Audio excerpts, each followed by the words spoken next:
All right, I think we will begin. Hello, and welcome to the Library of Congress. I'm Rob Casper, the head of the library's Poetry and Literature Center, and I'm thrilled to kick off day 2 of the second Asian American Literary Festival here in our historic Thomas Jefferson building. First of all, let me say thank you to the other partners in the festival, the Smithsonian Asian Pacific American Center and the Poetry Foundation. I have to give thanks to the force behind this festival, Lawrence Min Davis, who, of course, as per usual, is running around making sure everything's going to work. In the almost 3 decades I've spent championing poetry and literature, I've never worked alongside someone as visionary, committed, and compassionate as he. So, too bad I don't get to tell him that. Oh, there he is. That's my little shout out to you, Lawrence. And of course, I also want to thank Jennifer Chang from George Washington University. You'll hear from Jennifer a bit later as a featured poet here on the stage, but she deserves equal praise for her organizing. It is with both Lawrence and Jennifer that the Poetry and Literature Center dreamed up today's intimate lectures and secret histories programs, both of which explore the festival's theme of care and caregiving. Let me tell you a little bit about the Library of Congress Poetry and Literature Center. Its mission is to foster and enhance the public's appreciation of literature. To this end, the center administers the endowed Poet Laureate Consultant in Poetry position, coordinates an annual season of readings, performances, lectures, and symposia, and sponsors high-profile prizes like the Bobbitt Prize and the Library of Congress Prize for American Fiction.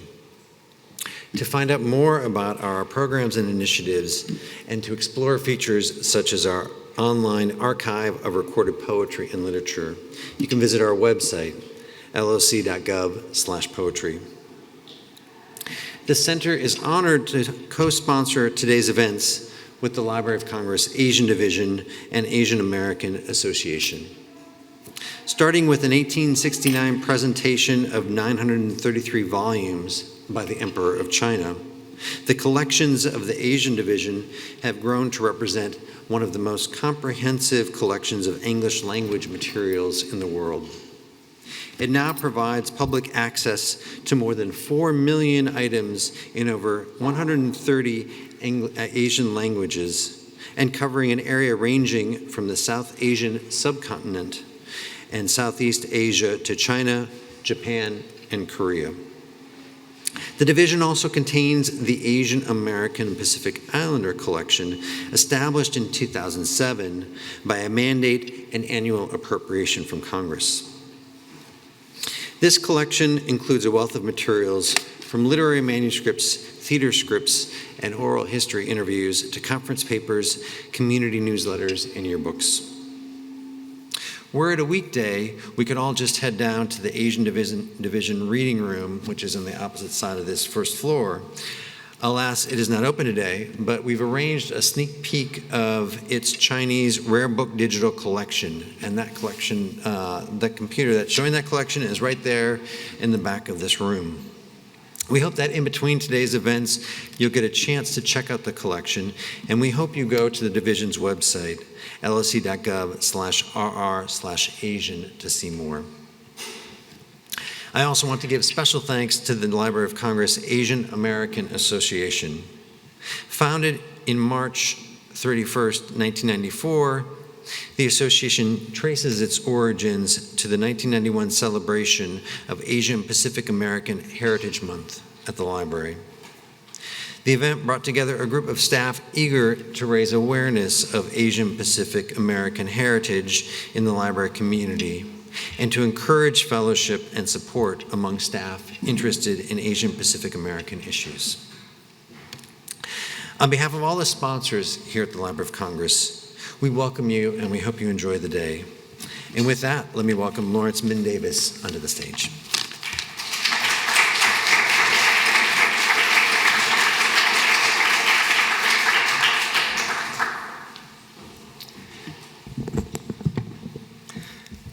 Thank you, everybody. Thank you to Rob. I want to say first, in thinking a little bit about the festival, that it grew out of a shared reading series hosted here at the Library of Congress between the Poetry and Literature Center and my center, the Smithsonian Asian Pacific American Center, out of a series of conversations that Rob mentioned between our teams and Jennifer Chang. And Rob and Anya's commitment to, and the Poetry and Literature Center team's commitment to Asian American literature. We wouldn't have this festival without them, so I want to start by recognizing that and thanking them for that commitment. And if I could have a round of applause for them.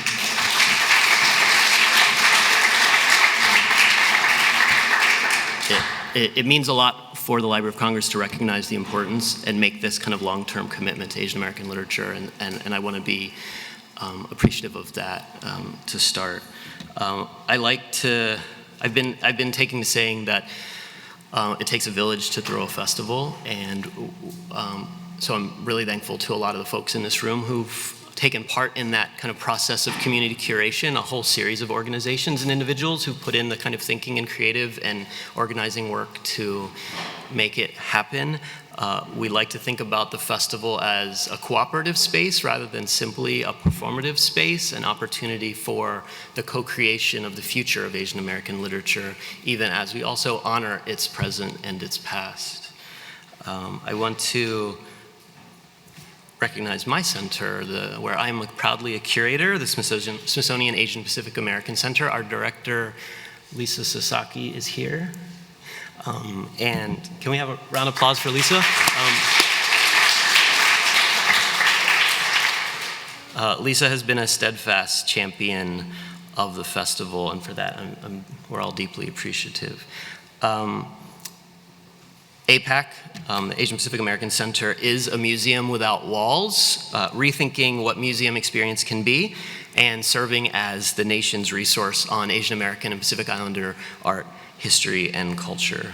I want to thank our other Central Festival partner, Poetry Foundation, and Steve Young. I'm not sure if Steve is here, but thank you to the Poetry Foundation for its support and for helping us make this festival possible. Thanks also to our sponsors, AARP and Eaton DC. Special thanks to Kundiman, Kaya Press, the Smithsonian Freer-Sackler Galleries, Smithsonian's National Postal Museum. Hold on for this last one. My wife has helped me practice trying to pronounce it. Conseil des Arts et des Lettres du Québec for their support.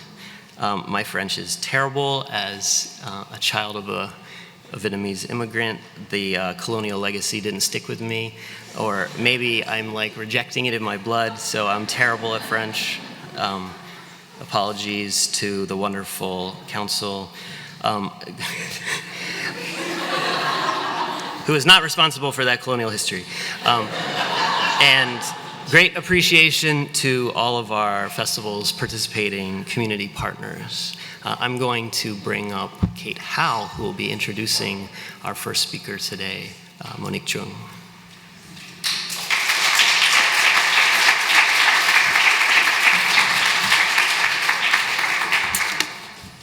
Hello. Before I get started, I just want to let everyone know we have 5 accessibility copies up here at the front. If anyone wants any, you can come up and grab it or raise your hand and we can make sure you get it. Yes, we have someone right there. Is there anyone who can? Yeah. Could you raise your hand again, please? Yeah.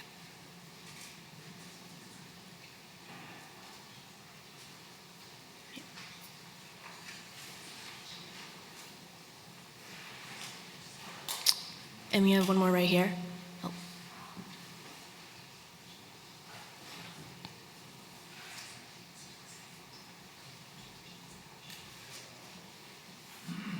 Cool. Thanks, Lawrence. So I first encountered Monique Chung's work in an undergraduate class called the Ethnic Buildings Roman, where we read her novel, Bitter in the Mouth. Now, a white Western literary tradition dictates that in a bildungsroman, or a coming-of-age story, the protagonist always leaves home and family behind to forge an identity for themselves and larger society. In contrast, Bitter in the Mouth shows that for its protagonist, Linda, the journey is not so simple. In order to gain some clarity on her identity and where she belongs in the world, Linda must return to her childhood home in small-town North Carolina, where trauma and fraught familial relationships await her. Monique's first novel, The Book of Salt, although not quite a coming-of-age story, explores similar hauntings. The protagonist, Bin, a fictionalized version of the Vietnamese chef who, employed by Gertrude Stein and Alice B. Toklas, pulls together the threads of his adolescence in Saigon, his years at sea, and his adulthood in Paris to show that for those in the margins, there is no straightforward journey to find belonging, no easy solve to heal one's longing for homeland. Monique Chuang's novels are masterclasses in exquisite craftsmanship and lyrical prose. The Book of Salt, published in 2003, was a New York Times notable book, as well as the winner of the New York Public Library Young Lions Fiction Award, and more. Bitter in the Mouth was published in 2010 and widely hailed as one of the best novels of the year. Her third novel, The Sweetest Fruits, is forthcoming this September, and I'm sure will follow in similar footsteps. She is the recipient of the Penn/Robert Bingham Fellowship, Princeton University's Hodder Fellowship, and a Guggenheim Fellowship. With her many awards and accolades, Monique Chuang, through her nuanced explorations of diasporic identity as shaped by war, colonial violence, and forced migration, has established herself and her books as crucial touchstones in the landscape of contemporary Asian American literature, and a perfect author to deliver one of the intimate lectures at this year's Asian American Literature Festival. I'm thrilled and honored to be introducing her today. At the time that I took that class where I first read Monique's work, I was at the very beginning of my education in Asian American literature, a mere sophomore at a college that I had picked especially for being as far away from home as I could go. Monique's novels pose questions that were relevant to me then and continue to challenge my notions of what Asian American literature is and can be now. How do we, the members and children of diaspora, negotiate the confusions and contradictions that line our notions of home, family, and identity? And how can we understand such tensions as being not problems to be solved, but rather a locus of possibility for radically expanding how we think about our relationships to our families, to our communities, and the land that we occupy? To quote Linda in Bitter in the Mouth, we all need a story of where we come from and how we got there. Crucially, the stories gifted to us by Bin and Linda are often cast with doubt, the possibility of falsehood. Truth is not a given. Instead, Monique shows us that in our search for these stories, the ones that we need to fuel our journeys homeward and to form answers to our literature's deepest questions, we can and should cast truth away when it begins to limit us, in favor of the full and unfettered witnessing of our bodies, our histories, and our desires brought to the page in our own tongues. Please join me in welcoming Monique Chuang to the stage.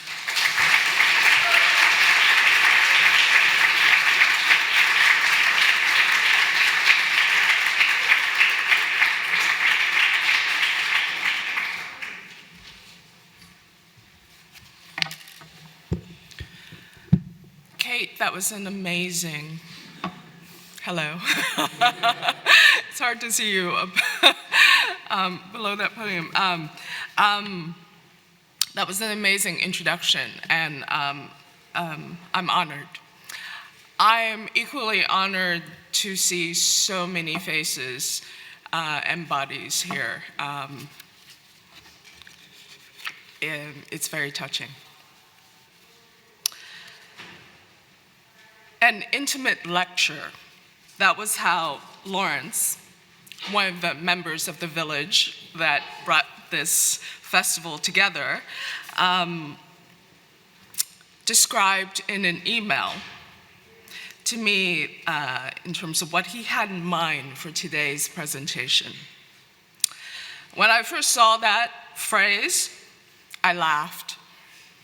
I thought of intimates as in the euphemism for women's underwear.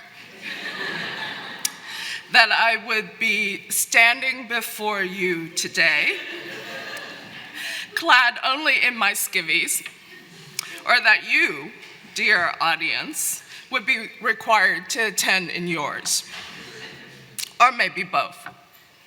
But then I saw the time for this lecture, 10 a.m. on a Saturday. And I thought, well, that's just way too early for such hijinks.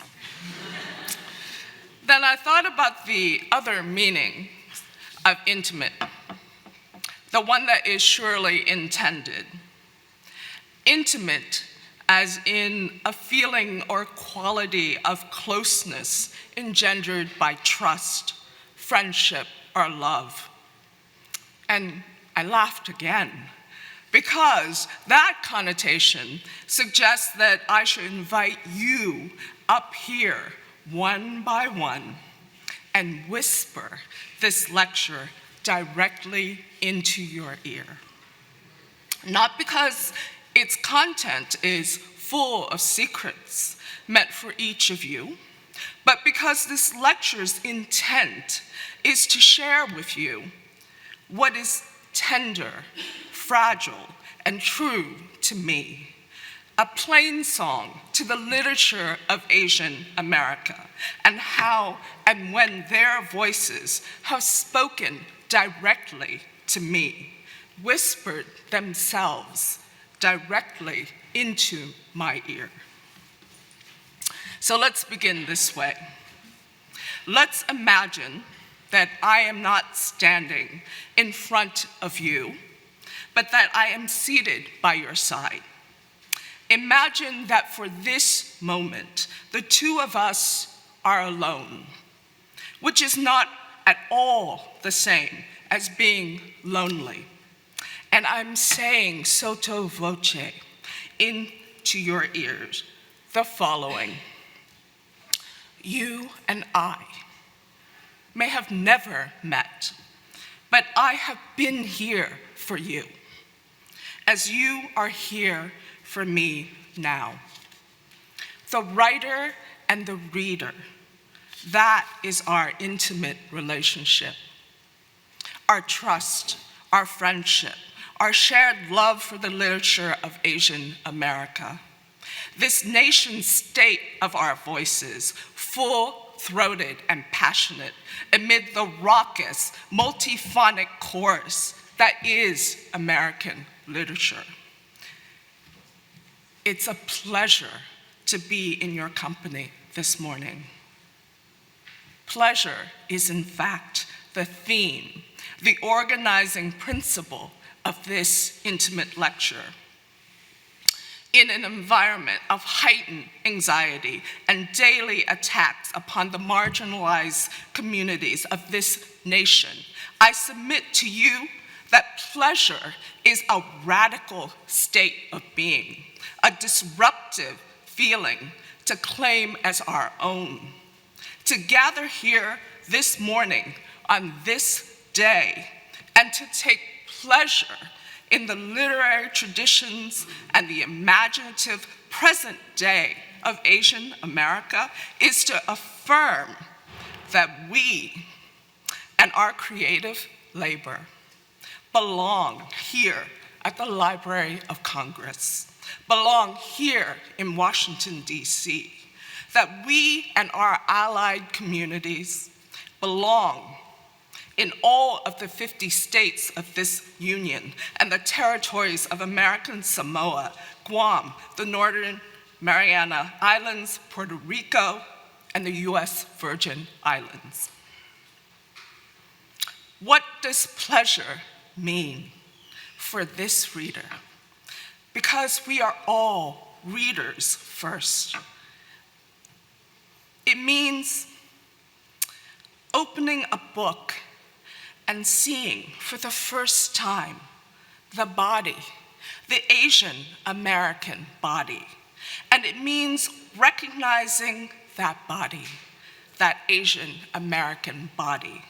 It means holding a mirror in my hands when I have never seen my reflection before. It was during my sophomore year at college that I began enrolling in Asian American Studies classes. Let me be clear. I began enrolling in the one class per semester that was being offered. In the years that I was an undergraduate at Yale, from 1986 to 1990, that institution did not have a commitment to Asian American studies. And there were no full-time faculty in this area of studies.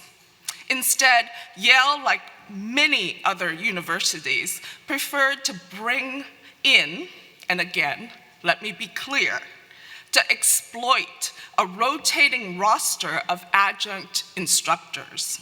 These adjuncts, Grace Yoon and Oscar Campomanes, were my intellectual lifelines. Without them, I would not be here today as a reader, a writer, or anything else. Some of you may remember a song from the early 80s that began, "Last night, a DJ saved my life." Well, beginning in 1987, adjuncts saved mine.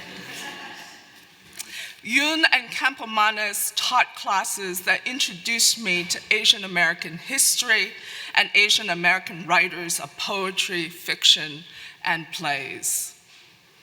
For those of you who are younger, I think it may be difficult to grasp how, like unicorns, mythical creatures, Asian American writers were in 1987. I had never read one. I had never met one in life, and nor had I even seen their photographs. I want you to take that sentence in.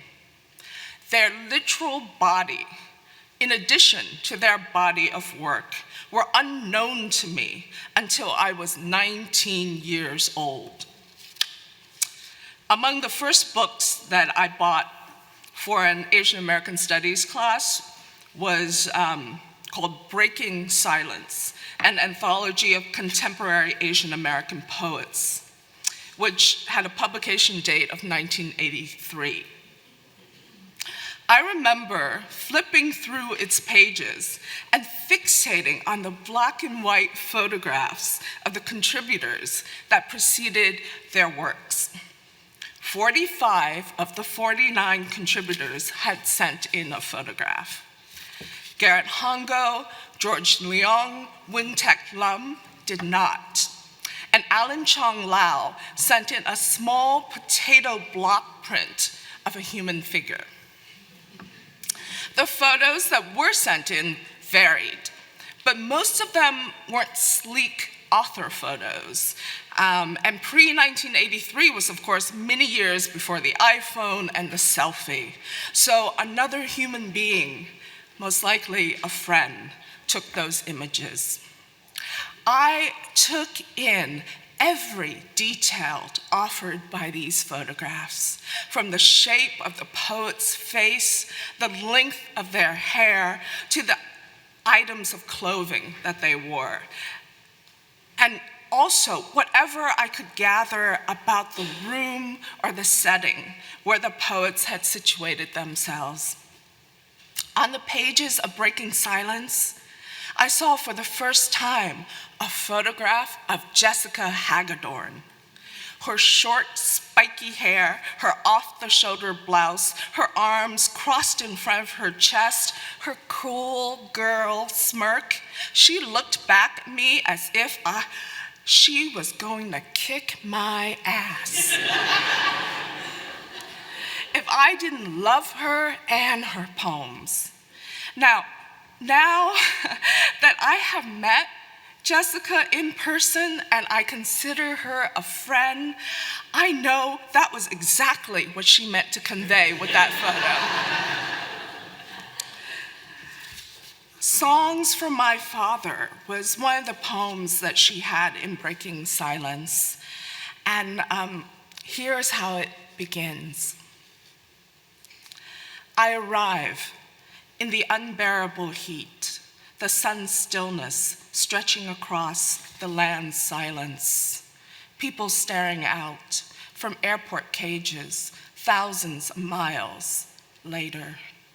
And I have not yet understood my obsession to return And 12 years is fast, inside my brain exploding like tears. I could show you, but you already know. Yes, Jessica Hagedorn, you were right. I did already know about the obsession to return, about the unbearable heat, about the land's silence. But what I did not know, and what I had rarely seen, was the Asian American body, your body or mine, documented in this land. Below each of the contributors' photo, there was also a short biographical statement. This was Jessica's. She, quote, currently lives in New York City, where she writes, performs in the theater, and performs in her band, the Gangster Choir, close quote. There was more to the statement, but I didn't need any more. She had me at New York City, writing, performing, and in a band. That was a life, a possible life that I hadn't even begun to map for myself. And there it was, being lived. There it was, encapsulated in a succinct sentence that read to me like an epic poem. Breaking Silence also introduced me to Mei Bersenbrugge. Her long hair parted down the middle, framing her elongated oval face, fresh and lit by the sun or some other source of light, which had landed softly on her right shoulder as well. Mei's biographical statement was bursting with place names: Peking, China, Massachusetts, Alaska, New Mexico. The last line said that she was currently living in El Rito, New Mexico. To me, she seemed more nomadic than settled in any one place. And the adverb currently suggested that there could be a change in her locale at any moment. A sudden flight, a flash of wings. Again, here was another life, another possible life that in the years to come would become a template for how I wanted to be in the world. On the pages of Breaking Silence, I saw for the first time also photographs of Marilyn Chin, Kimiko Han, Joy Kagawa, Janice Mirikatani, Kathy Song, Kitty Sui, whose poems would become familiar and dear to me as I would continue to meet their works on the pages in the years to come.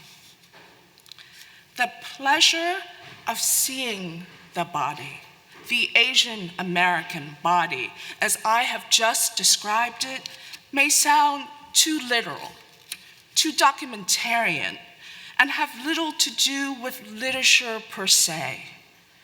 Maybe that's why Garrett Hongo, George Leung, Wing-Tak Lam, and Alan Chung Lau did not submit a photograph. I note, by the way, that all of the women poets contributed a photograph. Now that's a topic in of itself that's worthy of a dissertation, young people.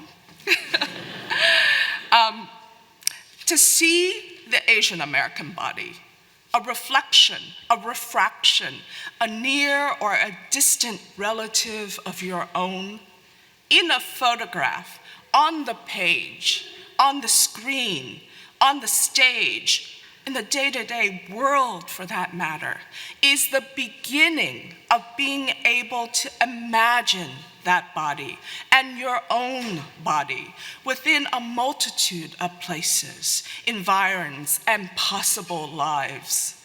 And that imagining was for me the beginning of writing the fiction of Asian America.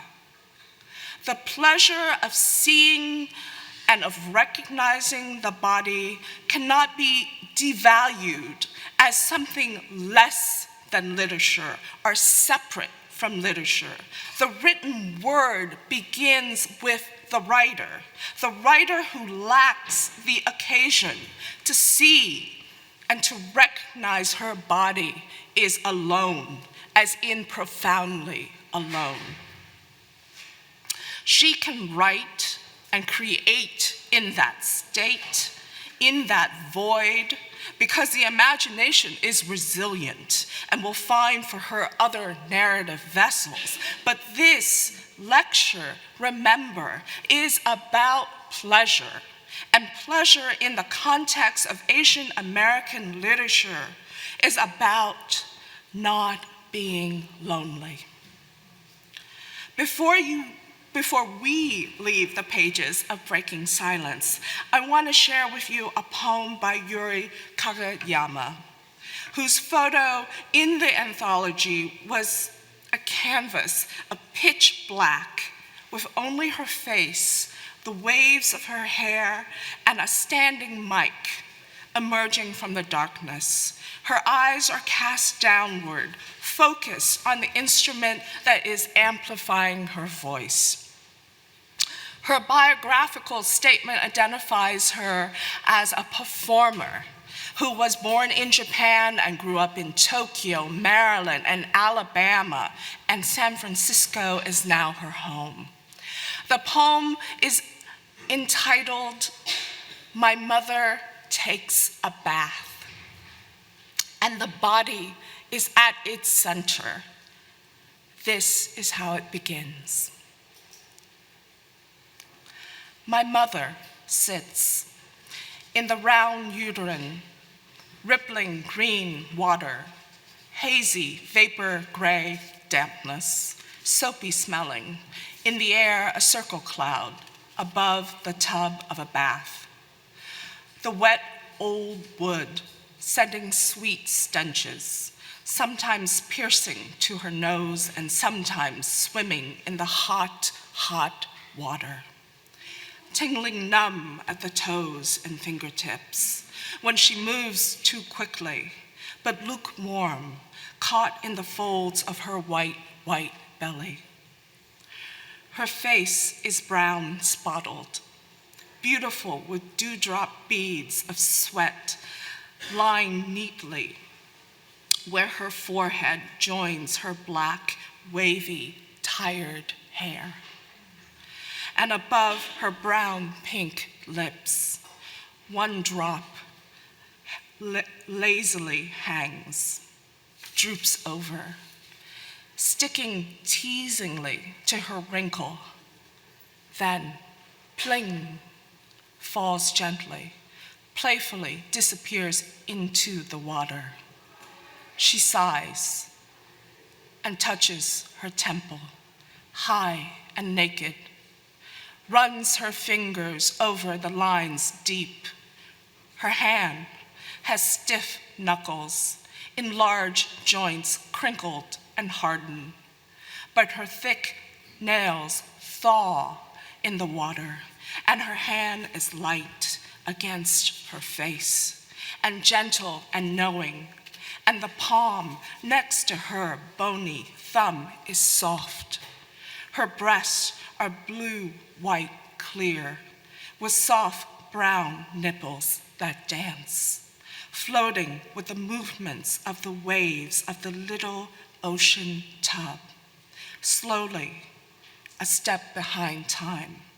Slowly, she sighs again.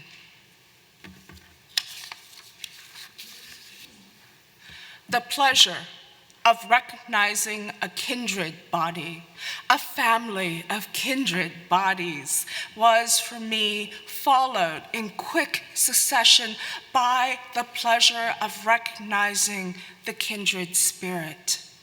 By the age of 19, when I thought of a kindred spirit, I was already thinking of a kindred writer, the guild of wordsmiths that I most wanted to join. The literary form that I admired the most and still do, is the short story, as it is dependent on concision and upon the economy of words, which is not the same as the parsimony of words. In Oscar Campomanes' Asian American literature class, I read for the first time Yoneko's Earthquake by Hisei Yamamoto. It's a short story that has stayed with me, instructing me in terms of substance and craft every time that I've reread it. But perhaps because I was introduced to Asian American history and Asian American literature at the same time, at the same impressionable moment during the intellectual growth spurt of my youth, they are, to me, entwined forms of storytelling, sometimes complementary and oftentimes contradictory. Perhaps this is also why I've gravitated to historical fiction, that genre that is the hybrid of both. But I'm getting ahead of myself here. Before there could be the writing of fiction, and certainly before the intent of writing historical fiction, there was the deep pleasure of reading fiction. In Yamamoto's short story, I met a writer who was a master of her craft, who used the long arc of history. What the reader in 1987 possesses, for instance, and what the characters in Yoneko's Earthquake set in 1933 did not possess. This long historical arc imbues each act and detail of this narrative with added significance and subtle but devastating weight. Written in 1951 and set in California in 1933, Yoneko's Earthquake is at its heart about the earthquake to come. Executive Order 9066, signed on February 19, 1942, authorizing the internment of Japanese Americans during World War II, and the resulting near destruction of the social fabric of the Japanese American community that followed. That metaphorical earthquake caused by greed, hubris, and hatred makes the literal earthquake experienced by 10-year-old Yoneko Hosoume and her family seem almost benign in comparison. The tectonic and emotional shifts within Yoneko's family are painful and irreparable, but that actual tremor is a precursor for that wide-scale trauma and man-made destruction that were to come. What Yamamoto's short story teaches me then and now is how to use history in order to create a double narrative, a double jeopardy for her characters. Listen, for example, to this brief excerpt and listen for how Yamamoto foreshadows the executive order, the internment, and the war, all vis-a-vis a single household item. This is Yamamoto. Marpo had put together a bulky-sized radio which brought in equal proportions of static and entertainment. He never got around to building a cabinet to house it, and its innards of metal and glass remain public throughout its lifetime. This was just as well, for not a week passed without Marpo's deciding to solder one bit or another. Yoneko and Seigo became a part of the great listening audience with such fidelity that Mr. Hosoume began remarking the fact that they dwelt more with Marpo than with their own parents. He eventually took a serious view of the matter and bought the naked radio from Marpo, who thereupon put away his radio manuals and his soldering iron in the bottom of his steamer trunk and divided more time among his other interests. Marpo here is a young Filipino-American farmhand who works on the Hosume farm. He fascinates Yoneko and her mother as well, and it's the latter's attraction to Marpo and vice versa that, along with other events, precipitates a weakening of the foundation of this family. The radio, which Marpo has built, represents their interest in him, that Mr. Hosume has noted with irritation and with jealousy. Mr. Hosume, in turn, decides to acquire this object for his own.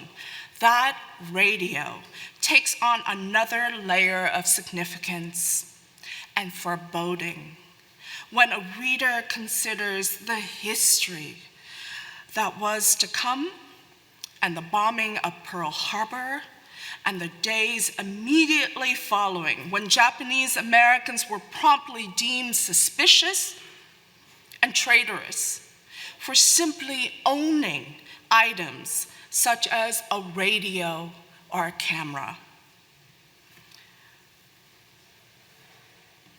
That radio also speaks to how members of the Roosevelt administration, even prior to the signing of that executive order, had wanted to confiscate without warrant radios and cameras from Japanese Americans, and how Japanese Americans were subsequently forced to sell the majority of their household belongings, including their radios, when they could only take the essentials with them to the internment camps.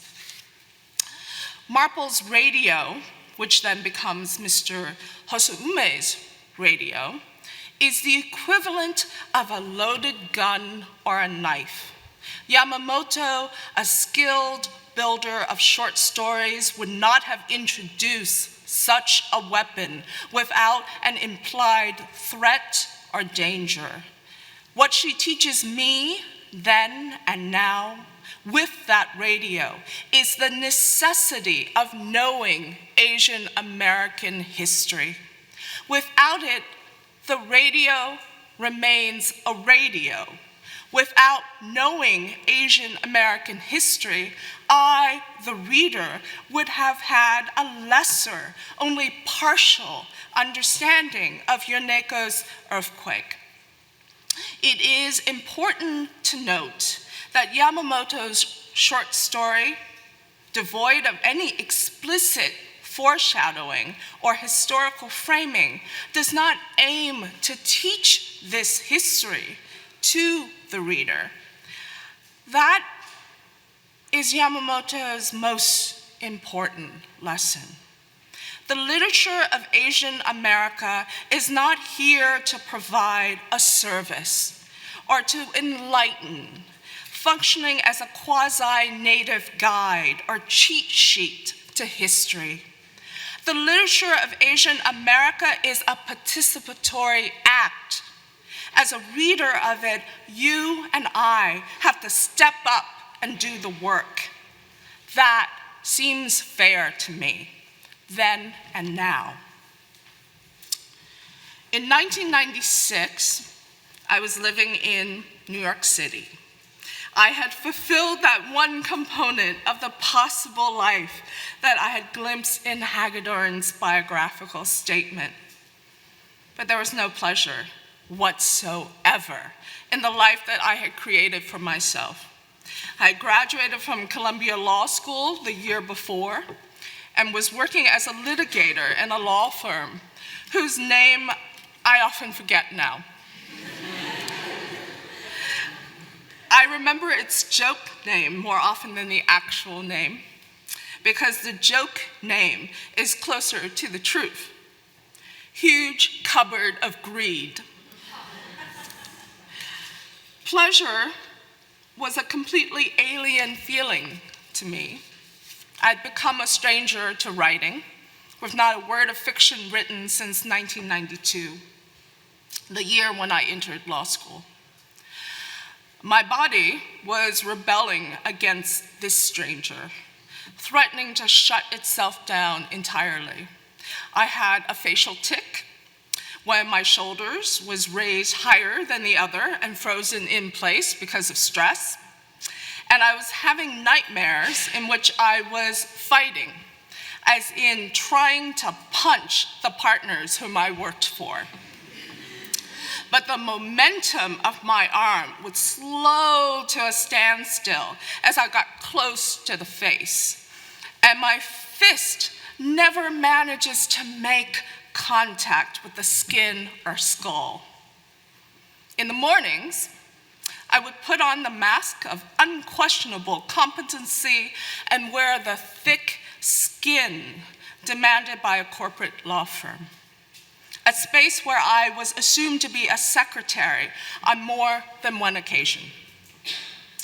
As for my spirit, it had gone nearly dormant, retreating deep inside the failing body, hoping to find there safety from the daily onslaught of toxic testosterone levels, from the bruising egos, and from the grotesque flexing and posturing of an unchecked hierarchy.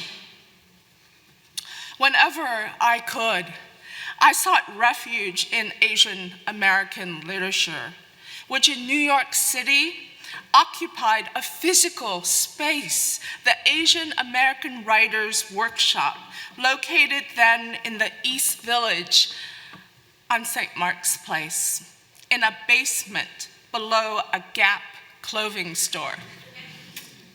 The workshop had low ceilings, no windows, and questionable wall-to-wall carpeting. It hosted readings that were literally hot. You were going to sweat because of the incendiary words and because of the lack of circulating air. In that space, in that literal underground, I would hear and meet in person the poets Jessica Hagedorn and Mei Bursenbrugge and Kimiko Han. I would also meet writers who were in their 20s, like me, then, but who didn't have facial twitches and frozen shoulders. One evening in 1996, I remember leaving work early, which meant I had already sealed my fate of never becoming a partner in that law firm, and going to a poetry reading at the workshop. I knew nothing of the poet's work. I only knew from her last name that Barbara Tran was Vietnamese American. In 1996, a Vietnamese American writer was still a unicorn among unicorns. I had sought out and read all the voices that I could find. The linguist and literary scholar Nguyen Sang Thong, the theorist and filmmaker Trinh Thi Minh Ha, the journalist and memoirist Nguyen Huy Duc, memoirist J. Ngọc Hoàng Huynh, Vietnamese-Canadian poet Thun Vuong Riddick, and journalist and short story writer Andrew Lam, who in 1995 had co-edited the first Vietnamese-American anthology called Once Upon a Dream, which I had not found a copy yet at that time. In 1990, I had written my senior thesis on the emergence of Vietnamese American literature. I had focused on the earliest wave of Vietnamese voices in the US, beginning in 1975, and the refugee respondents who were interviewed by sociologists and other academic fact gatherers. I analyze how these refugee voices and stories were translated, grouped, and organized to further an agenda and a narrative intention that were not necessarily their own. My essay then focused on two works published in the 1980s by mainstream US publishers: When Heaven and Earth Change Places by Layli Haislip, co-written with Jay Wertz, and Shallow Graves by Trang Thi Nga, co-written with Wendy Wilder Larson. Those co-written memoirs, I argued, were examples of the continuing mediation of Vietnamese American voices and stories. My 1990 thesis essay was subsequently published in Amerasia Journal out of UCLA in 1993. I tell you this because when I say that Vietnamese American authors were unicorns among unicorns, I had a clear idea of the landscape in which Vietnamese American writers could, or rather couldn't, be found. I had read and studied their works. I had written and published about their works, but I had never met a creative writer who was Vietnamese American until 1996. I was 28 years old. I want to let that sentence sink in. Hearing Barbara Trang read her poems that night made me weep. I still cry every time that I hear her. It is something about the cadence of her voice, about her words so well chosen that they are iridescent as they float in the room. Her subject matters that are so near and dear to my own, yet clothed in other, more brilliant garments. Her hybrid forms that defy the lines drawn between poetry and prose. And certainly, there's also the fact, the pleasure of seeing and recognizing that standing before me is a Vietnamese American woman, writer, who was born in 1968. That year of turmoil in the US and in South Vietnam, Barbara's city of birth was New York, and mine was Saigon. Our families were equally nomadic, but on a different timeline. Our fathers, charismatic and multilingual. Our mothers, inspiring us with their personal histories and day-to-day lives that differ so much from our own. Listen to these two pieces by Barbara that appear side by side in her chapbook, In the Minor Bird's Own Words, which was published in 2002. The first one is called Rosary. Do I begin at the here and now, or does the story start with the first time? My mother took the wheel, the first woman to drive in a country where men were afraid to walk. My mother's story begins when the steam rises. It ends when it's ready. Taste it. Does it need more salt? On the facing page, Barbara placed a poem entitled Heat with a lowercase h, and its form is not of stanzas and line breaks like that of Rosary, but of a block of text, a non-indented paragraph, a prose poem that is so tightly constructed that it astounds me with each rereading. Here is heat.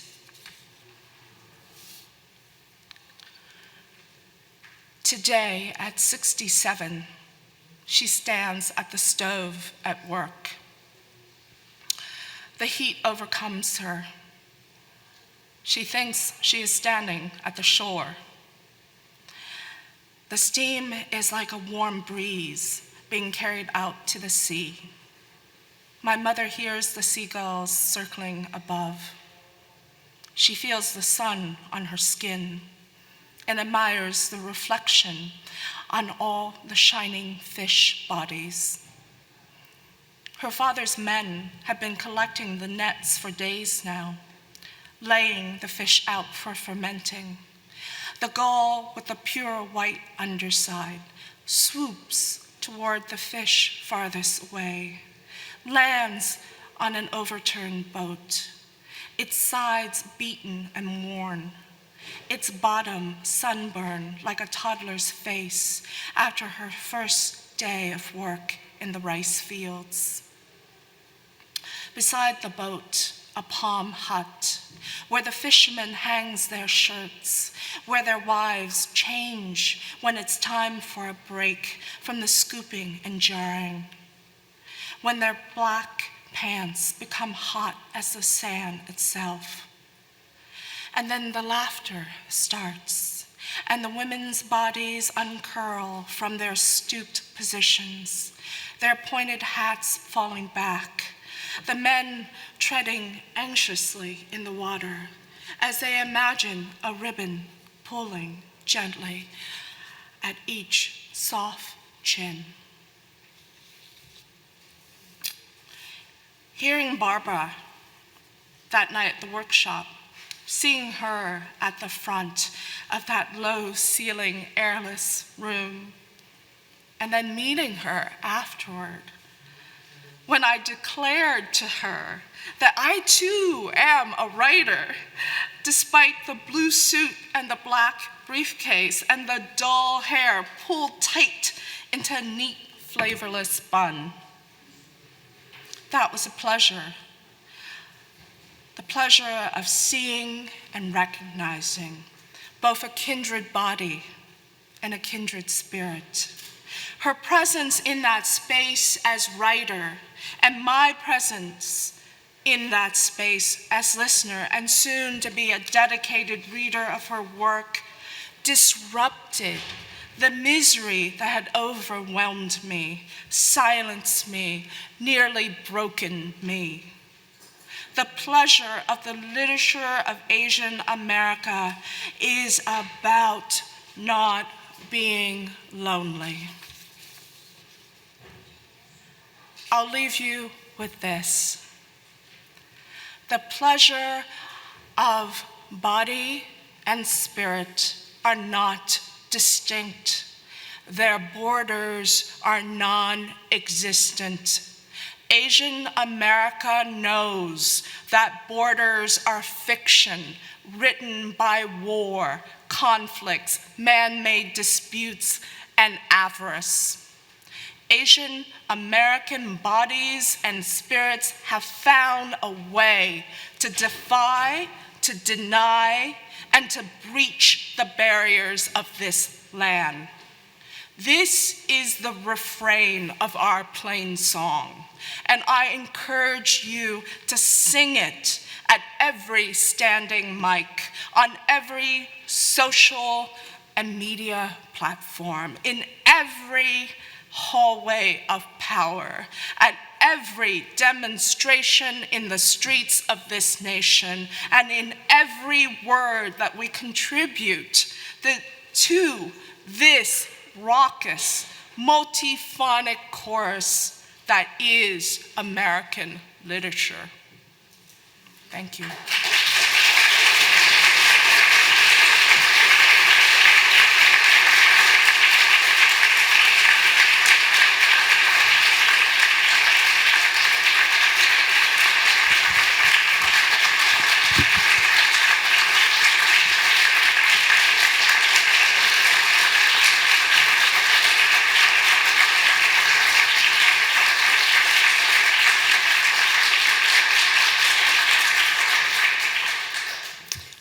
Thank you, Monique. We have time for some questions. We ask if you do have a question that you wait until we can bring a microphone to you, and remind you that we are recording.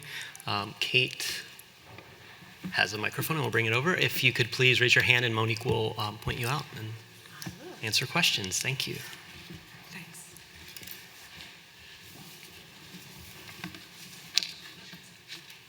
Oh, okay. Kate, over here. Ed Lin in the house. Okay. Hey, Monique. Awesome.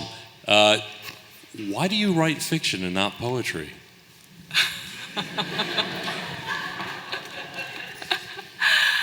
Well, probably because I'm a coward. I think poets are very brave. I think the more I think poets get to a truth that prose writers write around and circle for hundreds of pages. But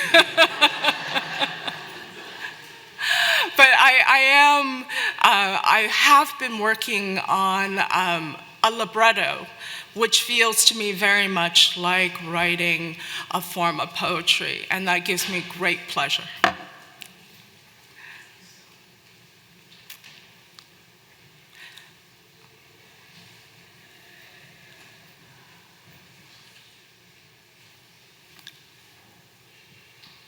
Hi, Monique. Hi. I had a question for you in relation to Asians being stereotyped as the model minority and only having certain career choices being prestigious and other ones not so much. So just curious to hear kind of your own personal story and how it's connected to kind of this entrance stereotype. Right. Well, I certainly went to law school because of family pressures.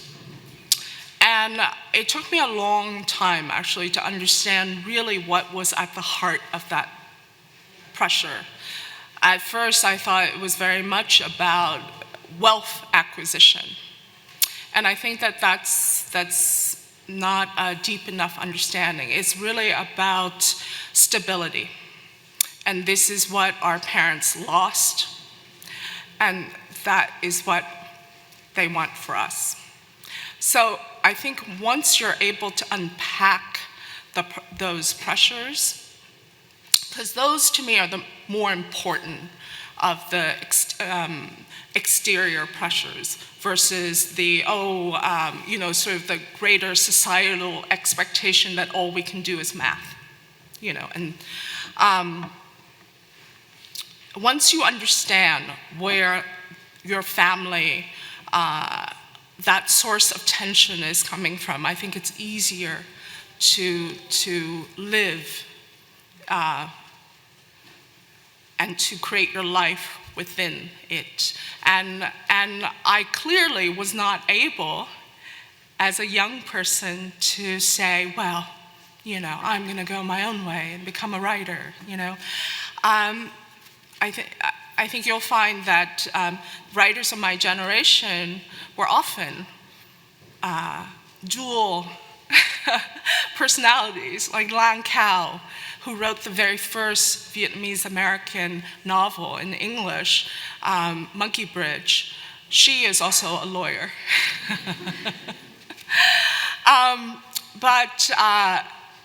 And sometimes I am very grateful that I do have this other component to my life, because what I know it has allowed me to do is not to be afraid. And I remember when I read about the Japanese-American internment in college. I didn't study it when I was in high school. I had no idea. I was afraid. And so if I'm being very truthful, I would say that, becoming a lawyer for me was not only my parents' desires and wishes, but it was also coming from inside me, that somehow I felt that would become a shield, right? But then ultimately what happens is, and this is one of the reasons why I talked about the facial tic and the frozen shoulders, is that your body and your brain, your mental health will start to go. It will tell you what it needs for you to do, and you have to listen. And once that started to happen, I had a talk with my parents, and I told them that I couldn't survive. I could not literally live in this profession. And so then I took a plunge into what, has really given me the ability to continue to live in this world.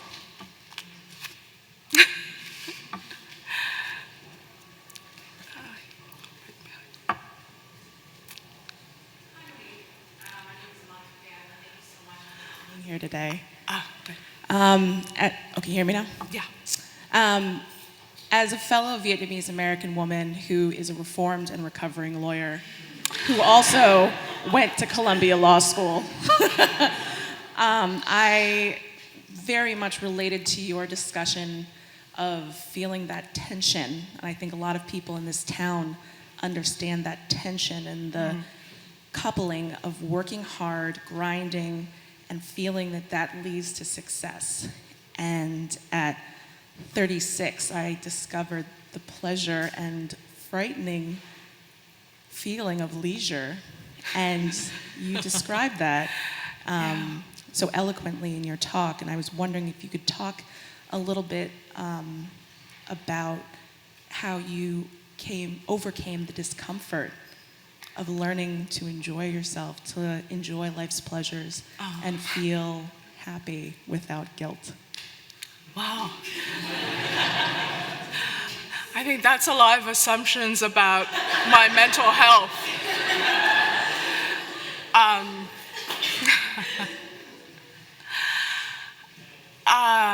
Well, I'll begin by saying that writing is the hardest thing I've ever done. Law school and being a lawyer is a breeze compared to being a writer. And there are many moments where I continue to question the decision. Financial reasons, so many reasons. But what I think I try to come back to and hang on to, and I would, is the fact that now my day is my own. My hours are my own. I don't have to account for it, you know what I'm saying, in increments. And it is that kind of, that's the freedom that I think my parents ultimately wanted for themselves and for me.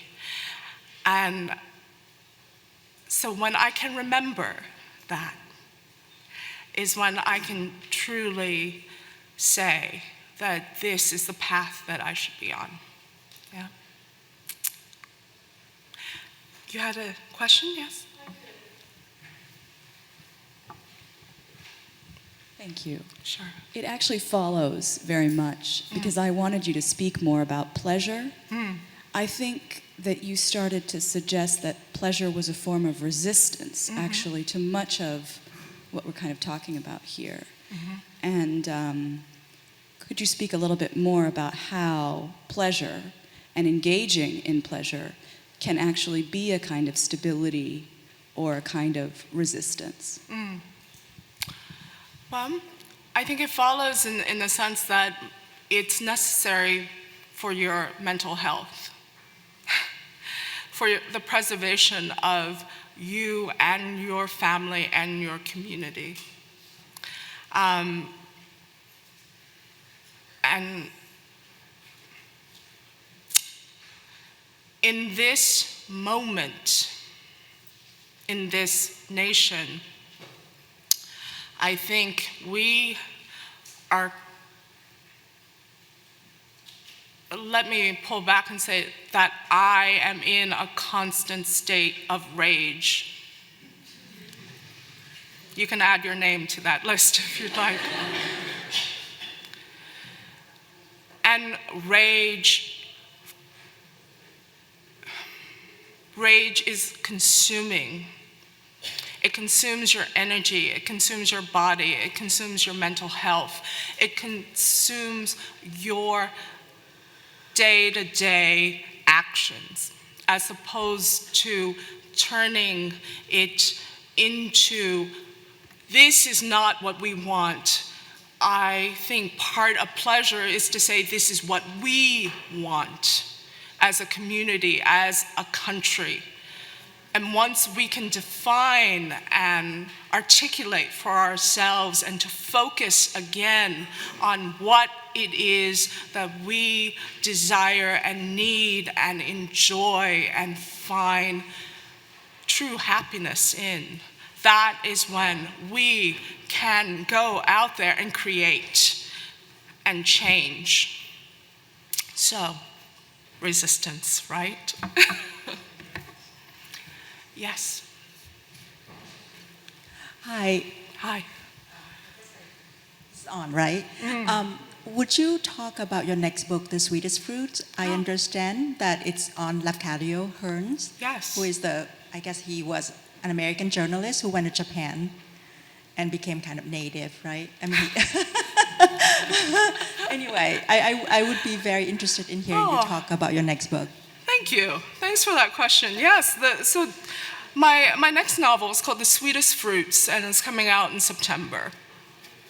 And it is essentially about Lafcadio Hearn, who's actually half Greek and half Irish. He's a British citizen. And he came to the US as a young man right after the Civil War, lived in Cincinnati and New Orleans. And then the last 14 years of his life, he went and lived in Japan, Meiji era Japan, and became known as an expert on Japanese folklore, fairy tales, ghost stories, culture. Yeah? But my story, Lafcadio doesn't get a word in. It's told from the point of view of 4 women in his life. 3 of the voices, first-person voices, I wrote, and the 4th was his first biographer, who was a white woman named Elizabeth Beaslin, who was a very well-known journalist at the time. And I excerpt from her biographies of him, yeah? So the voices that I write are the voice of his Greek mother, Rosa, his first wife, whom he met in Cincinnati, who was a formerly enslaved woman named Alethea Foley. And the third voice is Setsu, and that's his Japanese wife. And the reason why I started to read his work and became fascinated by him is that, one, the very few people actually, I would say, in the States remember his work. He's known for a collection of ghost stories called Kwaidan. But he's also known in the States and remembered as being the author of the very first Creole cookbook. And I read cookbooks all the time. If I'm not eating, I'm reading cookbooks.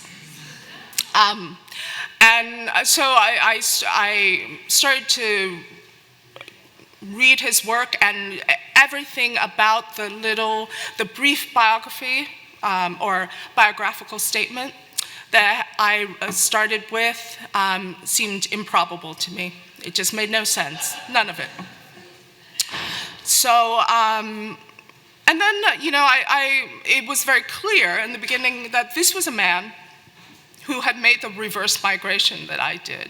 right? He went from west to east. And then he also had the hubris of claiming that he was more Japanese than the Japanese after 14 years of living there, you know? And so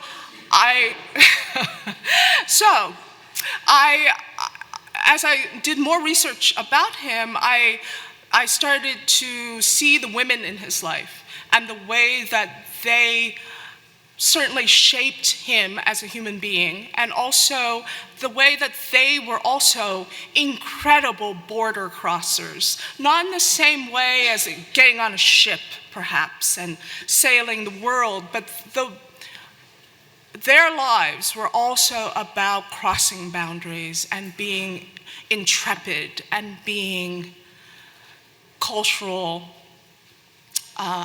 facilitators, really. And that's why I focused on them. So story ultimately is how far do you have to travel to find home, right? And who gets to say, oh, I'm at home now? And who never gets to say that? Yeah, thanks. Right behind you? Oh, one more question. Okay. Yeah.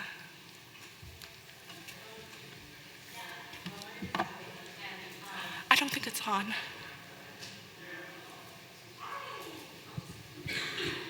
Hello, my name is Maddie, and I'm adopted. And there is a large community of Asian adoptees that I have just become aware of.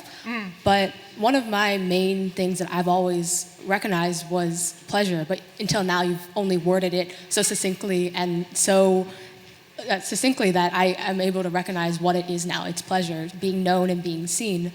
But as an adoptee, I don't always have access to my own history, even my own personal history. So how do you find the strength or even the courage to seek out your history, knowing that it might bring you as much pleasure as it might bring you pain? I know you were talking about the rage you feel and how you studied the internment in college, but how did you continue to go on with studying the history and then writing your own histories as well?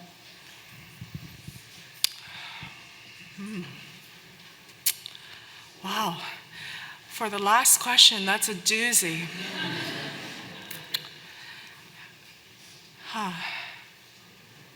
Well, I'll begin this way by saying that if you open up the definition of pleasure to include knowing, right?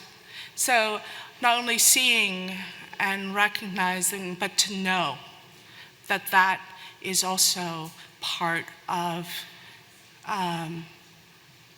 being healthy, right? And so the second part of your question was how do I go on? Gosh, well, sometimes I wish I could just not write another word. Really, you know, sometimes it feels, let me just say that unlike this morning where there's a room full of incredible faces and people, sometimes it doesn't feel that way. Sometimes it feels like no one is listening or reading, and you wonder what is this, you know, what is this thing that I have contracted myself to, right? But I think ultimately, I think most writers would say that it's not about wanting to write, it's about having to. And there is something about the process of it, how it allows you to slow down the world and to actually ask yourself these questions that, you know, that you can't just tweet an answer to, you know, that it takes time and you can immerse yourself into a particular moment in history or in a particular community that is also pleasure, right? But again, then you have to open up the definition to knowing. Okay.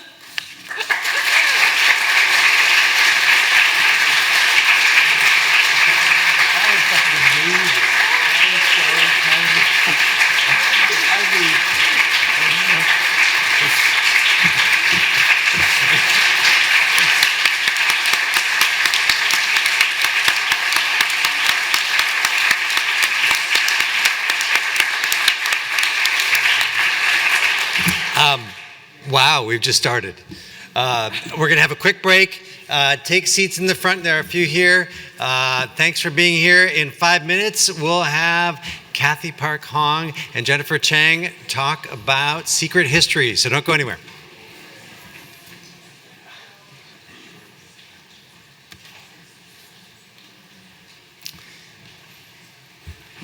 Okay, hello. For those of you just joining us, welcome to the 2019 Asian American Literature Festival.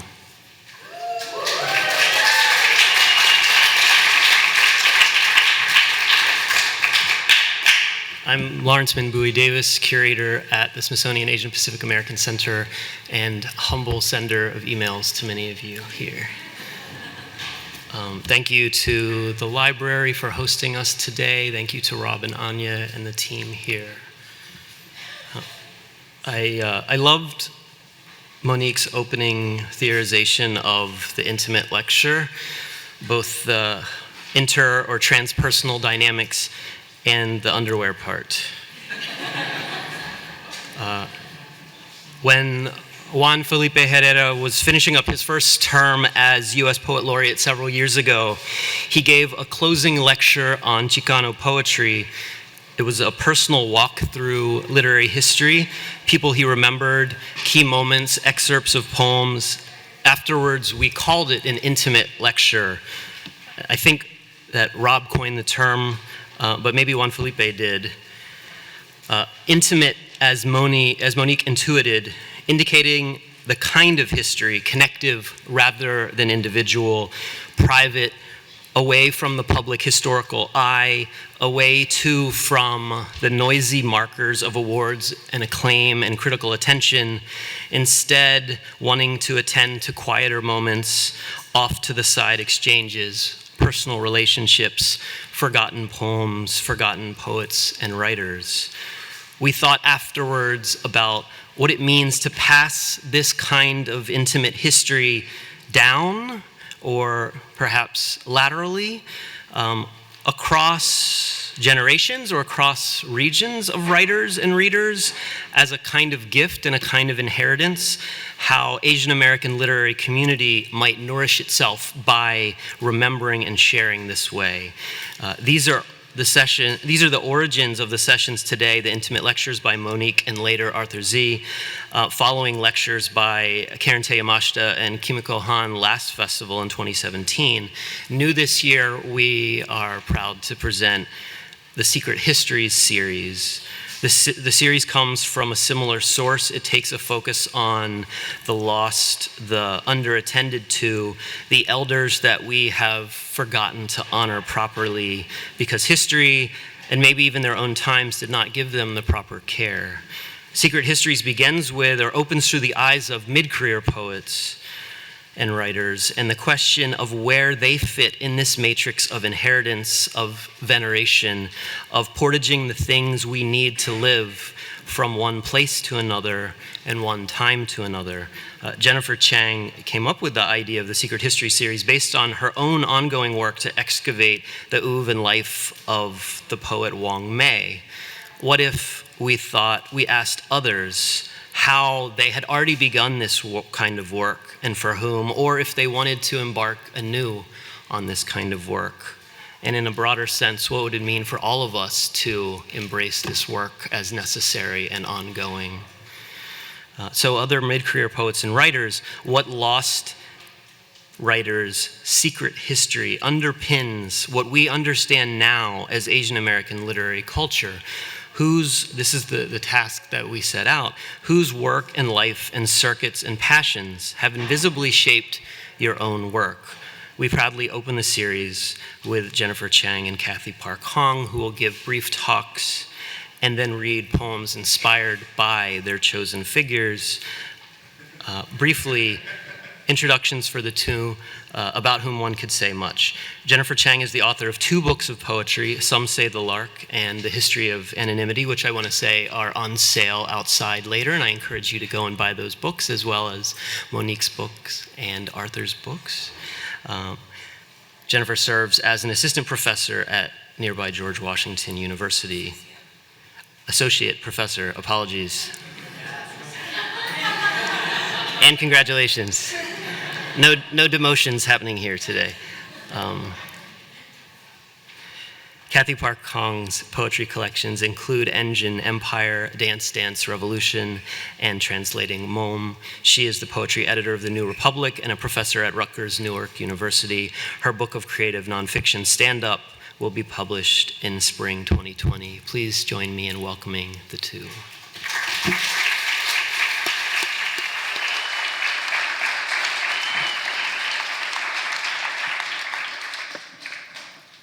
Thank you so much. Can you hear me? Oh, wait. Do I have to get closer? How's that? Let me just arrange all this paraphernalia. I have these things. Thank you for coming. It's such an honor to be here, and especially an honor to read after Monique, who made me cry 3 times. So I am feeling the emotions. I'm going to read what is essentially a story, and it's a strange story. And I'll follow it by reading a poem of my own, and each of us will be doing a similar format. Sure. How's that? The title is Looking for Wang Mei.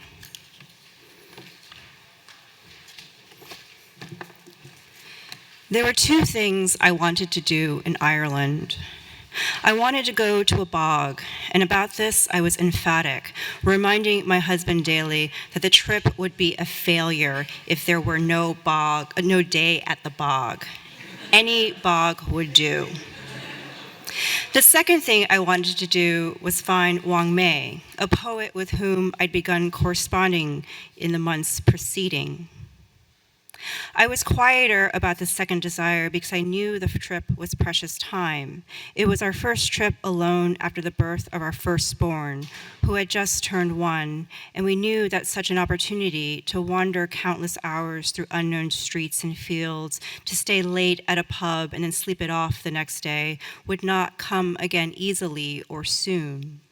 It was safe to assume that the last thing my husband would want to do on this trip is track down an elusive expatriated poet I'd only just recently discovered.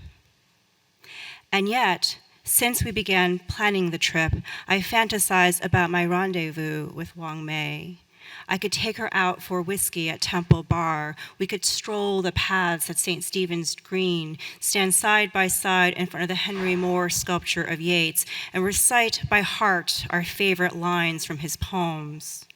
Whatever the scenario, I was convinced that by virtue of our cosmic affinity for each other, we would end up at her house, drinking tea and whiskey in her primrose garden, sharing secrets about our poems, our ancestors, and our anxieties about reading too much Kafka and Ezra Pound. But I could not tell my husband about these fantasies as much as I was sure they were premonitions of what would become a lifelong friendship. It did not escape my attention that Wang Mei, in my imagination, had become, like my husband and myself, another rabid literary tourist, enthralled by Ireland's cultural heritage, despite her having lived there for 30-some years.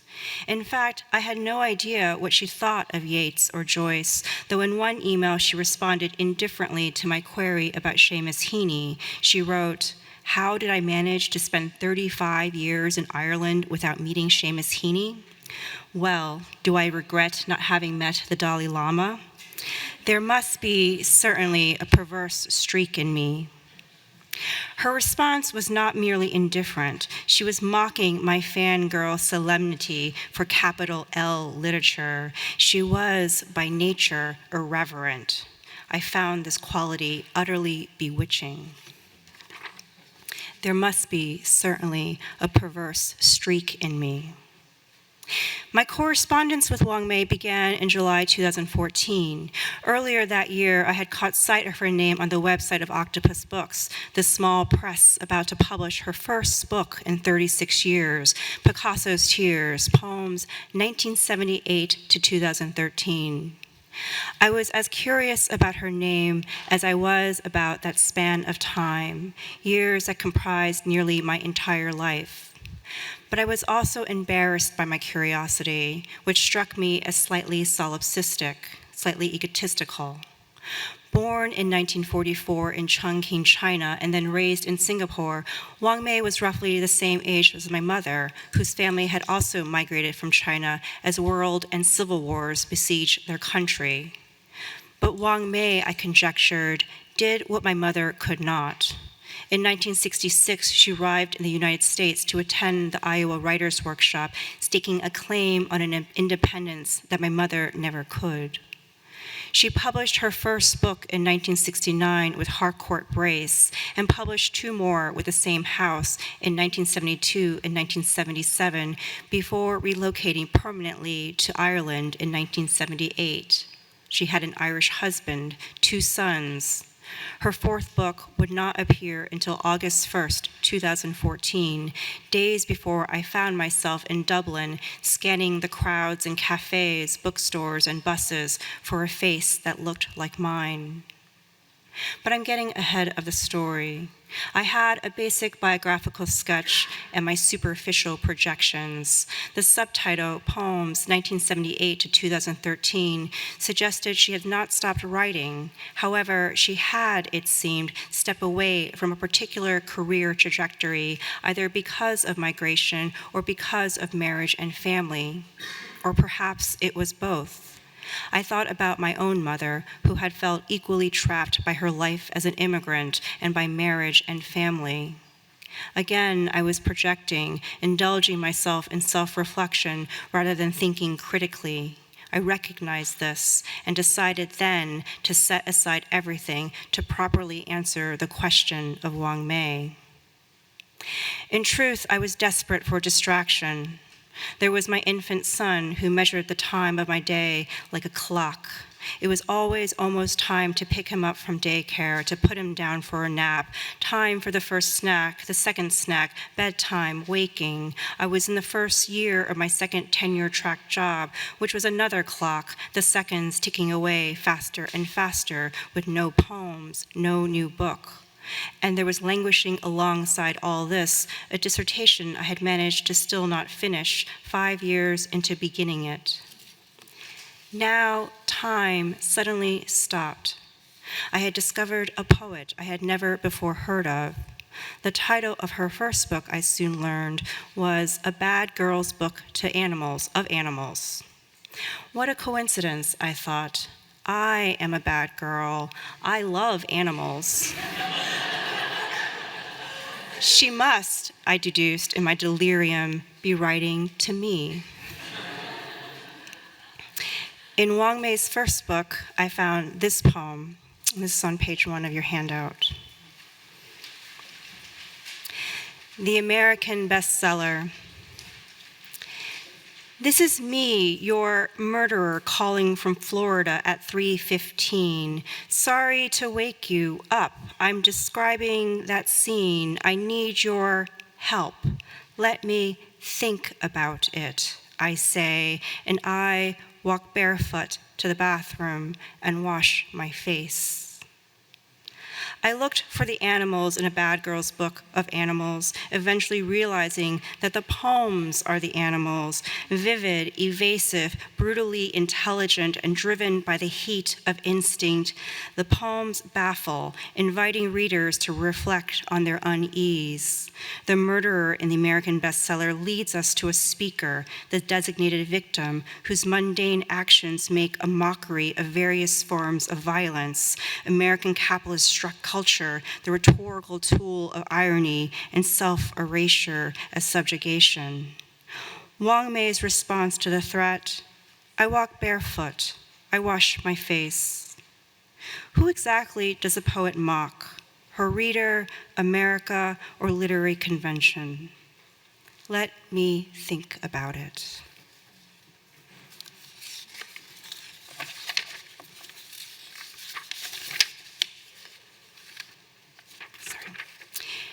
Is it so wrong to want someone to write to you, for you? If I was delirious or distracted or desperate, it was because I sensed in Wang Mei a possible end to the loneliness that has marked my life as a woman, a poet, and an Asian American. Let me be clear. So many poems and poets, so much art and conversation, certain people, particular nature, have nourished me, made living meaningful, but the loneliness of the Asian American poet can be unfathomable, boundless, acute. And I wanted always, why not, more. I want more. I was encountering Wang Mei for the first time in 2014, but I'm writing this in 2019. The difference of those 5 years reveals itself in how I read her poems today. For example, a poem in her second book, Reports, evokes an ominous humor reminiscent of the American bestseller, but the poet permits a patriarchal critique that is as relevant now as it is startling. This is also page 1 of your handout. Testicles. The right is plum-colored. The left is a blue egg and looks older than the right. Both have no shell, are not in danger. At rest, they dream of unknown countries in individual sleeping bags. The weight grows in my hand till my arm branches out for support. Before I know it, I am there, waist high in earth. I know my power. Wang Mei permits her poem to teeter between devastation and might. Her irony cuts to the quick of social convention without relinquishing a potential for humor, because she understands humor arises out of our most terrible shared vulnerabilities, what shames us, what we resist and cannot resist. The last line, I know my power, resolves the poem by force, a speaker's assertion, a subjectivity that shatters the poem's performance of delicacy. Such brutal poems become for me mirrors of what I feel. Earlier, I called this loneliness, but it may just as well be pain, pain that is privately and collectively felt. We sense this pain in the next poem I'll read, which responds to the assassination of Martin Luther King. This is on the second page. I'll present it without comment for the sake of time.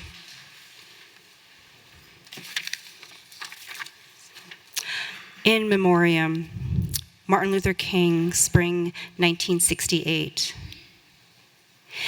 And if you come to my party, I will come to yours. There will always be parties and poetry. Evening comes soft and gray like a gracious hostess. Somewhere she dances for St. John the Baptist, his head. Listen, I am not sick. You are not sick.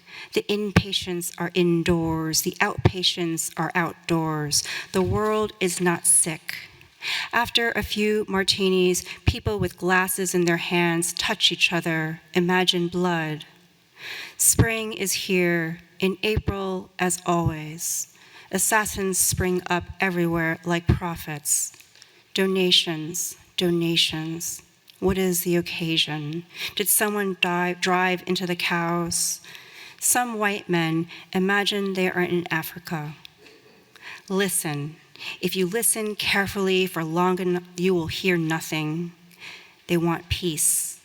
It's catkins falling off willow trees. In July 2014, I introduced myself to her over email as a poet and professor working on an article about her forthcoming book, Picasso's Tears. It was true. I had done the research and then successfully pitched an article providing professional cover for my unprofessional obsessiveness. She consented, and we remained in correspondence until January 2015, with occasional stretches of silence. In an interview included at the end of Picasso's Tears, Wang Mei explains, looking back on my life, I'd say I am grateful to my two sons for having brought me up. For me, it was a poetry workshop, a way of doing poetry by another means, in no sense a continuation of Iowa, as well as the sort of upbringing I never got from my mother. When I asked her about this statement and how having children affected her writing, she was terse. The poetry of motherhood is a poetry that survives motherhood. It's also full of capitals. She capitalized a lot of words, like Dickinson. My question about Iowa, she ignored entirely. I asked no questions about her mother and told her nothing about mine. At her request, I sent her a picture of my son. I wanted to know if she thought of herself as an American poet or an Asian American poet, or was she Chinese, Singaporean, Irish? At the heart of Picasso's Tears is a magisterial poem of 69 pages called The Making of Guernica. It intertwines the 1937 bombing of Guernica with the 2013 bombing at the Boston Marathon while ruminating on making art out of war. Wang Mei imagines expansively, as if the poem were both essay and panoramic painting, and posits how the history of violence troublingly unites us in a global citizenry. Amidst lyric fragments, the poet laments, "America, if you know how much I miss you, how much I miss Manhattan." She seemed impatient with my question about identity, writing, "I'd say I'm from all the places, all the countries I have lived in, and home is wherever I happen to write. Poetry is always precarious, hand-to-mouth existence. One never knows where one's next poem's coming from, if it comes." She continued, "Persistently stateless, between suitcases as between continents, it permits me to say certain things. I would be in Dublin in mid-August. Would she be willing to meet me for tea at the Cobalt Cafe or Marion Hotel?" Another question she did not answer.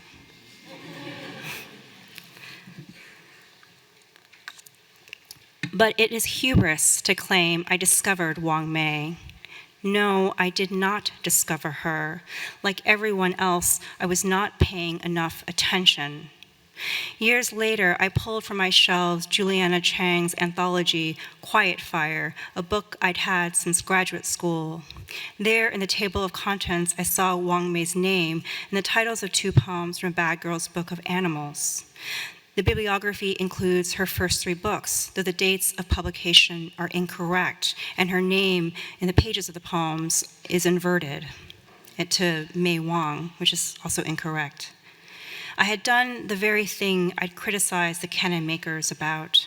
I had overlooked a poet who had the potential to meaningfully complicate and enrich our literary imagination.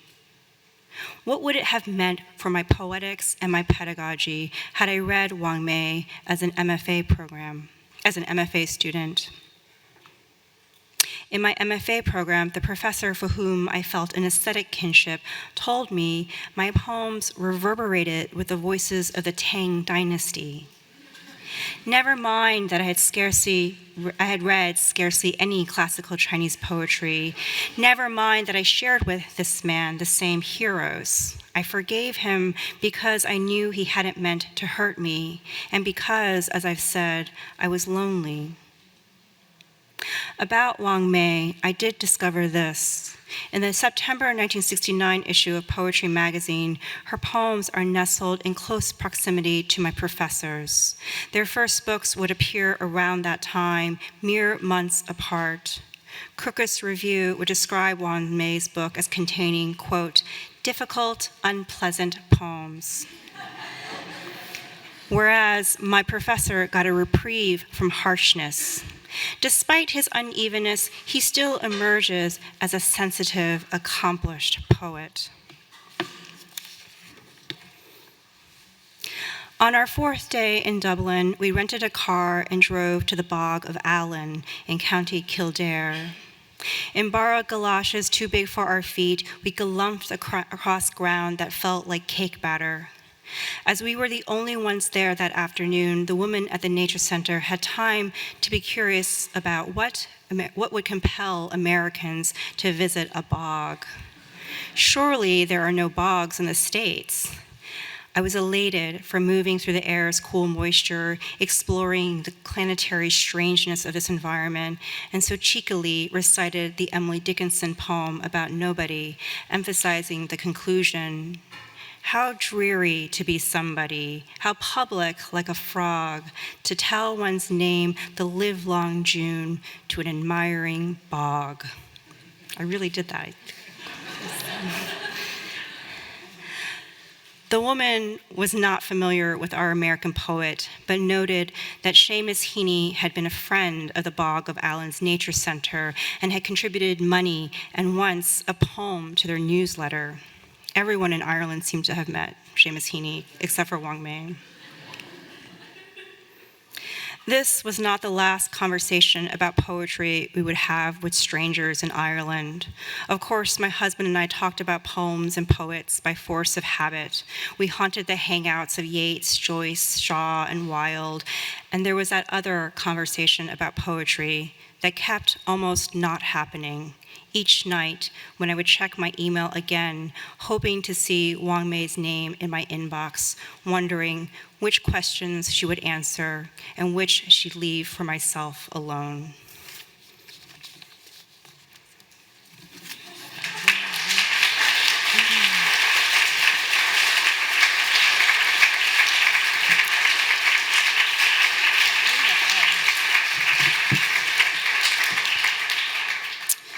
So one of our tasks, too, is to read a poem that was somehow influenced by our secret history subject.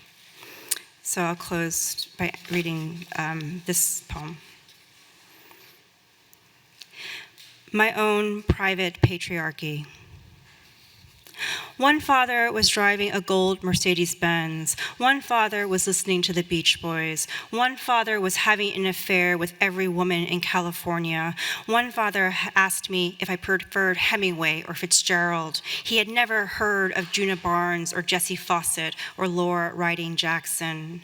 One father mowed the lawn every Sunday of every summer. One father wanted another grandson and another and another. One father had a mouth that flattened whether grimacing or smiling. One father had never before sat on a beach. Never before had he let the tide rise up and turn the sand liquid under his skin. Never before had his swim trunks filled with salt and shells, his whole body toppling over by the force of the Atlantic. One father sat quietly in his cell reading books he once found dull. This father could make friends even in prison. One father would dog-ear the last page of the book he'd just finished reading. One father had been attacked by a Cocker Spaniel as a child and couldn't stand to be in the same room as a neighbor's beagle. One father sliced the cantaloupe, the honeydew, a dozen golden delicious. He sliced the Bartlett pears, the mangoes, the papayas, the watermelon, the pineapple we only had at Christmas. One father washed and ironed his dollars, and for a long time I thought, this is what money laundering is. One father kept a closet full of suitcases. Inside every suitcase, another smaller suitcase. One father thought there was nothing better than having another. One father was afraid to enter the woods behind his house. One father shelled the peanuts before handing the bowl to his wife. One father watched his wife eat the shelled peanuts. One father changed his mind and ate the peanuts himself. One father had no patience for teaching his daughter how to ride a bike, how to drive a car, how to tell the truth. How are driving and lying not the same motion forward, faster and forward? Keep going, keep going. One father called Beijing, Hong Kong, Taipei, Busan, Tokyo in the last hours of dawn. One father had frequent flyer miles he distributed to his family like the dole. One father ran 5 miles every morning in whatever weather the weather happened to be. One father could say hello in almost every language you'd find in Queens, in Mandarin, in Cantonese, in Urdu, in Spanish, in Portuguese, in Korean, in Polish, in Russian, in Tagalog, in Chechen, in Fujianese, in Arabic, in Hindi, in Assamese, in Italian, in Hebrew, in Greek, and once he said goodbye in Galician. One father for 17 months rode the elevator up and down a Park Avenue mid-rise. One father said he was American. One father said one day he'd go home again. One father forgot all his children's birthdays, but remembered to pay off his credit card bills. One father thought freedom was lying, or that lying would free him, or he lied again and I forgave him again, and now we are free and still lying. One father said, good night, I miss you, I miss you. One father did not say anything, or maybe I never listened to his voicemails. One father was not the only father I had. Thank you.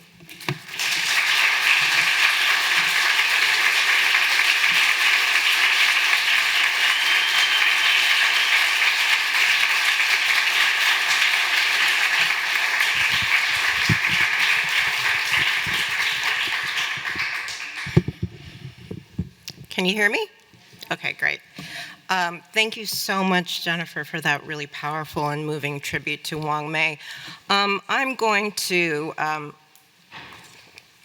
talk about the untold secret history of what happened at the night of artist and poet Teresa Ha Kyung Cha's rape and murder.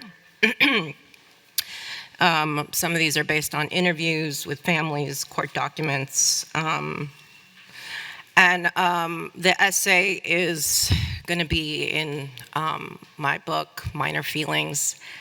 I changed the title. It's from Stand Up to Minor Feelings. I'll be published in February 2020, and this is just a partial. I'm just only going to read a part of it, okay? And trigger warning, there is sexual violence in this talk. On the first cold day of fall, November 5th, 1982, 31-year-old artist and poet Teresa Ha Kyung Cha left her job at the textiles department of the Metropolitan Museum. She wore a white Angora sweater, a red leather coat, and a maroon beret. She rode the subway downtown to the Artist Space, a nonprofit gallery on Hudson, to drop off a large manila envelope of her photos for an upcoming group show with the curator, Valerie Smith. Cha's photographs were of hands in various gestures, cropped and reproduced from ancient Chinese prints to modern French paintings. Smith, when she testified at the New York State Supreme Court House, recalled that Cha looked tired, tense, and stayed for 15 minutes, signing promotional material for the show. She said Cha left the Artist Space sometime around 4. From the gallery, Cha walked northeast. From here, I see her in my mind's eye like I'm watching an old 16mm film. Her shoulders are hunched from the wind as she hurries past abandoned, boarded-up cast iron buildings and old Chevrolet Caprice taxis trundling over old steel road plates. The red of her leather coat is washed out in the film's granular light. I imagine her passing the office of her publisher, Tandem Press, on White Street, where she spent hours editing her book, Dictée. Then she turns left on Broadway, where there is a white cast iron building that once manufactured textiles for ship sales. 25 years later, I will live in that building with my husband in a rent-stabilized sublet. Cha was already sick of New York. She moved to the city 2 years ago in 1980 with her husband, Richard, to be part of the New York conceptual art scene. But the underground art world was already dead, taken over by a gilded era of art stars like painters Julian Schnabel and Francesco Clementi and David Sally. In the letter dated June 25th, 1982, sent to her eldest brother, John, Cha writes that to be successful is to embrace the, quote, dregs of morals, money, parasitic existence, end quote, which she finds, quote, in all honesty, disgusting. That night, Cha planned to meet her dear friends Susan Wolf and Sandy Flitterman to watch a film at the Public. Despite her unhappiness with the city, her career was now going somewhere. She was in a group show which was going to open in December, and her book Dictée, which she had been working on for the last few years, had just been published. In that same letter to John, she writes, "It is hard to say what I feel, how I feel, except I feel freed, and I also feel naked. The manuscript never left my body physically, even when there was no time to work on it. I carried it around everywhere. I practically slept on it, and now it is finished." But before the movie date with her friend, Cha had to meet her husband Richard at 5 in the Puck building on Lafayette, where he worked as a photographer documenting the building's renovation. The Puck is a massive red brick landmark that covers a whole block on Lafayette in Soho. Reaching 9 stories, the building has arched windows and a bright teal trim. It's ensconced with a gold cherub statuette of Puck in top hat and frock jacket unbuttoned to expose his pot belly at the building's front entrance. Puck holds a fountain pen as his staff and a mirror in which he gazes lazily at his own reflection. Right after sundown, Cha walked into the back entrance of the Puck on Mulberry Street, where she saw Joseph Sanza, the security guard. I first discovered Cha's Dictée when I was a sophomore at Oberlin in 1996. I was in my first poetry workshop with a visiting professor, the poet Myung-Mi Kim. Kim assigned Dictée, and I was more intrigued by how Dictée looked than its content. Although it's classified as an autobiography, Dictée is more a bricolage of memoir, poetry, essays, diagrams, and photography. Cha's Dictée is about mothers and martyrs, revolutionaries and uprisings. Divided into 9 chapters named after the Greek muses, Dictée documents the violence of Korean history through the personal stories of Cha's mother and the 17-year-old martyr Liu Guansun, who led the protest against the Japanese occupation of Korea. In other chapters, Cha invokes Joan of Arc, but as a character recreated by other women. Cha avoids traditional storytelling in favor of structure that I can only describe as a script for a structuralist film.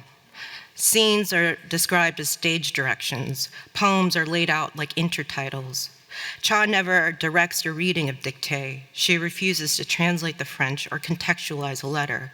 The reader is a detective, puzzling out her own connections. At the time, I couldn't relate to some of the Asian American fiction and poetry I came across. They seemed, for the lack of a better word, inauthentic, like they were staged by white actors. I thought maybe English was the problem. It was certainly a problem for me. English tuned an experience that should be in the minor key to a major key, in that there was an intimacy and melancholy in Korean that was lost when I wrote in English, a language which I, from my childhood, associated with customs officers, hectoring teachers, and Hallmark cards. Even after all these years since I learned English, I still couldn't shake the feeling that to write anything was to fill in a blank or to recite back the origin.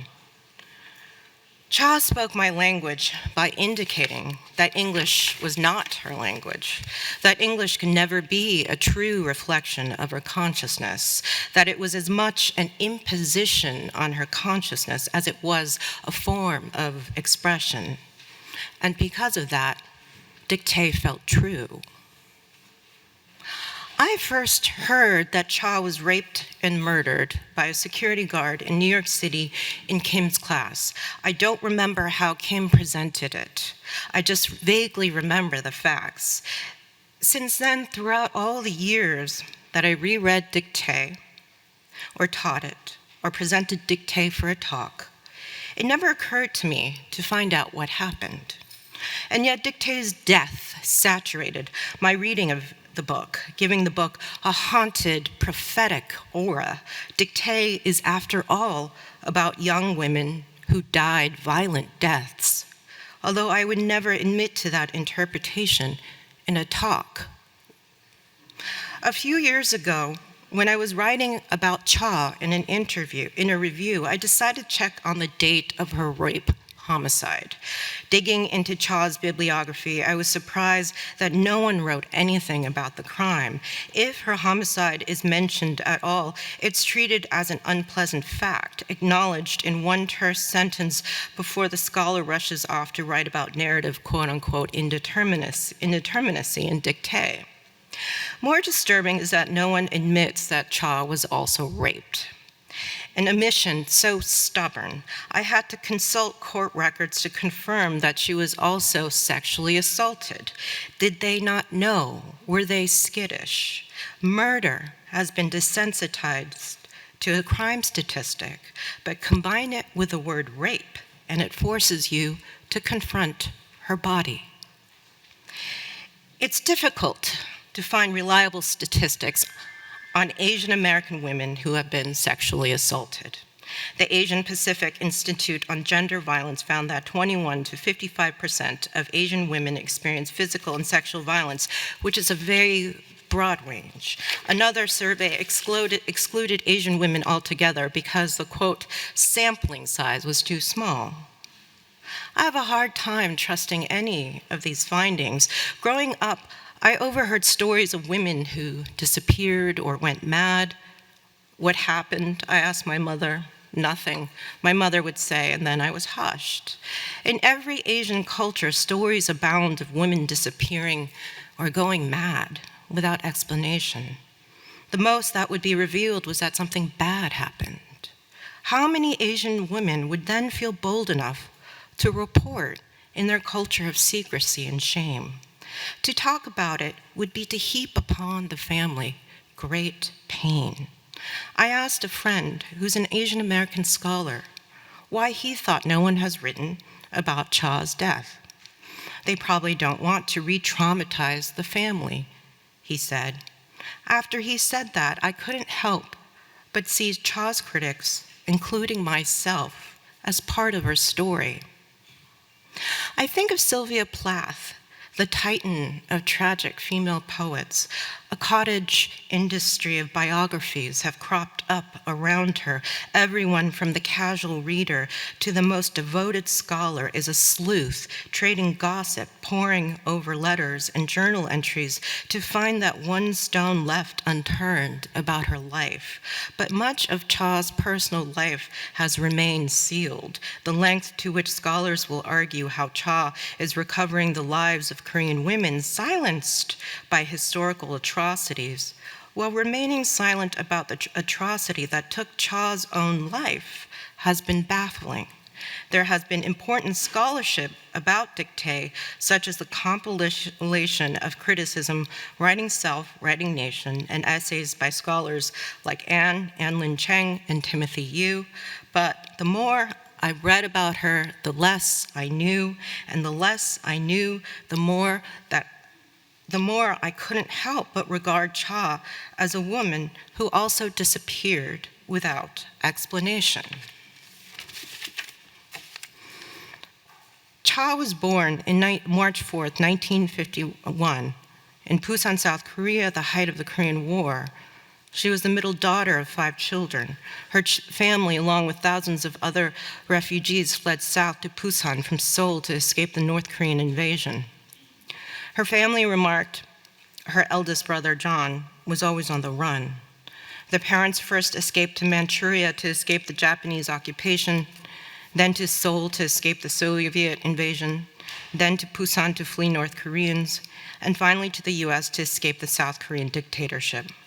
Her parents hoped that in the US, they would finally find peace. He said that Cha and her mother were extremely close. Her mother wanted to be a writer, too, and told Cha and her siblings stories that are retold in dictate. She taught them to love books and care for them by lining the covers with butcher paper. Dictate is primarily a book about her mother. In the chapter Calliope, Cha writes the history of her mother as a homesick 18-year-old teacher in Manchuria. In other sections, Cha retells her mother's shaman tales. When Cha was 12, her family left Seoul and immigrated to San Francisco in 1963. And there, Cha found her calling for art and poetry. She had a tenser relationship with her father, who, having once had the ambition to be a painter himself, opposed Cha's desire to pursue the arts because of its hardships. As a graduate student, Cha often fought with her father, who couldn't understand why she had to be in school for so long. In her poem, I Have Time, there's an unattributed quote that John wagers is probably her father. Quote, "All the years you spent here, all the literature courses you studied, and is this what they taught you? I can't understand a thing. My dictionary has no translation for this." After Cha died, Dictée quickly went out of print. Then, after a decade of silence, critical attention began to trickle in. Now, Dictée, reprinted by the University of California Press, is regarded as a seminal book in Asian American literature and taught widely in universities, while her video art, sculptures, and photography, all preserved in the Berkeley Museum of Art and Pacific Film Archives, have been exhibited worldwide in major museums. When I emailed the curator, Constance M. Llewellyn, if she could talk about Cha's rape and homicide, she deferred with this short response. "We have always tried to focus on Cha's amazing work and not to sensationalize her story." Another scholar responded, saying that she also refrained from mentioning her death, quote, "out of respect for her family, not to overshadow the work, and I was trying to accommodate the personal in a work in a different way than a traditional biographical read." These are valid objectives.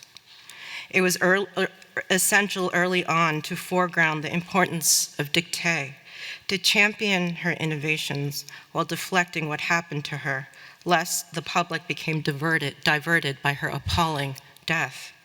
It was as if her minders had to protect the legacy of her art from the sordid forces of her rape and murder. But I wonder if their protectiveness may have been too effective. Right after her homicide, there was no news coverage except for a brief obituary in the Village Voice. This lack of coverage, I suspect, is because she was, as the police described her, a quote-unquote, an Oriental Jane Doe. But since then, despite court records that are available to the public, there has been no other story about her rape and murder, enshrouding Cha in mystery and hushed hearsay.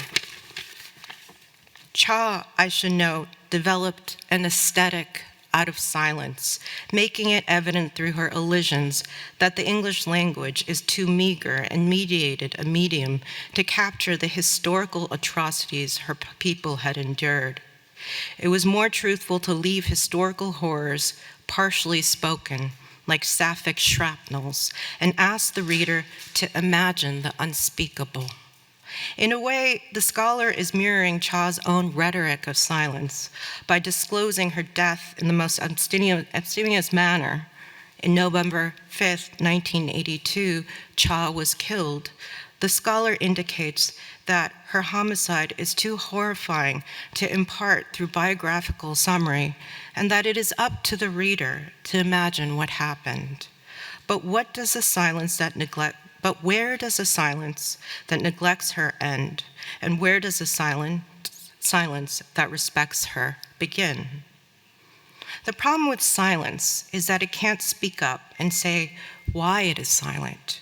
And so silence collects, becomes amplified, takes on a life outside our intentions, and that silence can get misread as indifference or avoidance or even shame. And eventually, this silence passes over into forgetting. Joseph Sanza, 29 years old, of Italian descent, was a serial rapist who was already wanted in Florida for 9 counts of sexual assault. He fled to New York City and lived with his sister while working as a security guard. Puck Building Management hired him simply on the grounds that he, quote unquote, knew English. Cha was one of Sanza's many rape victims, but his only known homicide victim. Contrary to common belief, Sanza was not a stranger to Cha because her husband Richard worked at the Puck and Sansa worked there as security. He knew the couple enough to know where they lived. He knew the couple enough that there was even a friendly photograph of them posing together. Unlike Sansa's other rape victims, who were all strangers, Cha could therefore identify him, which was motive for him to murder her and remove her body from the crime scene premises. Cha's body was found a few blocks away from the Puck in a parking lot on Elizabeth Street, right by her home. Joseph Sansa dumped her body there in a van that he borrowed from another security guard. After Sansa raped her in the sub-basement of the Puck, he beat her with a nightstick and then strangled her to death. A belt was found tightened around the broken hyoid bone of her neck, and there were lacerations on her head deep enough to expose skull. Her pants and underwear were down around her knees. She was missing her hat and her gloves and one boot. When police found her at the parking lot after 7, her body was still warm. Specificity is a hallmark of good writing, except when too much detail becomes lurid, gratuitous, and turns Cha, after years of dedicated labor by her critics and curators, back into, quote, an Oriental Jane Doe. Doubt creeps in as I write this. What do I add? What do I leave out? Do I include the rug in which her body was rolled, the straw in her hair that matched the straw in the van, the scrapes on her body that matched the pattern of abrasions on the floor of the elevator shaft? Detail in this case is also evidence. There is no room for indeterminacy. The Puck housed primarily printing presses until its $8 million renovation at the time of Cha's death, when this interior was updated into condos, which are now owned by Jared Kushner. During the building's renovation, the police scoured the building for weeks for the crime scene.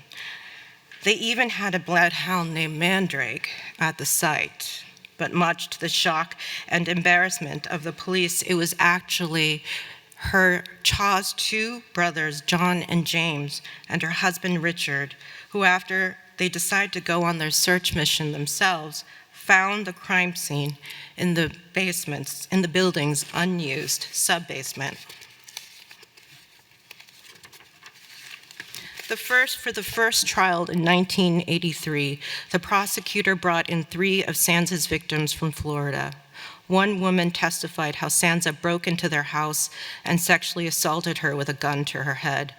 Afterwards, he tried to steal her wedding ring, which is a gruesome trademark of his. He also stole Cha's wedding ring as well.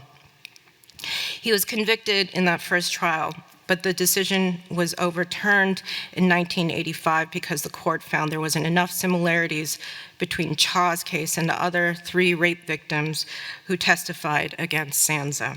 Among their terrible reasons, Sansa was quote-unquote polite when he raped the other women in Florida compared to his vicious assault against Cha. The second trial in February of 1987 ended in a mistrial when the prosecutor, Jeff Slanger, referenced a polygraph test, which was inadmissible in court. Finally, for the third trial in December 1987, the detectives found a key witness, Sansa's ex-girlfriend Lou, who testified that before Sansa fled to Florida, he called her from a payphone the day after the homicide and confessed that he quote-unquote fucked up and quote-unquote killed someone. It took the jury less than 1 hour to reach a decision. Sansa was found guilty of first-degree rape and second-degree murder. Writing is a family trade like anything else. You are more entitled to the profession if your descendants have already set up shop. By introducing me to Cha, my Professor Kim established a direct, if modest, literary link. Cha, Kim, myself.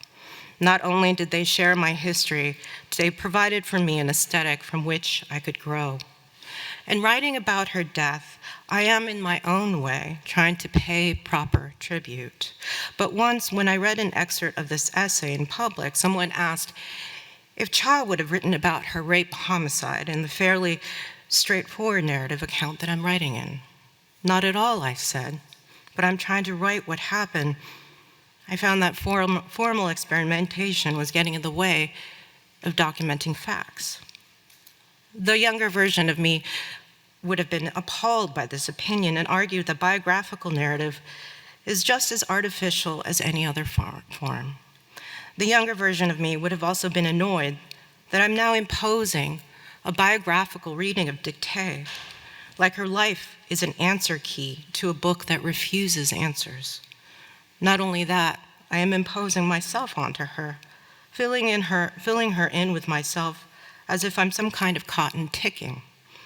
If her portrait is in danger of fading, I can interject, but here I am, at least, to compensate.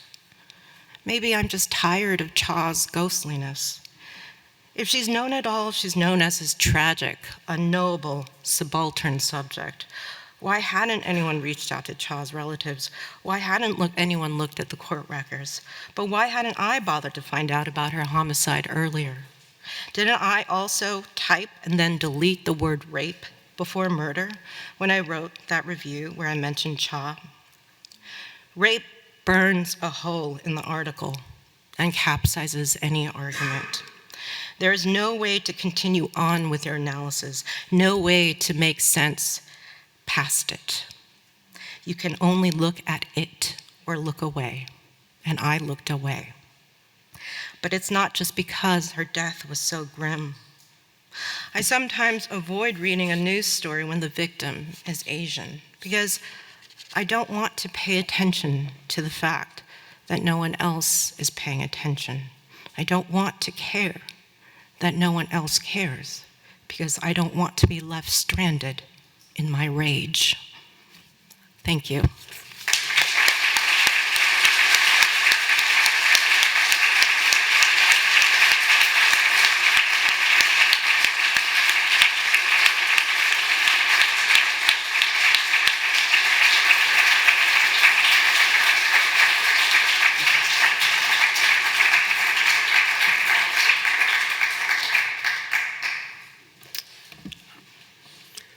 Thank you, Jennifer and Kathy.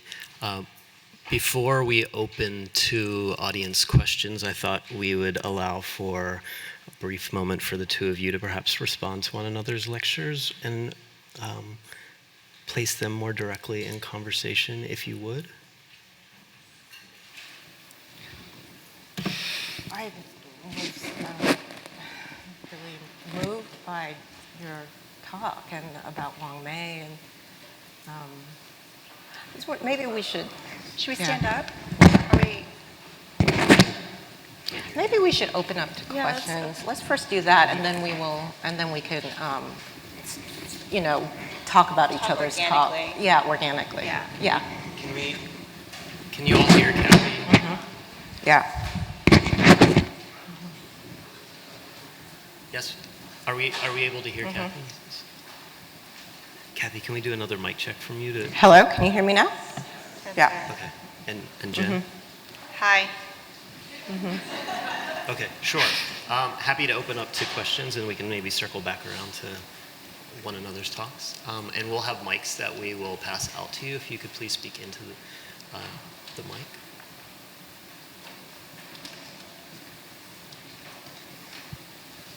Hi, thank you both so much for these really wonderful presentations on two poets, two writers I'm really interested in as well. Kathy, I feel since you mentioned me by name, I should probably say something, but having written about Cha, I did precisely what you have described, as I think most critics of Cha have done, which was not to talk about the circumstances of her sexual assault and her death. I think the reason that I did not do that was when I read the very early scholarship on Cha, especially by non-Asian American writers, I did feel that her death was sensationalized, that she was kind of portrayed as a sort of martyr figure who simply corresponded to the martyr figures that she wrote about. And it did feel, I think as many of the critics you've described talked about, that it did kind of get in the way of our sort of appreciating her work. But I think that the intervention that you're making now is to sort of ask, what have we done to our understanding of Cha by doing that? What have we not wanted to look at? And so I really take that sense that, okay, why have none of us actually looked at that, and you really did that work, and I'm, very appreciative of the unflinching way in which you did that. I guess now my question is to you, if we put this, if we look at this straight on again, how does it change the way we think about Cha's work as a whole? How does it change the way we read her as an artist if we stop looking away from the circumstances of her death? That's a very good question. It was very tricky writing this essay and writing not just about her death, but also why there was this silence around her death. And I completely understand why very important Asian American scholars, such as yourself, chose not to do it. I know that that avant-garde critics in the beginning I think they called her like Persephone, or I don't know, the Persephone of New York City, the Asian Persephone of New York City, or something like that. And so it was a way of kind of separating yourself away from that sort of sensationalizing.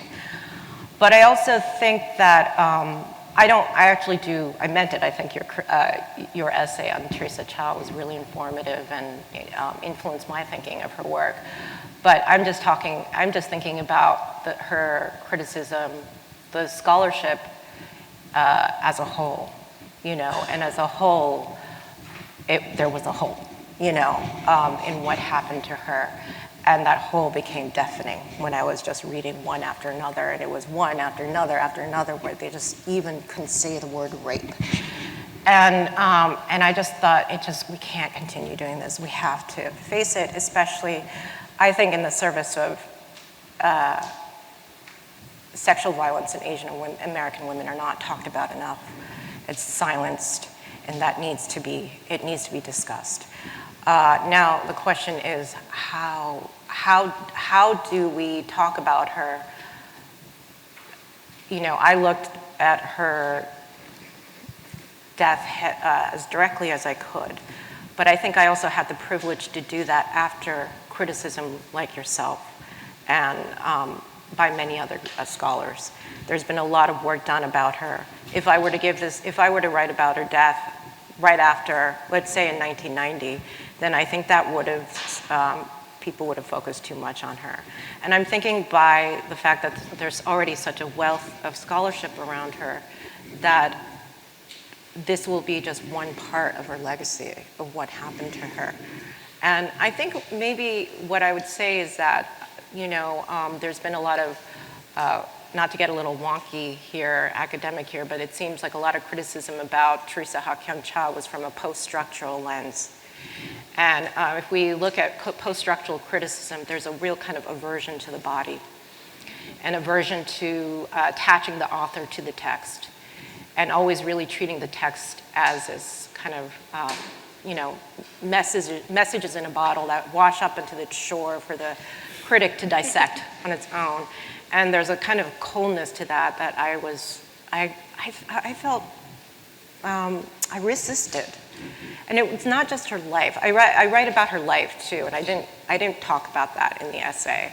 And I thought, I just wanted to know about Teresa. Like, I wanted to know about her life. I wanted to know about her. The essay is called Portrait of an Artist. And I wanted to know about Teresa as an artist, how she struggled, how she survived. Her death is one part of her life. I focus more on her death in this, in my talk, but it's more about there's been a lot of discussion about the book. What about the artist?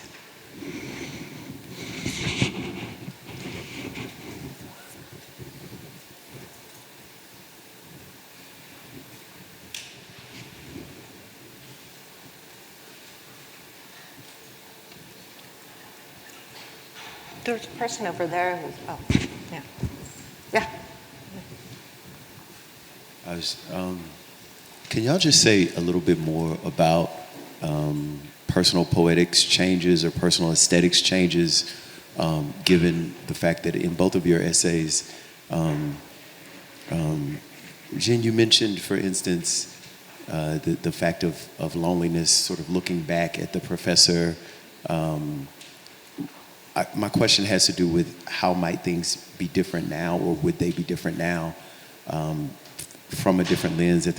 Part of your essay was, you mentioned, if I had paid attention to this name in the book, how things would be different.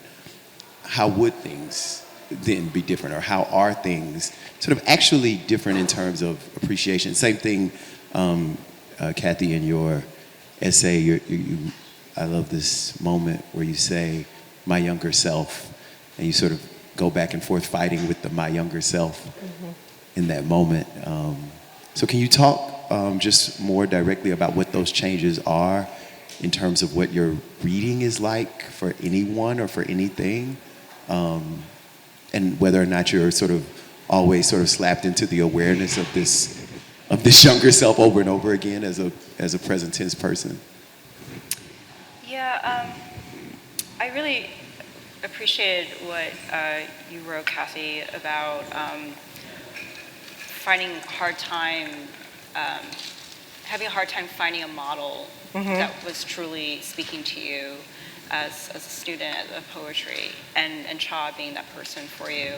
At the same time, I thought, oh my God, you were studying with Myung-Mi Kim and reading Cha in college. I mean, for me, I feel that my sort of racial and political consciousness came very late, in part because I had gone to a university that didn't have any Asian American professors or Asian American literature courses or Asian American studies, and it was entirely mysterious to me and unheard of to me that there were these writers. And when I did encounter the writers, it was in graduate school, where there's a different kind of valuation of it was so much more about career trajectories, and, well, you don't want to write like this poet because you want to accomplish these, you want to get these awards and these conference fellowships and blah blah blah. And that was almost always like the subtext of that was always like, don't write about race, don't think about race, pretend you're a white writer. And I think had I encountered Wang Mei earlier, I mean, for one, when I did encounter her, it was stunning to me that she was so insistently herself, that although she wrote about identity and gender, it was in addition to a lot of other questions, which were both formal and socio-political. I don't know. One never knows what would have happened.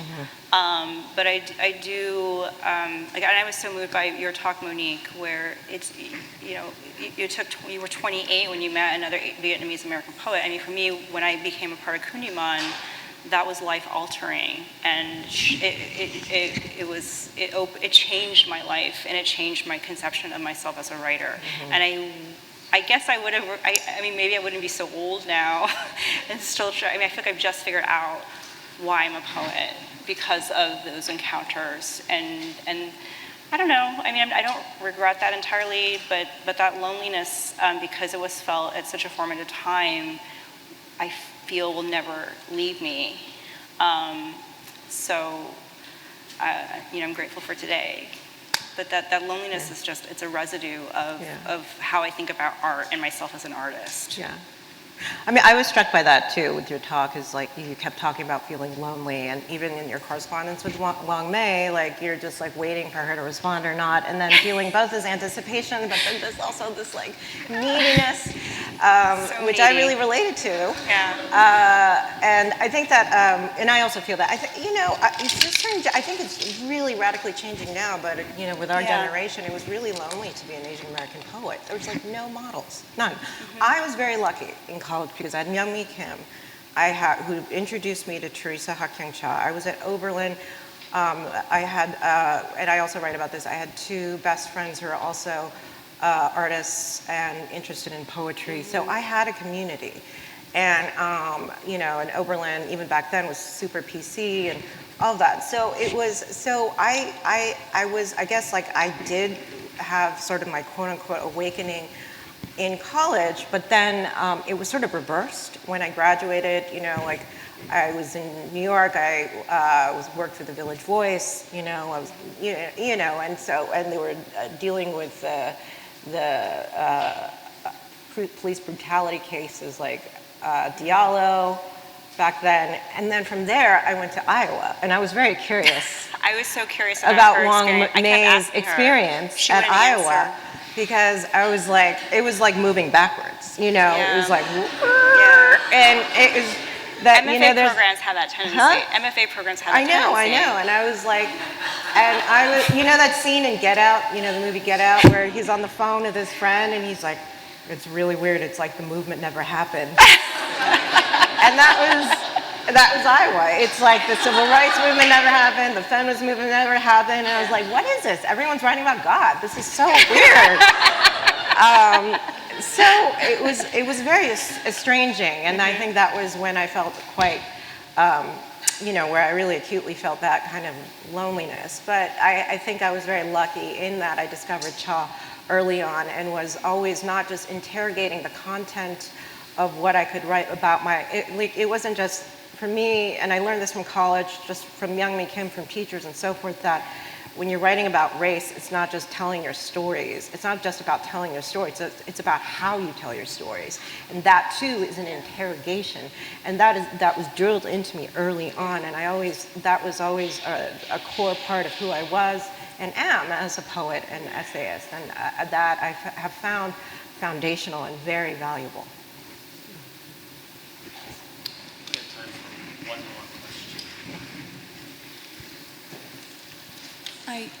I asked about pleasure in the last talk, and I want to do it again because I feel this time we have a really interesting case where both of the bodies can't be accessed, it seems, at least as far as we know from what you've told us. So in the first case, Wang Mei never appeared, it seems. I mean, I don't know if that's true, but... and then in the second one, Cha is gone. And yet, at the same time, both of you are clearly experiencing something by way of these bodies and their work. And I would love you to speak a little bit about kind of the absence of these bodies in terms of the pleasure that you actually experience while you're thinking about these people and their work. Well, it was incredible when she first wrote me back, and the generosity of her responses. The volume of her responses were generous, even though the content was often withholding. I couldn't believe I was having that conversation with her, and that she wanted to see pictures of my son, and that she was so free with talking about motherhood and art and her life her conceptions of herself as an artist. That remains a pleasure. And I will say that when I was working on this talk, I was a little afraid to go back to the correspondence because it was so intense. It was obvious. It was clearly part of my neediness arose from having just become a mother myself and recognizing that the way I was mothering was so different from the way my mother had mothered me. And I don't know if some of you feel this way, but you feel like, well, where's my mom? Where's that mothering that I'm giving my child, and why can't I give who's going to give me that mothering? And I think in some ways my neediness came because I wanted her to give me a kind of nourishment, to be seen as me, rather than something else, which is unfair to my mother. But I was scared to look back at the correspondence because all those feelings came up again. And at a certain point, I actually stopped writing to her because it was too much. And in one of the last emails she wrote me, she was always traveling, and she would be writing from Mongolia or Western China or Sweden, and would say, I had a dream about you, and would share the dream, and I was just like, I can't deal with this much. I don't know. This is probably a deficiency in me, but it was maybe too much pleasure, or maybe I don't know. I couldn't continue the correspondence. I don't know if that answers your question. There was no pleasure in writing this essay. I think it was really hard to write it. I kind of kept giving up, and then whatever I just felt compelled to continue the research. But it was not pleasurable. It was, I will say, there were, I don't know if pleasurable is the word I would use. I think there were revelatory moments. There were, I think, that same kind of correspondence. I talked to John Cha, her brother, and it was really amazing talking to him and hearing his story. I don't finish the story of what happened. He, what was remarkable was talking to him about what Teresa was like as a sister, and also the very strange story about how he and his brother found the crime scene. And this is also interesting, is that you think, like what I was trying to do was sort of demythologize Teresa, sort of that kind of shroud of secrecy around her. And you can't control that, I think everyone is always kind of trying to either control her story or in some way, and I was like, well, I just want to write about the facts, get the facts down. But the way he found the crime scene was really bizarre, where almost supernatural, where he was saying that, and this is in the essay, where he was like, her mother had this dream about numbers, like it was like 7 something or other, and then no one could find the crime scene, and they were just searching, and the basement was just worn of rooms. I mean, it's a big building, and the police can find it, no one can find it, and then they saw the numbers that were in her mother's dream. And then they followed those numbers, and they came to a room where there were her gloves and other, and evidence of the crime scene. And so, and there were other elements of it where I was like, whoa, I can't put this in the story because that's going to just mythologize or just put her in this sort of enshroud her in this kind of mystery again, But then I was like, this is his story. This is the way he saw it. You could believe whatever you want to believe and so forth. But I think it was, maybe the word is gratifying. It was really gratifying to talk to his relative, and moving and powerful to talk to her friends and her relatives, and to really get their story of what Teresa was like.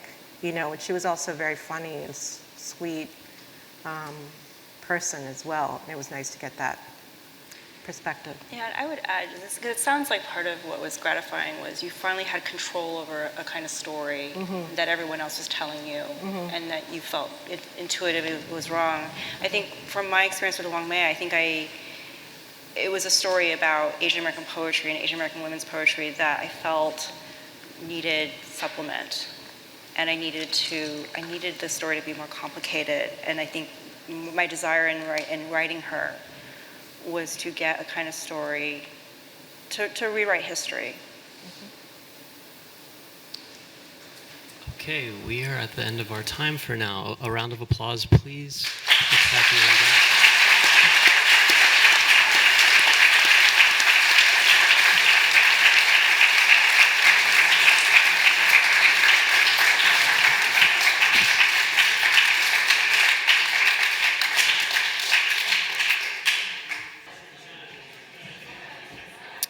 Hello, everyone. Hello. This is mobile. Hello, everyone. Welcome back. Thanks for joining. Welcome back. Thank you for being here. I'm going to do the very formal Library of Congress thing and give you the full welcome. Those of you who have heard again, welcome back. I'm Anya Kreitney. I'm the programs manager at the library's Poetry and Literature Center, housed right here. We're excited to have you back for this afternoon's slate at the Asian American Literature Festival. And thanks again to our partners, the Smithsonian Asian Pacific American Center, and of course the Poetry Foundation. And a big round of applause, please, for both Lawrence Mendavis and Jennifer Chang, please, organizers of the festival. Thank you.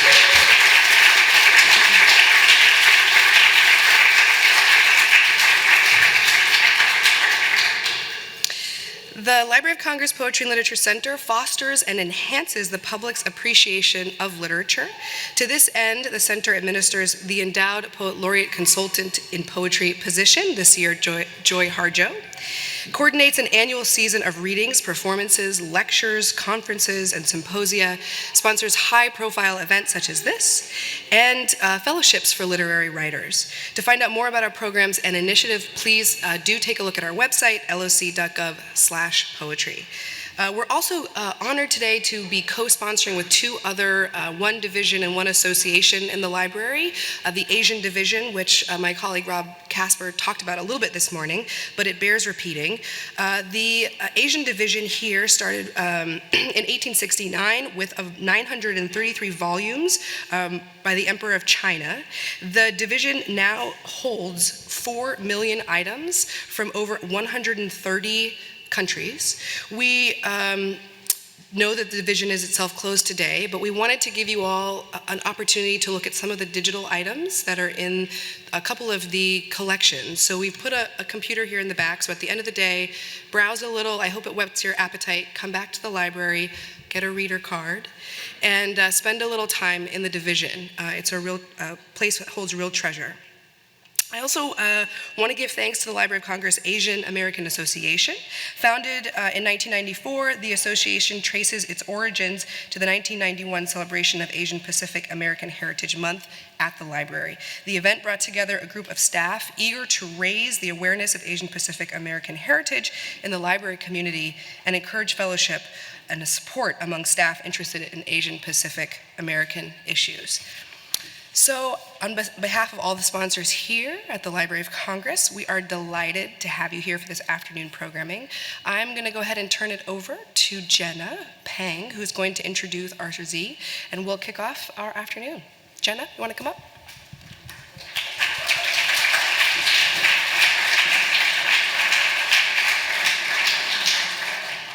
Hi, can you hear me? All right. In considering Arthur Z's body of work, I want to speak about a poetics of notice. Specifically, what occurs in an act of notice in the processes of looking and listening. What is political about notice? Who is overlooked? What objects, interrupted by power, overdetermined by culture, are prematurely and sometimes violently gleaned? For Asian American literary life, a life often experienced in discontinuities and strange synchronicities, how can notice be a practice of living, a ritual way of moving forth with fracture? And for Asian American literature, a genre often read as partial, as bound to its particular brand of fragmentation of and to a presumed whole, how can notice, this ordinary attentiveness, this durational unclosing act, inform how we care for literature and for others? In his poetry, Arthur Z writes the act of notice as an act not of focus, but of shift. His lines flit among ordinary objects and unassimilated sensations, blink into what Babylonian astronomers are seeing, rescale into python-skinned sound waves. As a reader, you enter this momentum. You drift and you leap, wondering what in the shifting process of sensing are we becoming attentive to? Are we becoming more open and alive to? Z writes a compliant sort of sensation, what pulls over, an elastic sort of sense-making, what evokes what happens when. In his poetry, the objects of our everyday, seeming underground and isolated, comprise a world made connected and coeval, form the touchstones of a kind of meaning-making. As Z writes, suddenly small things ignite. Fragments of noticing put into couplet make visible the magnetic lines of a moment. These fragments, accumulating throughout a poem, a collection, a career, generate intimate geographies, convergent timescapes, a feeling of staying with and beyond. Arthur Z is the author of 10 books of poetry, including Sightlines, which was released earlier this year, and Compass Rose, which was a finalist for the Pulitzer Prize. Z is also a celebrated translator of Chinese poetry, whose book Silk Dragon was selected for a Western States Book Award for translation. Z is the recipient of fellowships from the Guggenheim Foundation, the National Endowment for the Arts, and the Witter Binner Foundation. His additional honors include an American Book Award, a Lannan Literary Award, and the Lila Wallace Reader's Digest Writers Award. It gives me great pleasure to introduce Arthur Z.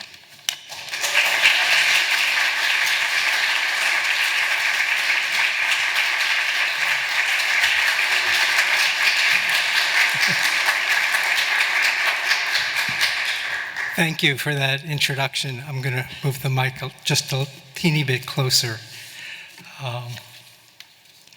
So my talk is called The Streams Streaming Through Us, the Rich Diversity of Asian American Poetry. It's a pleasure and honor to give this informal talk today, which can be best described as an intimate walk through Asian American literary history from my personal experience and perspective. In 2014, Lawrence Min Davis and Gerald Ma, the editors of the Asian American Literary Review, invited me to engage in a letter fellowship to nurture emerging Asian American writers and grow community across literary generations. I accepted their invitation and corresponded with Ocean Vuong 2 years before he was to publish his celebrated book, Night Sky with Exit Wounds. We exchanged 3 sets of letters, and at the outset, Ocean immediately articulated his Asian American identity through language. He wrote, "I am starting to think that to be an Asian American is to build one's own nation within one's body. And maybe my best tools happen to be words and language. Through language, my nation remains malleable, ever-changing, and borderless. My citizens are words, and words belong to all who use them. I've made only one out of an enormous number of possible selections to highlight the rich diversity of Asian American poetry through the stream of personal experience. I'm going to begin with a brief biographical sketch. As the son of Chinese immigrants from Beijing, I grew up in suburbia in Garden City, New York. I felt a lot of pressure to pursue something in the sciences or engineering, and I came to poetry rather late. As a freshman at MIT, bored in a calculus lecture, I wrote my first poem. Soon I was writing all the time. In my sophomore year, Denise Levertov came from California and taught a poetry workshop. She made the Bay Area sound exciting, and I transferred to the University of California at Berkeley. There, Josephine Miles became my mentor. Derek Walcott once said to me that because the path of a poet is arduous, there is always someone who tells a young poet that poetry is worth committing to. For him, it was his mother. For me, it was Josephine Miles. After I graduated from UC Berkeley, I moved to Santa Fe, New Mexico, and joined the New Mexico Poetry in the Schools program. The group of poets I met in that program included Maymay Bersenbrugge.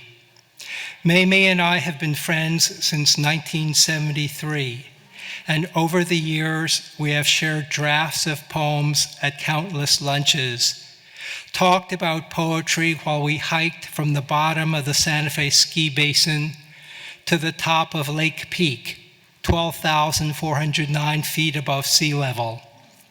And for a few years as faculty at the Institute of American Indian Arts, when the budget was tight, we even shared an office. During that time, we were also contributing editors to a small experimental literary magazine, Tioni, a Kerasin word that means the meeting place, that sought to bring multicultural poetic perspectives into conversation with each other. I've picked the opening of a relatively early poem of Mei's, Chinese Space, with its signature long line, like the horizon line stretching across a mesa in northern New Mexico, even though the place described here is in China. Chinese Space. First, there is the gate from the street, then some flowers inside the wall, then the inner roofed gate. It is a very plain wall without expressionistic means, such as contrasting light on paving stones inside the courtyard to the calligraphed foundation stones. My grandfather called this the facade, or Baroque experience, rendering a courtyard transparent. The eye expecting to confront static space experiences a lavish range of optical events, such as crickets in Ming jars, their syncopation like the right, then left, then right progress into the house, an experience that cannot be sustained in consciousness because your movement itself binds passing time more than entering directs it. From Mei, I heard about Basement Workshop in New York City and met Jessica Hagedorn, who is curating the poetry series there. Here's the opening to Picture This, after a series of paintings titled Gift Wrapped Dolls by James Rosenquist. A woman hurled out. A woman hurls herself out the window, exits out the window, expects to crash land on the sidewalk, crash land, bones and skin into sidewalk below. Through Basement Workshop, I also met Francis Jung and Kamiko Han, admiring Kamiko's adaptations of the Japanese form zuehitsu, or running brush. I've chosen this passage from Opening Her Text. I nestle with my daughter in her bed in the room painted pink a decade ago. Half the pink now covered with glossy clippings of this or that star, male and female. Her reading light spots a book in my hands. She is the oldest of two daughters and on the verge of one of those beginnings. Remove, approach, reproach. Outside, boys kill one another over sharp lyrics. Girls slash strangers across the face. In Prospect Park, the fireflies begin their mating flares while other insects settle into moist foliage. As I became better known as a poet, I started to travel, and in 1985 met Pat Matsueda in Honolulu. Pat has served for years as managing editor of Manoa, a Pacific Journal of International Writing. The undertow of her poem, Shika, Deer Shrine, Japan, for my sister, has stayed with me. 2 years old, You have a mouth like a split plum. Or mother is braced against a tree, trying to conceal her wound. Oblivious, we follow our father beneath the ironwoods, through the stains of shadows on the ground. In silence, we feed the deer at Shika Shrine. On that trip, I had lunch with Wing Tek Lum in Honolulu, Chinatown, and we discovered we shared an admiration for the ancient Chinese poet Tao Chen. In fact, a line from one of Tao's poems was displayed prominently in his office. Here's an excerpt from To a Poet Who Says He's Stopped Writing Temporarily. These periods are as essential as that moment you sit down in a rush, your favorite pen in hand, pulling out that journal you've always carried for this very purpose. And when the point scratches surface, flesh is made word, and these small truths of your existence illumine the page like laser light, scorching our hearts forever. During this time, I joined the board of a small press, Tooth of Time Books, located in Guadalupita, New Mexico. The founder, John Brandy, had reissued my first book and also published my second book of poetry. I looked for books by emerging poets and sponsored Carolyn Lau's 我的说法, My Way of Speaking, that was published in 1988. Here's Carolyn's quirky calligraphic style in a complete short poem. Being Chinese in English. The man in the night reading by lamplight. Nearby, the men playing checkers.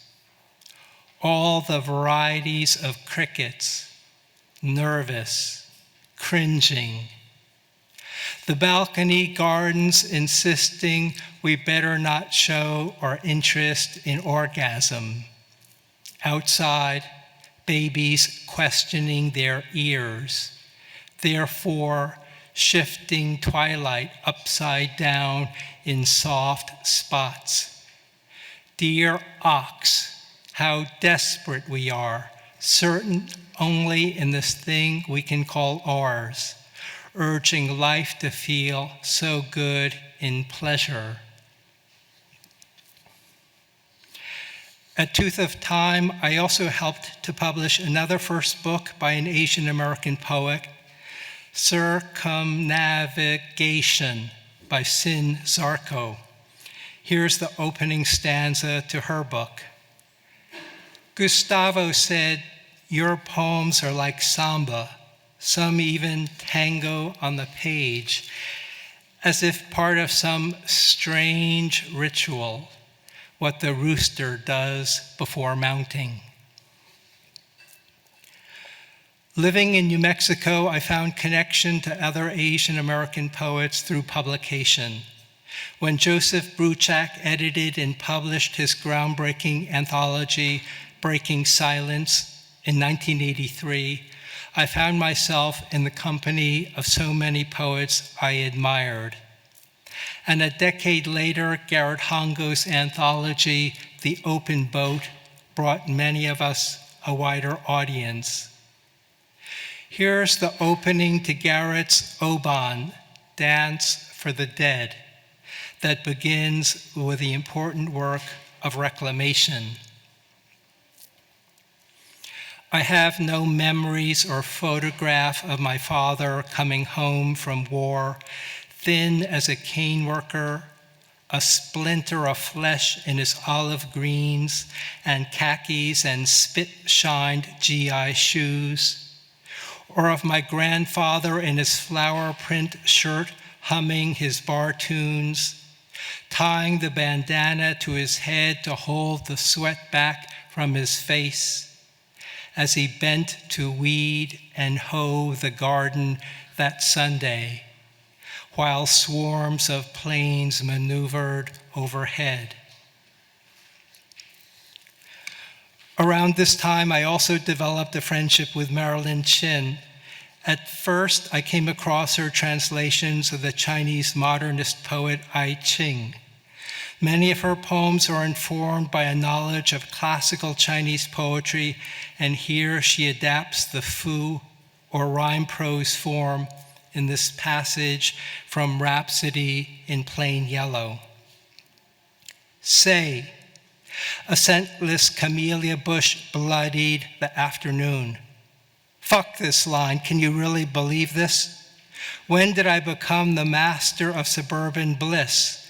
With whose tongue were we born? The language of the masters is the language of the aggressors. We've studied their cadence carefully, enrolled in a class to improve our accent. Meanwhile, they hover over, waiting for us to stumble, to drop an article, mispronounce an R. Say, softly, softly, the silent gunboats glide. During the mid-1980s, I met Kathy Sung several times when she came to Santa Fe. Her husband's family lived in town, and we used to meet at a local coffee shop. She was completing her second collection, Frameless Windows, Squares of Light. I remember she talked about how it was a struggle to be a mother and balance those demands with invitations for readings and workshops, and she prioritized her family. Here's the opening to Litany. She gave you the names of things, each word a candle you held between yourself and the dark. The litany of the alphabet like a rosary before sleep. Then the shadows on the wall became familiar, the storybook shape of elephants. In 1981, the University of California at Berkeley held an Asian American Literary Festival, and I met John Yao there. We developed an abiding friendship and shared an enthusiasm for the difficult and challenging Tang Dynasty poets Li Shangyin and Li He, as well as surrealism and experimental poetry. He came out to Santa Fe several times, and we usually stopped in at a few art galleries. On one visit, I told John I had met Agnes Martin, and he wondered if we could drive out to Galisteo to see where she lived. I didn't know Agnes well enough to call her, but I knew where her house was. I drove John out and remember he was so excited to take a few photographs from the road of her adobe house and the surrounding landscape. John often writes in sequences, and I've selected the last section to borrowed love poems. Now that the 7 wonders of the night have been stolen by history, now that the sky is lost and the stars have slipped into a book, now that the moon is boiling like the blood where it swims, now that there are no blossoms left to glue to the sky, what can I do? I who never invented anything and who dreamed of you so much, I was amazed to discover the claw marks of those who preceded us across this burning floor. In the 1990s, I met Walter Liu in New York.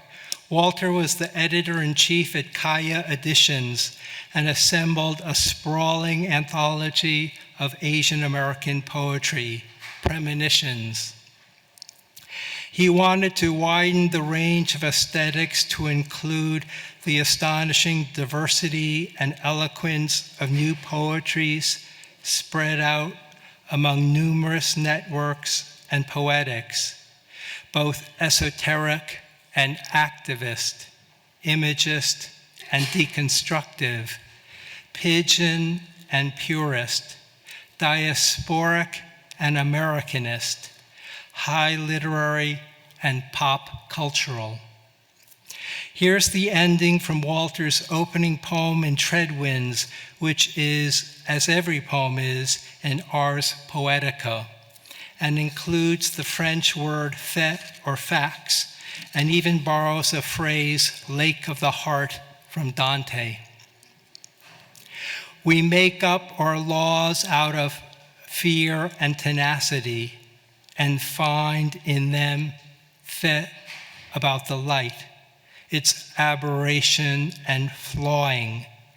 Whenever a planet wheels all hell-like, grinding in the wrong, azimuth or angle of right ascension, coordinates deep in the lake of the heart. On a trip to Minneapolis, I reached out to David Mura and we had lunch together. I believe it was shortly after he published his second book, The Colors of Desire. Here is the opening from the title poem. Photograph of a lynching circa 1930. These men, in their dented felt hats, in the way their fingers tug their suspenders or vests, with faces a bit puffy or too lean, eyes narrow and closed together. They seem too like our image of the South, the 30s. Of course, they are white.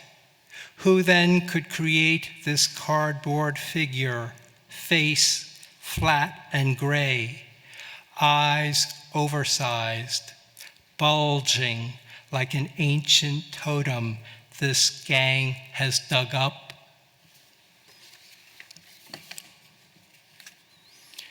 Around this time, I came into contact with Eileen Tabios, who is active with the Asian American Writers Workshop. Eileen interviewed me about my poem Archipelago, and our discussion gave her the idea to interview 15 Asian American poets. She assembled the anthology Black Lightning, Poetry in Progress, and the Writers' Workshop published it in 1998. This was the first anthology to share working drafts of poems as well as interviews with each poet. Here is the opening to our manifesto poem, I Do. I do know English.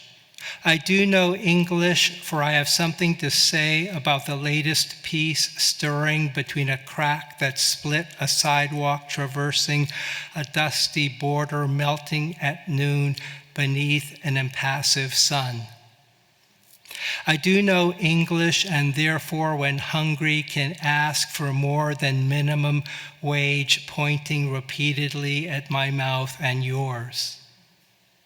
Such a gesture can only mean what it means. I do not want to remain hungry, and I am looking at your mouth. In 2000, the Lannan Foundation in Santa Fe, which sponsors a Readings and Conversations series, brought Lee-Young Lee to town. Lee-Young read to a packed house, and I include here the ending to his classic poem, Persimmons, where his father has gone blind. He raises both hands to touch the cloth, asks, which is this? This is persimmons, Father. Oh, the feel of the wolf tail on the silk, the strength, the tense precision in the wrist. I painted them hundreds of times, eyes closed. These I painted blind. Some things never leave a person. Scent of the hair of one you love, the texture of persimmons in your palm, the ripe weight. In 2003 in New York, the Asian American Writers Workshop hosted Intimacy and Geography, the National Asian American Poetry Festival.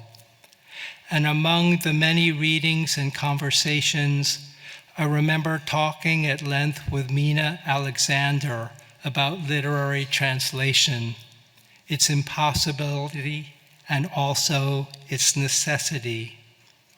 We talked about translations of the Mahabharata, the Bhagavad Gita, and the Kama Sutra.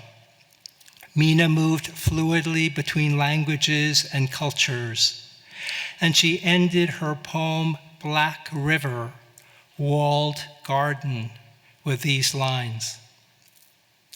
The leaves of the rose tree splinter and flee. The garden of my childhood returns to the sea. The piecework of sanity, the fretwork of desire, restive bits and pieces edged into place, satisfies so little. In dreams come calling migrant missing selves. Fire in an old man's sleeve, coiled rosebuds stuck from a branch, or earthly world slid open. Around this time, visiting Naropa University, I met Shin-Yu Pai, who has a strong connection to the visual arts. Instead of work from that time, I've selected an excerpt from a more recent poem, Burning Monk, that describes the protest and death of Thich Quang Duc in Saigon. His body withering, his crown blackening, his flesh charring, his corpse collapsing, his heart refusing to burn, his heart refusing to burn, his heart refusing to burn. As I look back, I see that I met so many Asian American poets in New York. In 2009, the poet and translator Kaveh Basiri invited me to read in his triptych reading series, where he invited 3 poets to share the stage. I read with Kathy Park Hung and Allison Bennis White. Here's a complete short poem of Kathy's, Elegy. Awaken, bullfinch, your noon blink readily. I know ye, noontime, noon. Awaken, ye left me slurred, tongue still bobbed, robbed of pullet sun. Me wigwam dreadnought from sand dune's shoulder. Noon lashed shut, knotted dots dim horizon. I ye trembled chill betwixt, if a flood in desert dread, our waters rush, our swamps gamblers flush. I plunge water's surface and look noon, look for the cold meat of your hand. The next stage of this walk involves the importance of translation. Unlike most of my friends, I did not go to graduate school and get an MFA. I learned my craft through translation. At UC Berkeley, I translated the Tang Dynasty poets. Over time, I reached out to poets of other dynasties, and then in recent years, with trips to international poetry festivals, I've translated poems into English by contemporary poets in China and Taiwan. In 2008, Edward Hirsch invited me to edit Chinese writers on writing. Around this time, I came in contact with Gerald Ma, who as a graduate student at the University of Maryland was excited by and translating the important Chinese poet Haizi. For the Chinese Writers on Writing anthology, Gerald made, I believe, the first translation into English of Heidze's essay, The Poet I Most Love, Holderlin. Here are the opening and closing passages. There are two types of lyric poets. The first kind of poet loves life, but what he loves is his own self in life. He believes that life is only the endocrine or the synaptic sensations of his self. But the second type of poet loves the vista, loves the landscape, loves the winter horizon at dawn or dusk. What he loves is the spirit in the landscape, the breath of existence in the scenery.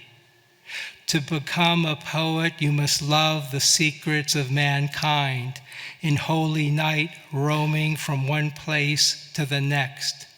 Love the happiness and suffering of mankind. Endure what must be endured. Sing what must be sung. While I consider the stream of translation, it's a good time to reach back to the poems of Angel Island. 2 years ago, in her inaugural talk, Kamiko Han called these poems the roots and branches of Asian American poetry. I too have found these poems important to remember as part of our history, and because translations renew their source texts, I've included a recent translation by Jeffrey Liang. His poems don't replace the translations by him, Mark Lai, Jenny Lim, and Judy Jung, but they add to the discussion.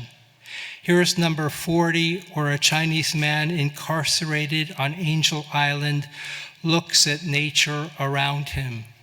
A li is a Chinese mile, about a third of the distance of a Western mile. A waterscape like kelp entwined 1,000 li. The shore path with no bank is difficult to walk. Calm breezes enter the heart of the city. Such tranquility and joy. Who knows I reside in a wooden barrack? In juxtaposition, I jump cut to Santa Fe, New Mexico, to recover 2 poems by Japanese Americans incarcerated there during World War II. Most people know about the Japanese American internment camps at Manzanar and Hart Mountain, but few know there was a small camp in Santa Fe. Through a mutual friend, I met Koichi Okada, who is a graduate student from Tokyo attending Highlands University in Las Vegas, New Mexico. Koichi invited me to read a draft of his thesis, Forced Acculturation, a study of Issei in the Santa Fe internment camp during World War II. And I was excited to discover 3 tanka poems by Issei poets. I include 2 of them here. The first is by Muen Ozaki. I stand in line morning after morning for the cold, icy cup that pierces into my bare hands. A second tanka is by Keiho Soga. Since there is no one to kiss here, I devour one raw onion after another. In addition to these poems, I want to include an excerpt by an overlooked poet, Josephine or Josie Fu, who lives in Farmington, New Mexico, and who works in law for the Navajo Dene tribe.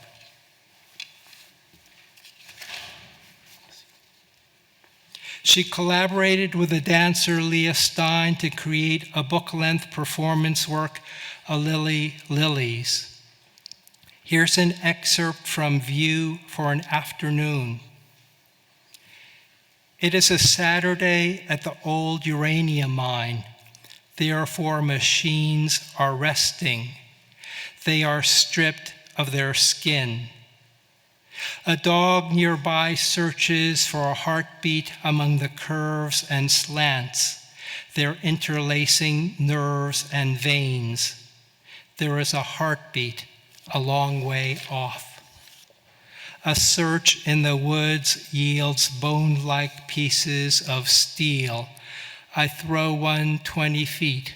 The dog runs. There is a hard square, right angles, steps rising no higher than a man, dark, velvety, vast, infinite interior. There is stretched weight, a bridge on a hill, gravity, reflection, and a mirror.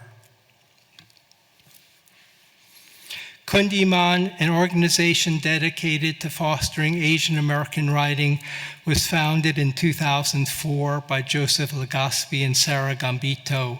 I'm a member of the advisory board and have twice served as faculty member at the Kundiman Retreat that encourages and mentors emerging Asian American writers. In 2015, Joseph and Sarah invited me to share a Saturday evening main stage reading at the Associated Writing Programs in Minneapolis with Vijay Seshadri along with Tina Chang, who introduced us and moderated our discussion. I first encountered Tina's work in 1996 when I guest edited the poetry for an issue of the Asian Pacific American Journal. I remember reading through a pile of submissions, and one poem, Fish Story, leapt out. I was excited to select it for publication, and I believe Tina was a graduate student at Columbia University at that time. Here's the opening. It is the hour of news. The television cracks its voice over the radiator and the blue carpet. Always that same cooked silver of you, oil spilling from the mouth, ginger and scallions burning through the scales.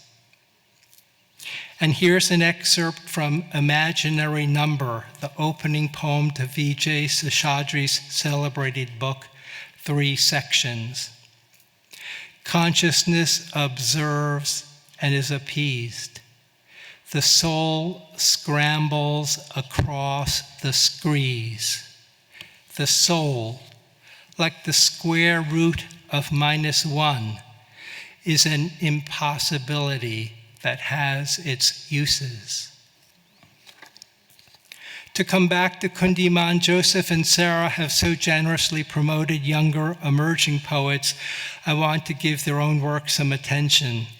Here's an excerpt from Joseph's leaping one-line stanzas in Verlaine on the Lower East Side. I do what you hope to find interesting. You do what I pray is magical. Or tales twist like tongue-tricked cherry stems. Face of a fox, heart of a dog.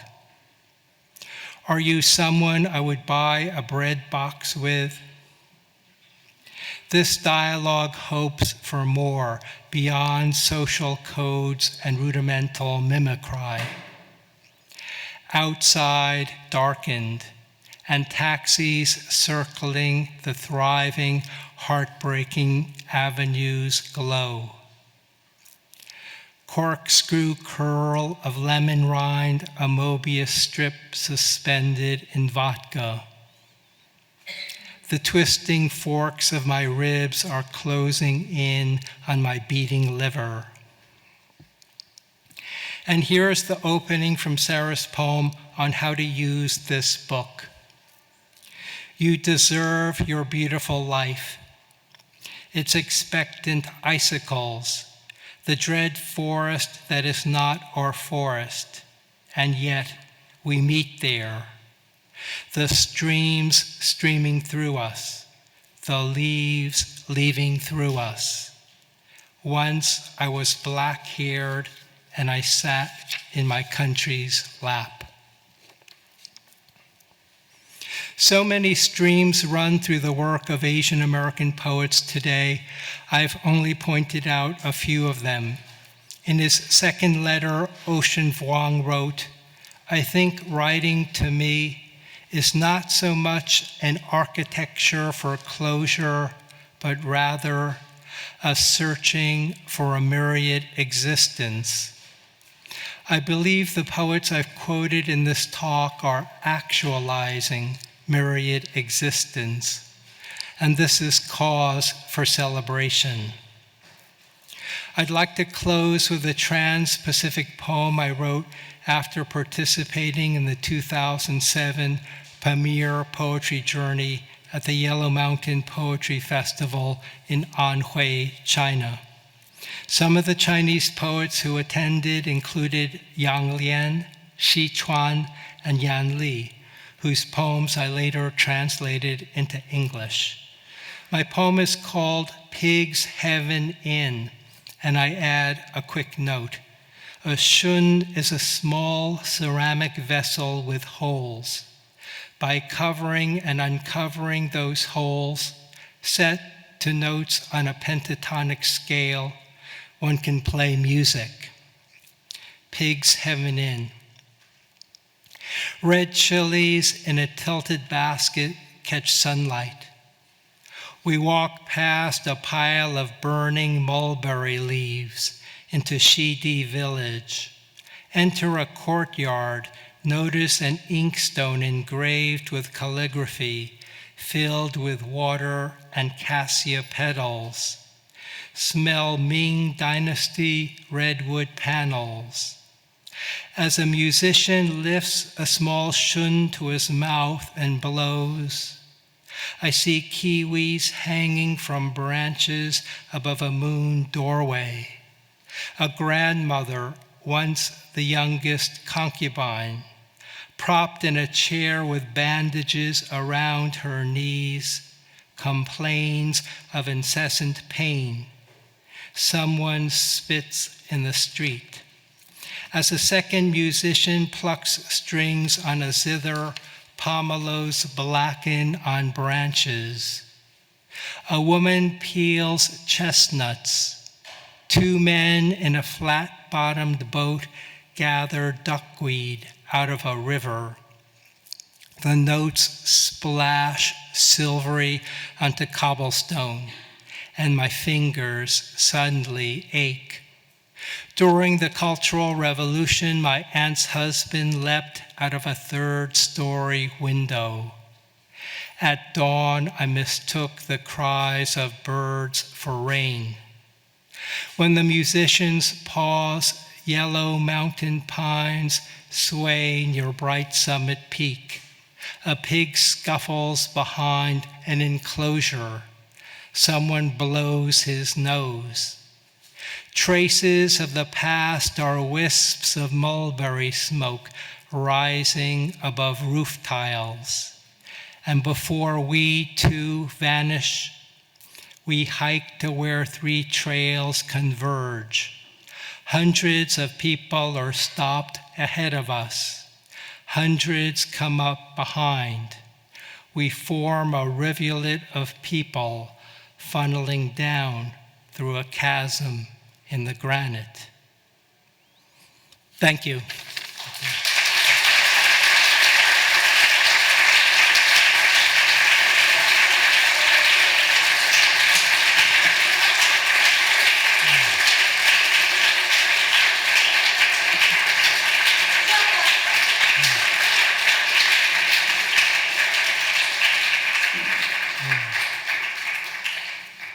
Thank you. We have time for a few questions. Yeah. Yes, let's start over here.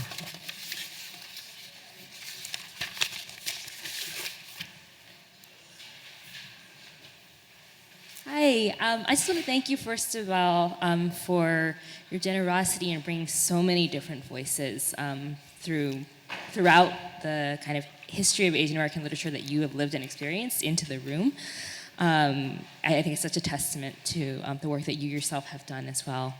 I am curious, you spoke a lot about the friendships that you've had and the professional relationships that have knit a community, knit the Asian American literary community together, and your involvement in that along the way. But I'm curious to know, who are some of the poets who were formative for you when you were starting to write as well? When I first started to write, I would say the two teachers I mentioned. When I was a student at MIT, I was amazed. I mean, I was like desperate to get out of there. I was amazed to see at the end of my freshman year that Denise Levertov was coming to teach a poetry class. And I'd read her work my last semester of high school, and I knew her work and liked it. And so when Denise came to MIT, she made students submit portfolios of like 10 poems. And actually, there were a huge number of students from Harvard and Radcliffe who wanted to be in the workshop. And the workshop ended up being about half Harvard, Radcliffe students, half MIT students. And if you knew Denise, a few people who just lived in the community who worked. And Denise was really formative for me because she was the first living poet that I met who was so passionate about poetry. And she never went to high school or college. She was homeschooled in England, but she was trained as a dancer. So I'll never forget the way she sort of read poems with her breathing and with her body. And so that was really formative for me.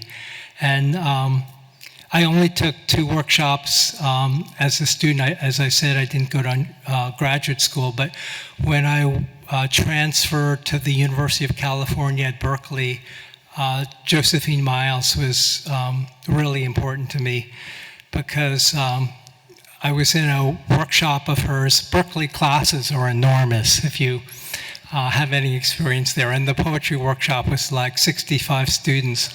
And I thought, oh my God, she'll get to 2 poems in a semester by each student. And I went up to Josephine after the first or second class and I said, I don't know if this is going to work for me.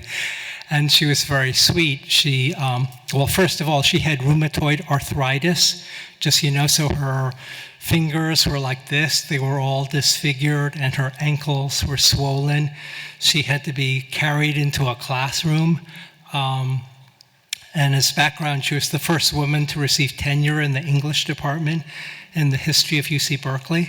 And she said to me, well, I want you to come by my house for tea on Saturday and I'll give you some feedback on your poems.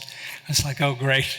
And so I went over on Saturday and sort of went to her house. I still remember it's like 2275 Virginia Street, north of campus. And there was a big bird of paradise that was sort of blooming in the yard. And I went in and I sat down with her and she went through my poems and she took them apart and put them back together. And she said, work on these and have you read Rilke? I was like, no. She said, you better read everything you can find of Rilke, and when you've revised these poems, call me and I'll meet you again. And I did, and then she would go through the poems and she would say, have you read Neruda? I was like, no, okay. She'd be like, okay, I want you to read everything you can find by Neruda. It was never for a class. It was never college credit. It was just such a generosity of spirit. And in many ways, my teaching at Kundiman or teaching at workshops, I feel like that's a way of passing it on. So those 2 poets were really important to me.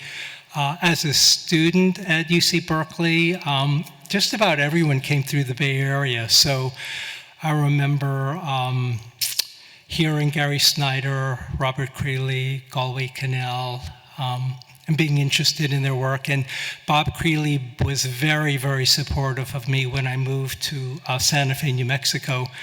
In 1977, Albuquerque was having a Revive the Downtown series. And a poet named Larry Goodell called me and he said, I want you and Bob Creeley to read together. And I was like, what? And he said, yeah, I want both of you to read. And I called Bob, who lived in Placitas, and I said, well, I'm just introducing myself. I'll meet you, the reading at this gallery. And Bob said, "You are not going to do that. You're coming to dinner at Placitas because that's on the way to Albuquerque, and then we'll drive together." So he became a very important poet as a formative influence, someone, again, so devoted to poetry, but also so generous. And I would see him occasionally, actually often. So those are a couple of the poets who were, and then I have to say that in 1972, I'll just give you a little fun background, but it talks about formative poets. When I was getting ready to graduate from UC Berkeley, I wanted to go somewhere I'd never been before. And Josephine Miles said, "You should go to Santa Fe, it's really beautiful. A young poet can live cheaply there." That was important. And she said, "I'm giving you the names of 3 people to look up. Maybe something will happen." And the second person I called, Stanley Noyes, said, "Arthur, we're putting together a Poetry in the Schools program. You should apply." And I did. And in that group, the next year was Maymay Bersenbrugge, Joy Harjo, Leslie Silko, Simon Ortiz.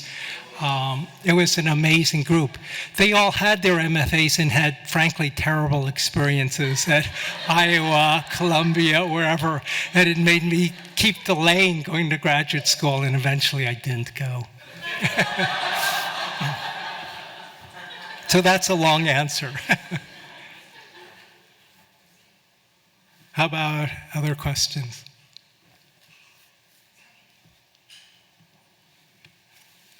Yes, back there.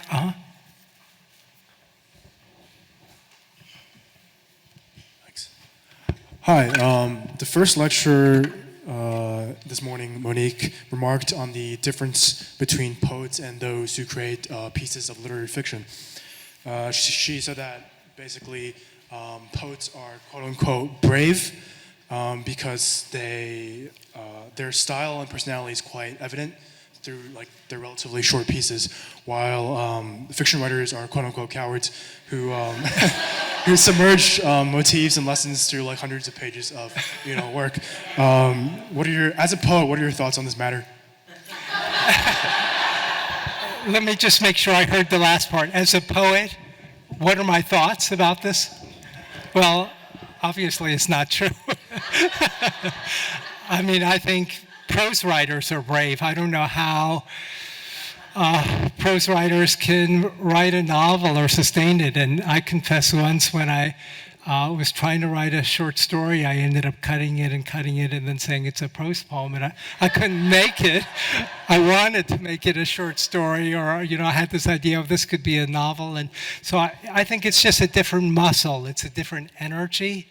I think Faulkner said most fiction writers are frustrated poets, that maybe they start with poetry because that can teach you a kind of intensity and concision and precision of language, and you need that for any form of writing. But and good prose writers it's like reading poetry in paragraphs and pages. So, and I admire the stamina to be able to write and extend like that. So I think it, again, has to do with different energies and different muscles and using it. And I wouldn't privilege one over the other, just as in my sort of list of excerpting, I didn't want to privilege one style or example over the other, because I think they all have their important place to play in the larger scheme. And I would say poetry and prose work together.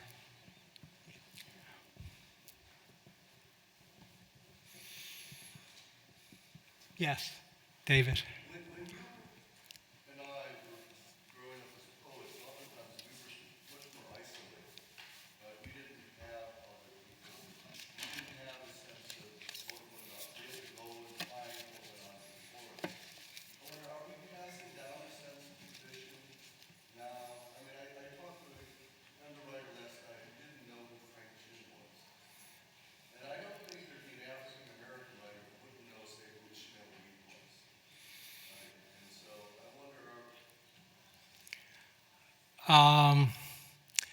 I guess you're wondering, is the legacy being passed down or being eroded or lost? Or I think it has to be renewed by each generation, and I think it has to be earned. I think young writers can't just, or we as older writers can't just assume work we've done will be passed down, or that younger writers will just sort of absorb it.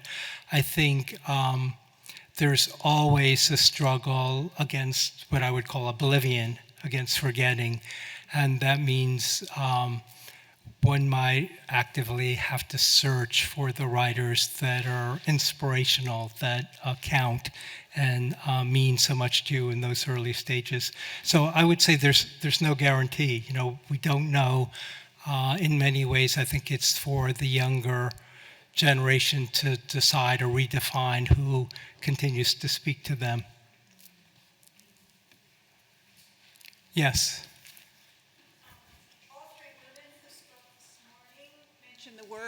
The words loneliness and rage, and I think perhaps all poets, not just Asian American poets, have thoughts about loneliness and rage. Could you speak about it?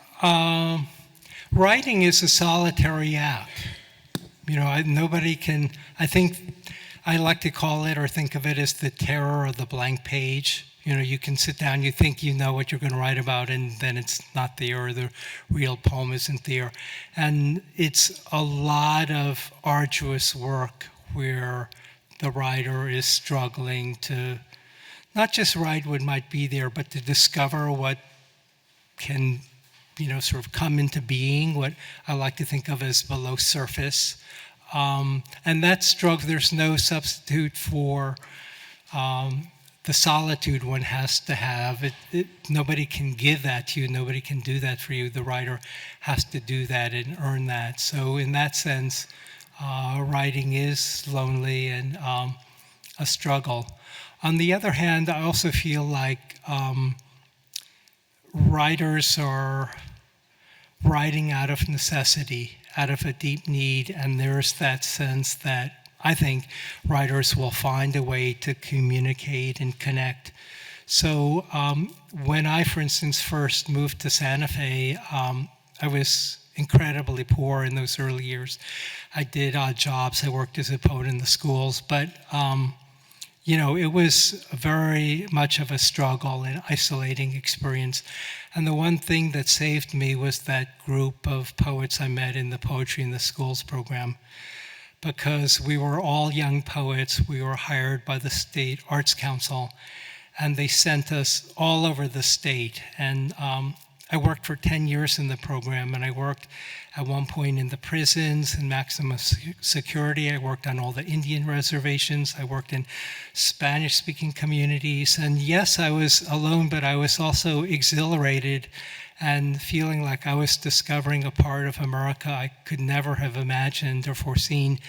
And I got to share it with this other group of young poets. And I think that's what was really crucial for me. I would sit down at the kitchen table with May Bersenbrugge and Joy Harjo and say, who are you reading? Who interests you? Whose reading are you going to? That kind of thing. And a community eventually develops. I think one has to find one's way. And I also think, you know, in the process of writing, you can write for so long, but another set of eyes will be so helpful to you. Sometimes I've been working on a poem and then I show it to May or someone else and they'll say something and it's like, oh God, why didn't I see that? It's like, you know, I obviously knew that the comments were right and I needed to make adjustments. And so then it becomes a kind of sharing, or you can help each other, or you find a group of people who can sort of nourish and sustain you. And in terms of rage, I think there's a rage to maybe write from one's deepest self, to sort of be, and that takes work again, and that's also something one has to do oneself. But I think there's a sense of being impassioned for the truth, that no one else can do this for you, and there's that kind of strong emotion.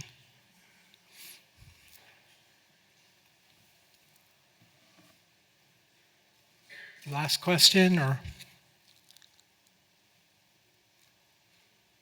Let's stop here. Thank you.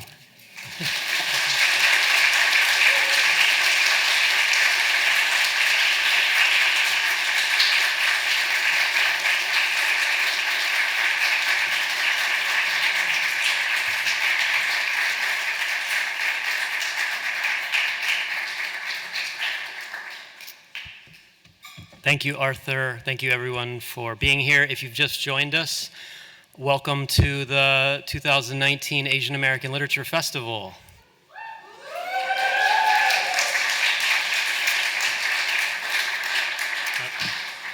I'm Lawrence Min Bowie Davis. I'm a professional I'm a curator at the Asian Pacific American Center at the Smithsonian.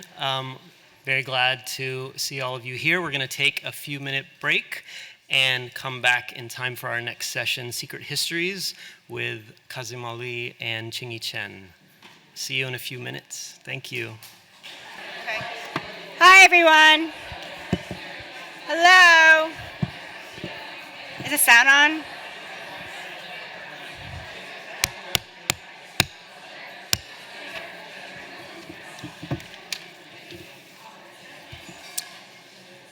Hi, thanks for sticking with us today and for being here and listening so attentively.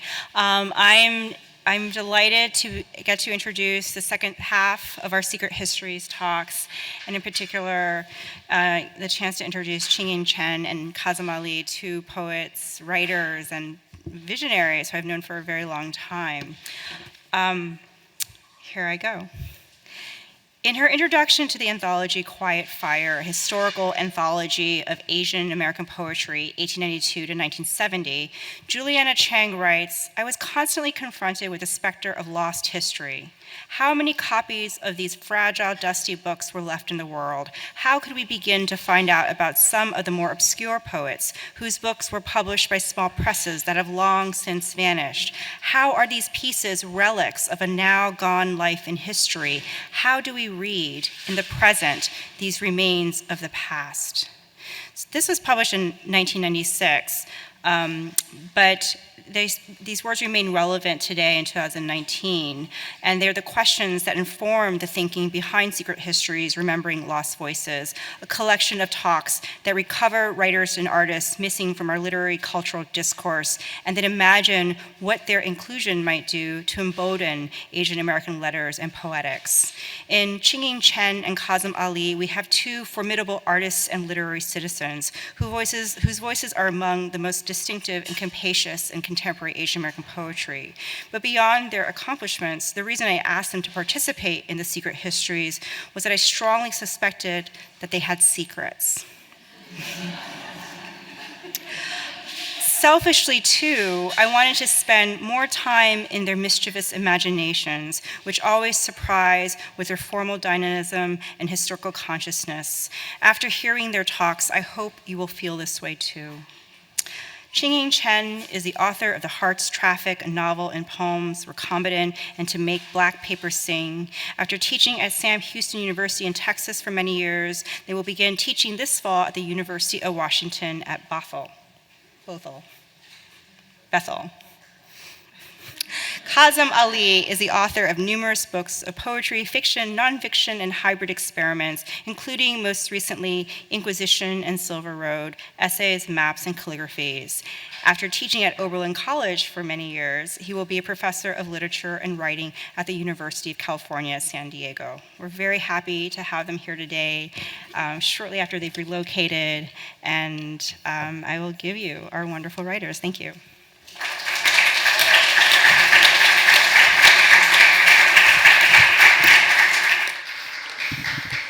Hi, everyone. How's it going? Have you been having a good weekend at the Asian American Literature Festival? It's so good to be here, to see old friends. I made some new ones. I hope they're still my friends. And I just want to give a shout out to all the organizers, Lawrence, Mimi, Jennifer, Anya. Thank you to everyone who has been hard at work behind the scenes, and people I don't even know who are probably working on our behalf. So thank you so much. It's been such an honor to be here with Kazim and with Kathy and Arthur and Monique and everybody else. So today I want to, I'm going to tell a story of sorts. And it's a story of the artist who you can see on the screen, I hope, up here, Mark Aguhar, also known as the Call-Out Queen. And I'm excited to chat about Mark. And I only see this as a beginning, an opening, an invitation. It's also a story about me and about, well, you'll get to hear some of my secrets, and a story about you. So let's begin. So just a sense, so I can get a sense of who you are, and I'll be asking you some questions. This is going to be an interactive, participatory event. So that's a trigger warning. If that is something that you're not wanting to do, you can step out now. And I will be talking about Aguhar, who did die by suicide, so just so you know. So how many folks know Mark Aguhar's work? I just want to get a sense. Oh, yay, there's a few people, a few friends. So Aguhar was born in 1987 in Houston, Texas, which is the city which I've just spent a few years living in. We never met each other, but I feel like we were in transit in parallel in many different ways. Mark Aguhar was born when I was 9 years old, and that was a time when I was in middle school, which many of you probably know can be a very rough and cruel time. I was a lonely, gender-curious kid who didn't fit in. I was often bullied for being the wrong weight, the wrong race. I was often imagined to have the wrong accent, though I was born in the United States. And I was often had the wrong name of sorts, so much so that I renamed myself when I was young. And later on, Mark and I'm imagining this sort of kinship, and I see this almost as a letter to her, because we were both graduate students in the snowy and lonely Midwest. I went to school at University of Wisconsin-Milwaukee, which was both a beautiful and very challenging experience. And she was an MFA student at the University of Illinois at Chicago. And also as someone with fluid gender nonconforming experience.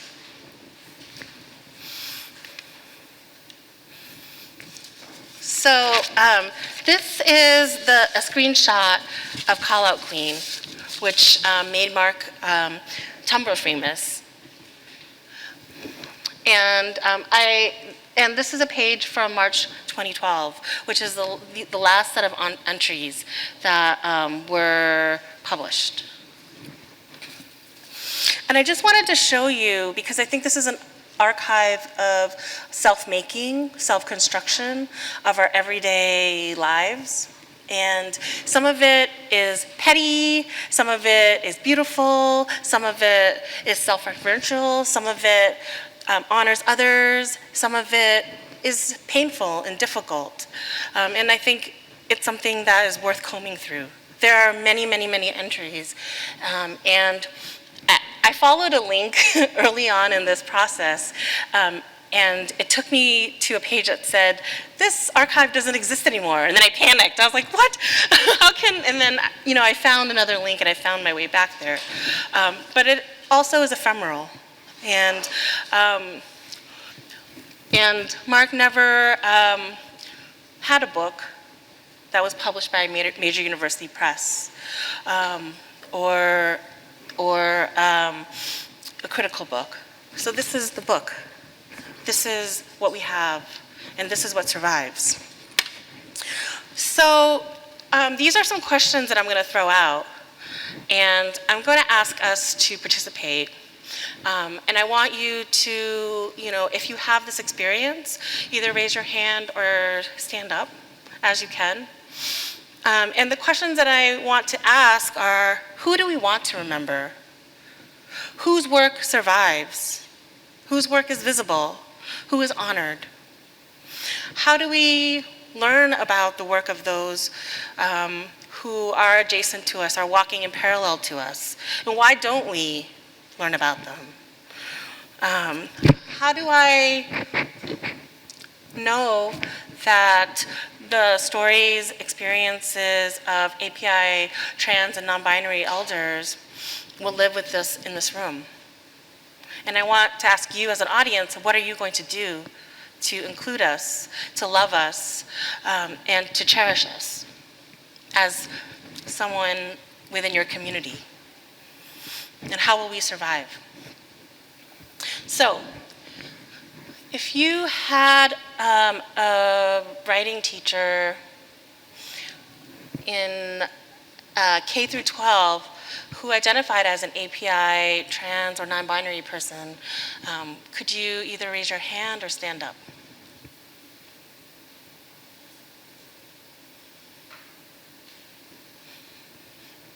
If you had a writing teacher who is API and trans or non-binary as a college student, could you please stand up or raise your hand? And those of you who had this experience, I'm going to ask you to keep your hands raised, okay? And look around and see how many or how few.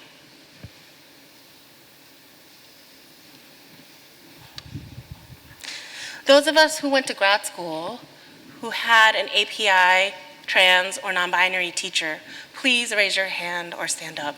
And those of you who had already raised your hands, please keep them raised. Now take a look and see how many or how few there are. Those of you who read literature in K through 12, how many of you read a piece of literature by someone who identified as API and trans or non-binary? Please raise your hand or stand up. Now look around. How many of you in college read a piece of literature by someone who is API, trans, or non-binary? And take a look. How many of you in grad school, if you went to grad school, read a piece of literature by someone who is API, trans, or non-binary?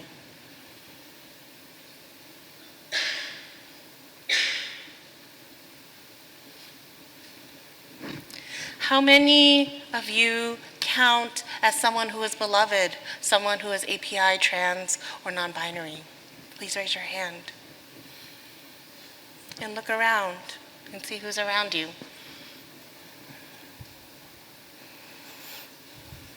Those of you who are teachers and teach literature, how many of you teach a piece of literature by someone who is API, trans, or non-binary? Please raise your hand.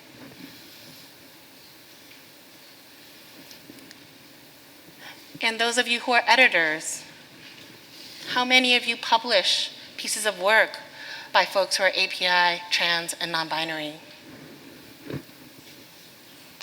Now, keep your hands up and look around and see.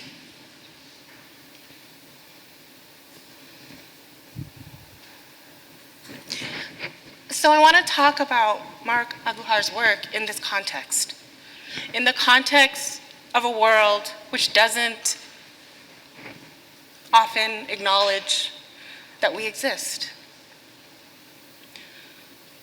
Sometimes, but often doesn't acknowledge that we are here. That often doesn't acknowledge that we write, we're creators, and often doesn't publish us.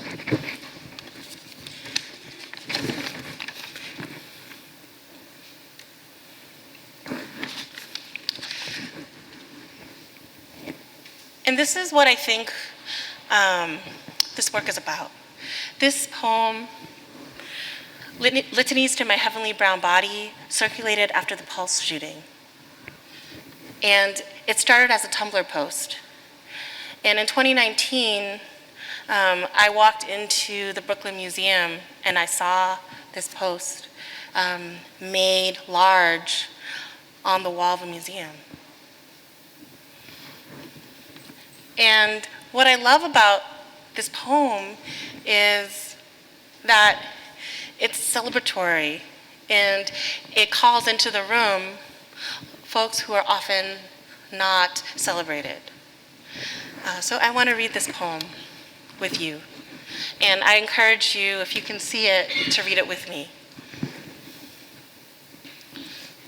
Litanies to my heavenly brown body. Blessed are the sissies. Blessed are the boy dykes. Blessed are the people of color, my beloved kith and kin. Blessed are the trans. Blessed are the high femmes. Blessed are the sex workers. Blessed are the authentic. Blessed are the disidentifiers. Blessed are the gender illusionists. Blessed are the non-normative. Blessed are the genderqueers. Blessed are the kinksters. Blessed are the disabled. Blessed are the weirdo queers. Blessed is the spectrum. Blessed is consent. Blessed is respect. Blessed are the beloved who I didn't describe, I couldn't describe, will learn to describe and respect and love. Amen. Thank you.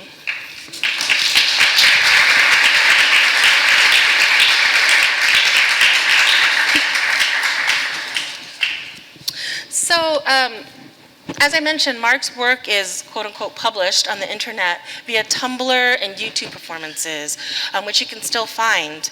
And after Mark died by suicide in 2012, some of her writings and images were collected into the zine Call Out Queen by Juana Peralta and Roy Perez. And they culled through the archive, mostly from Tumblr, I believe, and organized them around these principles. These are the axes, which is from the blog. So I'm gonna read them, and I think that they are very reflective of Mark's work, which I believe they seem very simple, but then I feel like if you think about them and you get deeper, there's often a bite. And I'll show you some more of her work, and we can talk about that. I hope to talk about it. These are the axes. 1, bodies are inherently valid. 2, remember death. 3, be ugly. 4, now beauty. 5, it is complicated. 6, empathy. 7, choice. 8, reconstruct, reify. 9, respect, negotiate.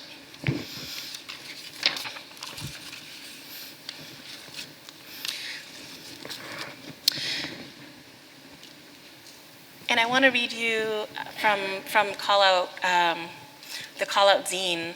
This is one of the editor's intros. Dear Mark, girl, did you get that text that I sent you? It's been hard not being able to call you. Tumblr doesn't feel as satisfying. I have one message left in my ass box from you, and it's about blank being a white person and saying something gross. The world is gross. You changed my life. You changed a lot of people's lives with your words, with your pictures, with your rage, with your laugh. How much of Call Out Queen is Mark Aguilar? How much of Mark Aguilar is Call Out Queen? I know that you always told me it was about survival, but girl, that is some stylish surviving you did. I love to see a post go up after a long night of dancing, or a movie night where we talked about theory and dates and lovers and our frenemies.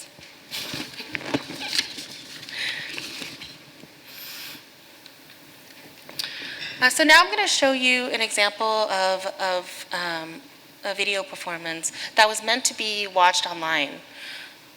And it's called Why Be Ugly When You Can Be Beautiful from 2011.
There we go. So the Filipinx writer and scholar M.T. Vallarta has written that this video, quote, demonstrates how for someone whose everyday existence as a queer, transgender person is vulnerable to harassment and violence, the daily act of fixing one's hair can be a form of radical resistance. In it, she flips the script on normative standards that declare fat, brown, and trans feminine bodies too, quote unquote, ugly for dominant culture, insisting on their beauty, unquote.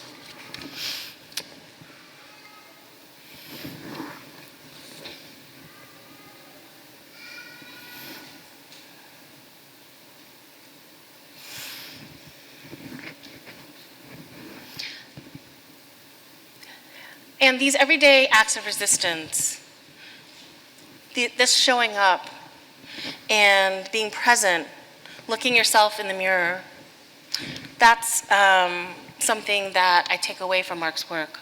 So from Mark's artist statement, my work is about visibility. My work is about the fact that I'm a genderqueer person of color, fat femme, fag feminist, and I don't really know what to do with that identity in this world. It's that thing where you grew up learning to hate every aspect of yourself, and unlearning all that misery is really hard to do. It's that thing where you kind of regret everything you've ever done because it's so complicit with white hegemony. It's that thing where you realize that your own attempts at passive-aggressive manipulation and power don't stand a chance against the structural forms of domination against your body. It's that thing where the only way to cope with the reality of your situation is to pretend it doesn't exist, because flippancy is a privilege you don't own, but you're going to pretend you do anyway.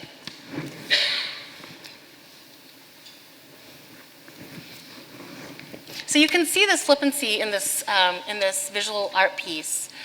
You can see in the art, who is worth my love, my strength, and my rage? And the answer is in the title, Not You, Power Circle.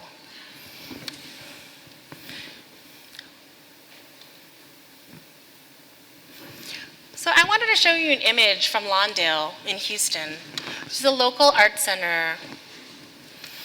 And I don't know if you can see the image very well, but the text says, "Why is everyone so obsessed with my beautiful brown body?" And then there are, the bodies are underneath the text. And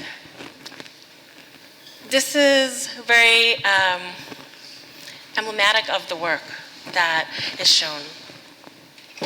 And much of Mark's work not only dealt with fatness, body image, visibility, and thinking about self-care in those terms, also about kink, about leather, and about sex in very explicit ways, which are also that form of self-care. So I'm going to close by showing you, this is the work of Antonius Bui, who's a genderqueer Vietnamese American artist, who last year put up a show at Lawndale of life-size portraits of API artists who are queer or trans, and also community activists. And this is a life-size paper cut of me. And this is something that I found very beautiful and very honored. And I also thought, oh my God, I can't look at it. And this is something I feel all my life, you know, I probably won't, I know that this is being videoed, I probably won't look at it later, because I feel like I see an image of myself and I want to cringe. And I know I'm not the only one with this experience. I look at, and I, you know, growing up, I often avoided looking in the mirror. And I want to return to that question that I started with at the beginning. Who will remember us? Who will cherish us? Who will love us? And that's also a question for me. Because we've been taught to hate ourselves so much. And so, the Lawndale Art Center invited me to write an essay in response to Bui's show. And I was really honored and excited to participate. And then I couldn't produce when it was time. I felt bodily implicated in the show, which I was. And so I had a really hard time responding. And to respond, I ended up using the words in the title to generate an entry point. And the title is Me Long You Love Time. And it was a yearning to belong and to situate myself into that kind of community that Bui's work helps to dream into solid material shape. And I see, and I'm drawing a lineage between Antonius Bui and Mark Aguilar, and then to me, and then I hope to you. So I'm gonna close and read this lyric essay.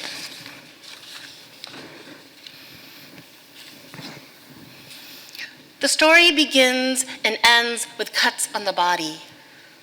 The story begins a doorway, one in which you expect to be fed. You enter the doorway, see a familiar object, one which accompanies you late night jaunts. Cheap, quick food, right? Sold to be scarfed, to fill you up oily and tummy. An object holds promise, sweet, possibly stale, remnant. A night fragment, a love time. A body, if you open paper, holes, or light, or wind. Does one or a double take to make up, make birth? Do you blame paper, which jags your skin? Do you nerve surprise? Up space, innocent opener of mail, adjacent to pain, a clean ambush. Who would allow them, waiting by paper deities? If a deity could shred love, if doorway a cocoon, if you become large as room, red as luck, luscious as fire. If you encounter hand-drawn, hand-cut yourself against a habit of environmental diminishing, a kind of anxious deterioration, social tradition, not always true, you match up against brother, sister, cousin, your auntie, not auntie. House noisy as backyard party, an opening too for song, which taught you to match up, back up, to celebrate our large and divine, our sly accoutrement armor, our recognizable grand slam. To enmesh pattern, you scrap, save, flip a blade, save a wrist. To arrest, a page requires slide placement, solid planting a figure against pale backdrop. A shredded line becomes curve.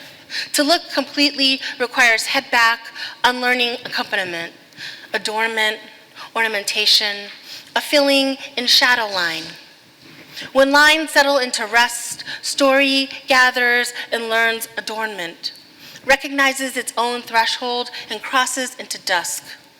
Come morning, if I visit altar again, thumb through slender volumes, a line of spiders down a page. In a nestle of smoke, place my forehead against earth. I ask when story ends, who shreds long love from page of body? A surprise opener to pain.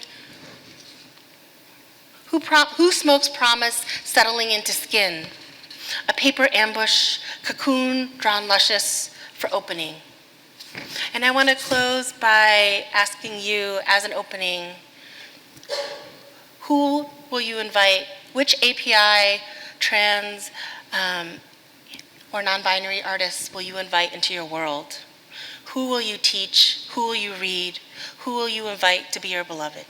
Thank you.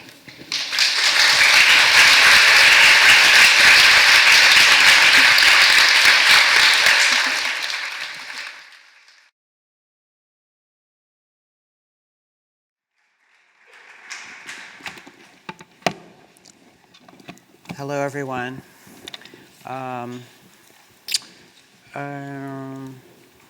I have to call up my little presentations, which are not as exciting. They're just pictures. Here we go. Is that what I want? Okay. Hi, everyone. My name's Kazim Ali. And it's a great pleasure to be here. Thank you so much to the organizers of the festival and to Jen also who invited me to talk about Srila Ray. I'm a little discombobulated. Hold on a minute.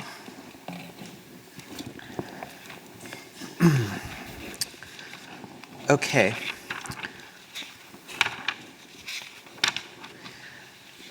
When thinking about the notion of the secret history, I think about those writers who may have had an unknown influence on all of us. There are many ways that a writer can be forgotten, but their work while they're alive, the people it affected, and how it comes to us matters. The influence is there regardless of whether the writer's work is read. The importance of bringing it out again and recognizing it, there's three main reasons, I think. First of all and foremost, which might be the most obvious, is to give that writer their due, to honor and respect the work of the people that came before us. It's also to understand our own craft, because they may have had influences on people who are influencing us, and if that is unknown, then we don't even see what there is to learn. But we also are constructing a lineage, or excavating perhaps a forgotten lineage. And by doing that, we are able to influence the present and, of course, the future. In my case, Srila Ray's poems were among the earliest poems in English that I had actually encountered. I've written in other places about my earliest encounters with poetry, which were the devotional poetry in Arabic, Urdu, and Farsi of my family. And because we're Shia Muslims, we were always singing the marsiyas and nohas in Muharram, which were the morning songs, basically. So I grew up with that language in my ears very much. But Srila Ray's poems were given to me, I think when I was 13 or 14, in my first year in high school when I was taking a creative writing class. My teacher, who I understand now to have been very precocious in giving us these very mature poems as young lads and lasses and non-binary beings in the room. They're stark, they're tart, they're sharp, and I was immediately taken with them, but I never encountered a book by this writer. And in all the years since, I never encountered her work again. Srila Ray was born in Orissa, India, now called Odisha, in 1942 to a mixed Hindu and Christian family. She moved to the United States for college in 1960, and after graduating, she attended the Iowa Writers Workshop. We just figured out she was there with Wong Mei, so if these walls could talk, it would be really interesting to know. And she received an MFA from the Iowa Writers Workshop, and she later attended Breadloaf. So she was at the center of the literary life at the time as an Indian American writer. She encountered, as I came to learn in my research for talking to you about her, she encountered Auden. Robert Frost was apparently one of the people she encountered at Breadloaf. Berryman, she knew William Meredith. She had a very apparently close relationship with Isabella Gardner. And Galway Kinnell as well. And later she did an MA at the University of Buffalo, where she became a student of and close with Leslie Fielder and John Logan, who actually wrote the introduction to the book Night Conversations with None Other, which was the one single book that Srila Ray published in her lifetime. It came out in 1977. My talk is perhaps as it's a metaphor for history, it's in pieces and spread across many platforms, for which I apologize. But we'll find it, we'll find it. So Ray eventually married and settled in Western New York, where she became part of the burgeoning poetry scene that then centered around Al Poulin, who was a professor at SUNY Brockport, and later on, a little bit after this, founded BOA Editions. So that's who Al Poulin was. And he had an organization called the Brockport Writers Forum that was a lot of the writers at the time. It just became a kind of a center of literary activity, itself perhaps forgotten.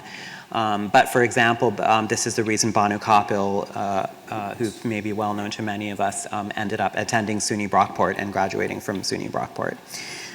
Ray began publishing her work in national venues, including Poetry Magazine, around the mid-1960s.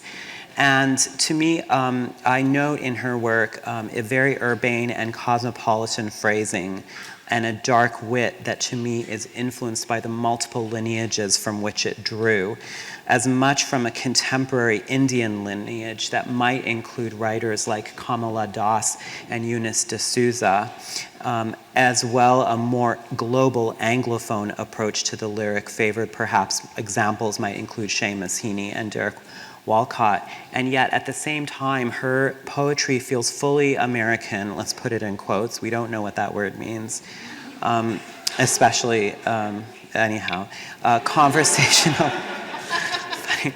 I mean, I just want to recognize, just because I'm up here, I am standing in a room that was not built to hold someone who looks like me. It was not expecting me. It didn't know that it wanted me. But here I am. Her poetry felt fully American, conversational, funny, and even tender, maybe with the bravado of something like the second generation New York school. So her son, Gawain DeLiu, who I contacted and talked with a little bit about this, remembers her this way. She could be a bit exhausting, in part because she had very iconoclastic or idiosyncratic or revolutionary views that she was not shy about revealing. She was the embodiment of Gayatri, this is Gawain's words, she was the embodiment of Gayatri Spivak and Bell Hooks before they were who they were.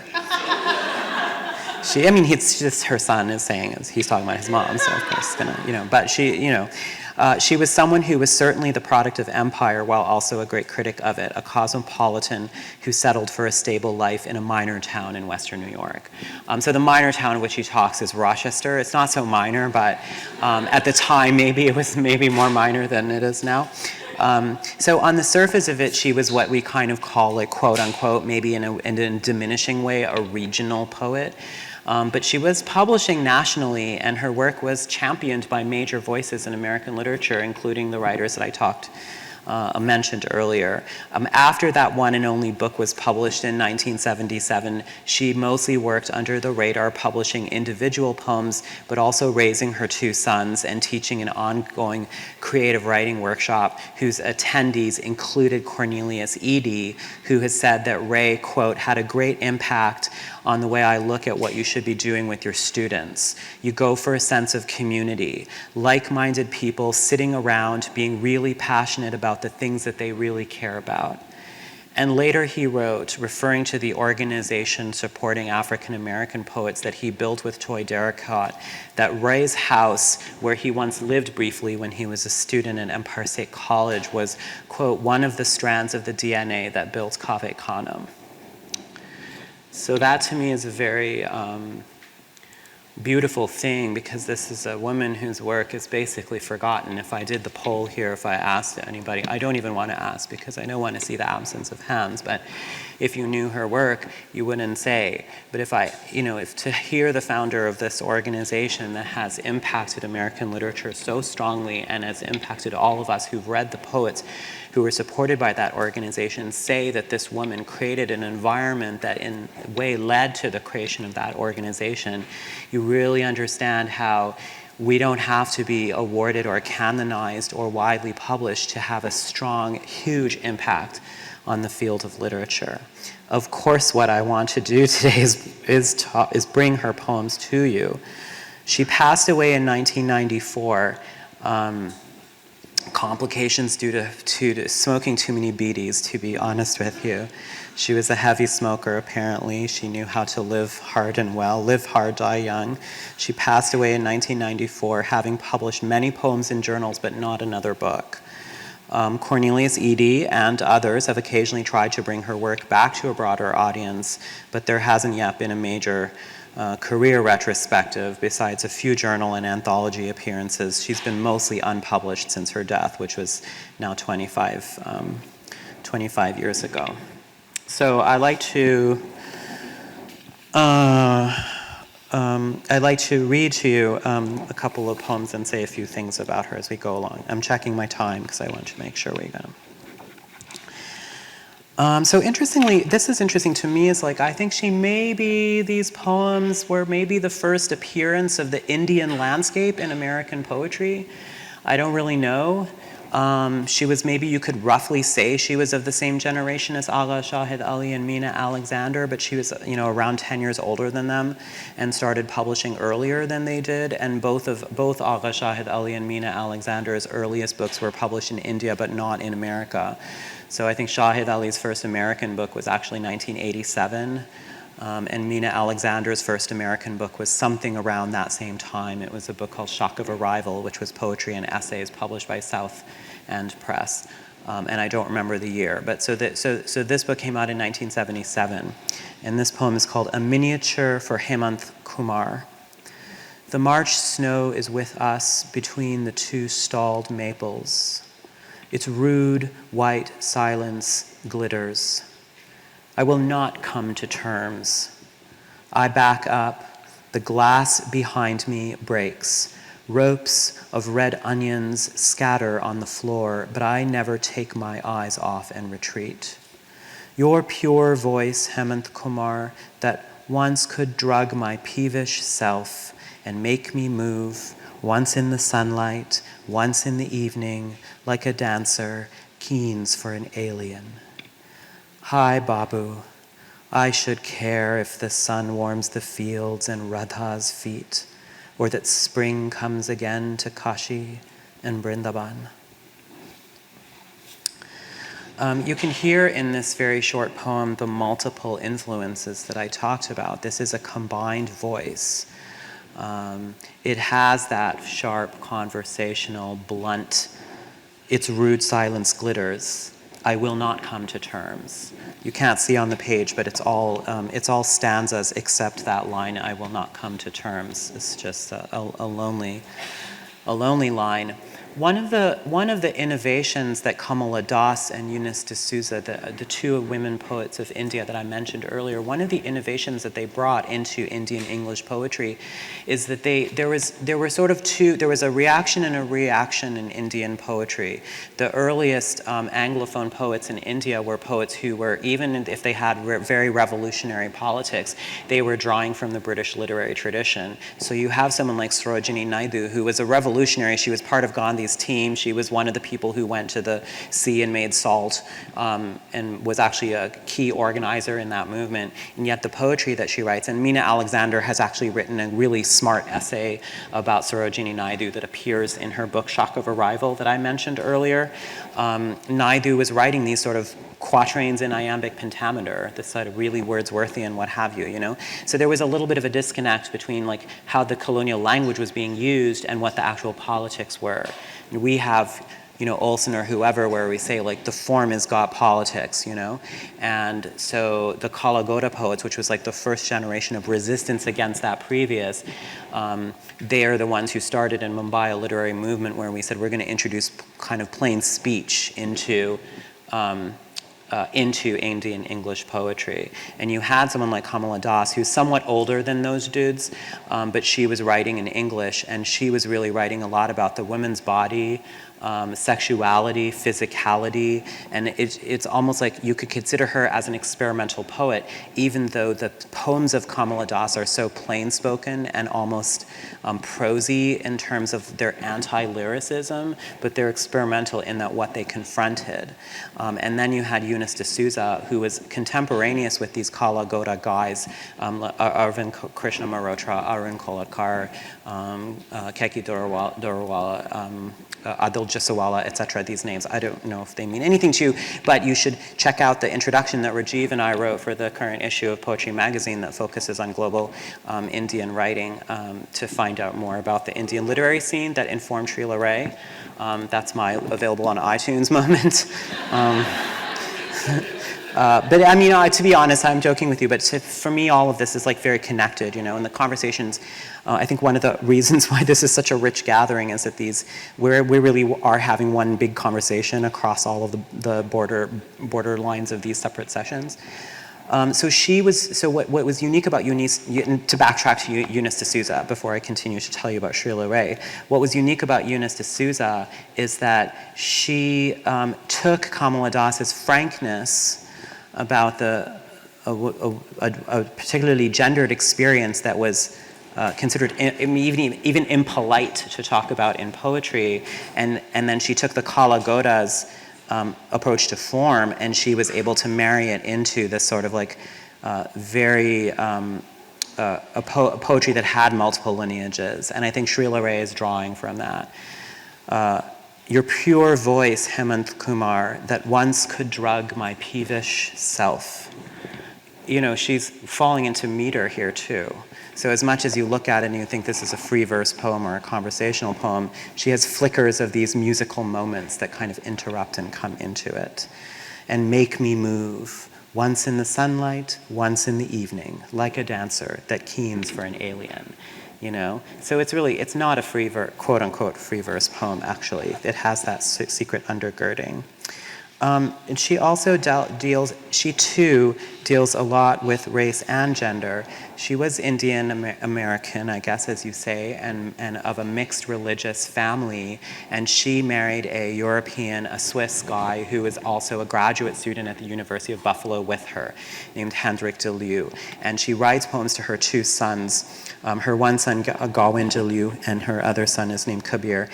She writes poems to them that kind of engage this mixedness or mestizo-ness, you know, on the other side of the continent, and framework from what the theorists like Gloria Anzaldúa, who were creating around mixedness.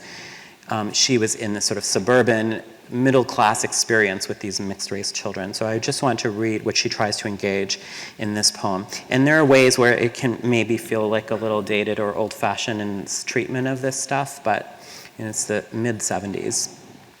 So this is the poem for Gawain. I'm just going to read the first two sections of it, because it's a long poem in multiple sections. So I'll read the first two. Half-breed child, you are the color of the earth, limbs of trees and deep rivers, only in them can you find sanctuary.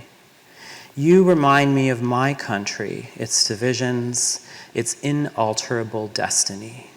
The white sands of Puri turning red, the Deccan a tableland for scavengers. I would like to save you, to search for a second home, There is none because we are the poor and the elders of the earth. So use my body as a shield, and behind its metal sing of the dark, so when death comes you will think it is the sea. In this casket, this body, lie on it, warm, familiar, as though you were in your own room, in your own bed. Here's number 2. So of course, I mentioned to you she married a Swiss man. It was the 60s. She was an Indian woman in the States. Her parents probably had a few things to say to her about her decision. If you should find yourself one day in love with a Chinese girl in a cafe in Paris, do not tell her to stay with her own people even tenderly. Follow her home, stand under her window in the rain, but on no account give her $5 and send her off in a taxi. She may have more sense and decide to go on living anyways. And if you should meet Aristophanes first, ask him, when a man goes in search of his sundered female half, must she be of the same race? So as Gawain pointed out earlier in the email that he sent to me that I read to you, she was extremely political. She was very influenced by third world liberation movements of the 60s and 70s and extremely, gravely disappointed and further radicalized by what she perceived as a global shift towards neoliberalism. She was right. That was evidenced by Reagan's election. Although, of course, as Nancy Fraser has pointed out in her excellent new book from Verso, which I recommend to everybody, that project of neoliberalism was largely orchestrated legislatively by Bill Clinton, but we won't say anything about that. We'll just move on. That is called something. There's a rhetorical device that has a name where you say, like, I'm not even going to talk about. I want to read to you a poem. So this is a poem that has some politics to it and also maybe has a little bit of an not old-fashioned, but it has like a view of gendered roles of like women and combat and that kind of like a woman's role in the peace movement, I guess you might call it. And so it's a poem called Fern, and we think it was published in 1986. And what I want to tell you about it first is that I don't have the text for this poem. This poem was actually sent to me via email by my high school English teacher, Mary Rickert, and she said that this is a poem that she loved of Srila's and that she memorized and carried around with her, and she wrote it down from memory. And she bracketed a certain place in the poem where she said she couldn't precisely remember what Srila wrote, but it was something like, and the phrase is that she did is, the phrase is souls on fire. She said it was something like souls on fire, but I'm not sure. And so if that phrase to you sounds like a little cheesy or something like that, we just have to know that that may or may not have been what Srila wrote. But why I want to point all this out to you is that when we're engaged in looking at the work of Forgotten Voices, this is the kind of work that's actually done, this archival work. It's physical mostly, it's hard, you're doing it for somebody else's, you're taking away from your own writing time to fly to some university and go down into the archives and spend a day going through boxes. I mean, it's like real Buffy the Vampire Slayer stuff where you're not fighting the battles, you're back in the library going through books, and it's important. And the other thing that I really want to point out is that a lot of lineages, especially writers of color and marginal writers and women writers and queer writers, the transmissions are like that. We don't have like a clean manuscript of something. We might just have, this is a poem I heard once and I remember, and I think it went like this, and so even though this is Mary Rickert's transcription of the memory of the poem with a phrase that's missing that I'm going to read it to you with the substituted language in there, is like might be the best that we have in terms of like a poem by Srila Ray. I've written to the two sons and said, this is the poem that Mary read to me. Can you provide the text you know about it? And if they, we'll see what happens. But that's one of the conditions of doing this kind of work. So this is the poem. It's called Fern. Light and sweet is the fern in the woods, and Gregory curled up sleeping by the fire. How was Khe Sanh possible? How Beirut? Weren't there enough women with souls on fire and tongues unflagging, saying, no, not this one, and not this one either? I love about that poem that it's called Fern, when that's not the central drama of the poem. It's just the plant that happens to be nearby while it's happening. The Woman by the Fire. I'm going to read a couple more poems to you to close, if that's okay. And then I'll read something of my own. Okay, this is a poem called Night in April. The voice of the April wind addresses the unmanageable. Excuse me, I said that wrong. The voice of the April wind addresses the unmarriageable, awake in the real sleep of the body. The windows are open and the sleepy violets of the blood stir toward the dark outside. That final nakedness in the silhouettes of doorways and branches ascending and descending. To stay would mean for always I would remain to weigh and measure. Let your breath inflame a second marriage for that end. As for me, there is some other livelihood when the essences of things call me sister. Before I draw back my wings and fall into the keel of bird-like flowers, by God, I will make a garden of this place.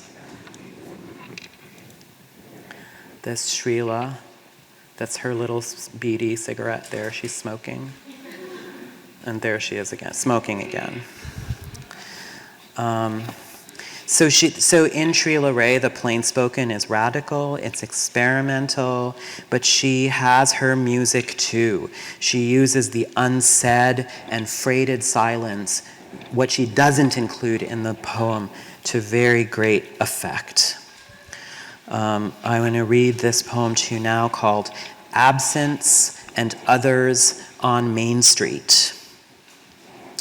These, from a well-stocked earth, flies, footprints, crow's feet, the greater half of a man, and how many creatures dead in the arms of time.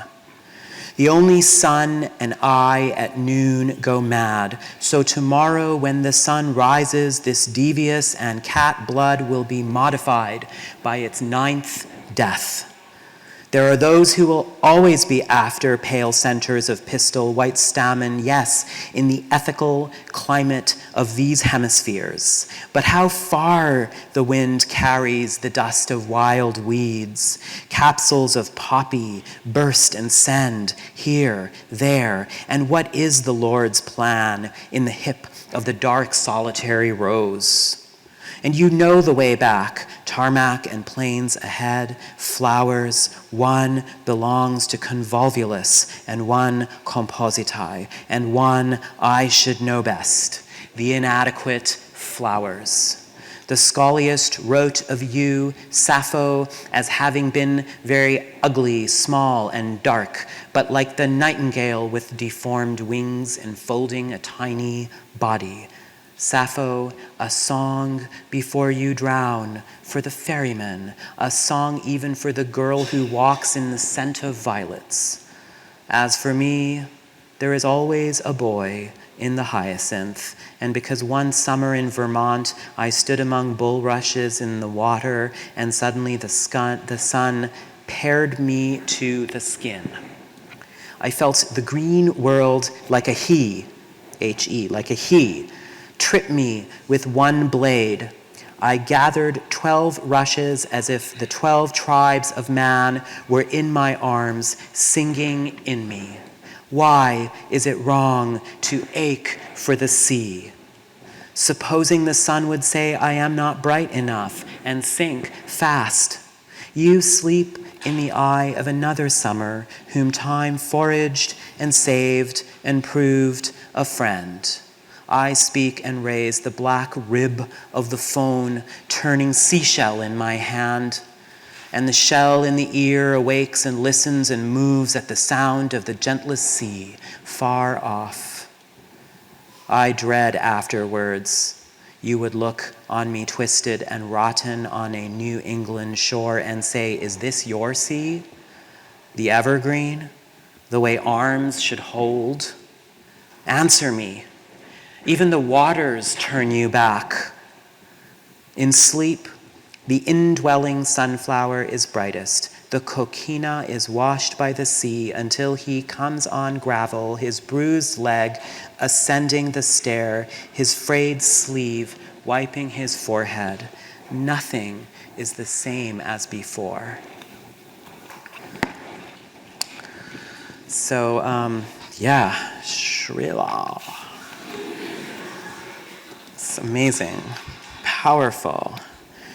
We need to, I'm going to read you some poems because I'm going to read you 3 short poems of my own. They're short because I am meant to, but I want to bring up, before I move into that, I want to say that we need to discuss, we're going to have a little question and answer period, and in our question and answer period, we really are going to need to discuss this issue, not just who is remembered, but also and why they are remembered, and who is forgotten and why they are forgotten. Fine.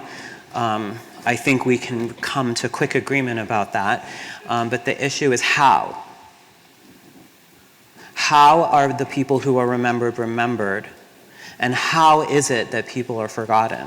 Srila Ray had an MFA from the University of Iowa. She rolled with Auden, Berryman, Frost, Kinnell, right? I mean, who stands a chance if someone like that doesn't stand a chance? So we have to figure out the how, okay? All right. So I'll read you a couple poems. But what? Okay, just a couple of ones. This is a poem called Peter. It is unthreaded, without music, I come to silence of God as the ruin of belief. All the strings of the body resound, its own orchestra of always opening.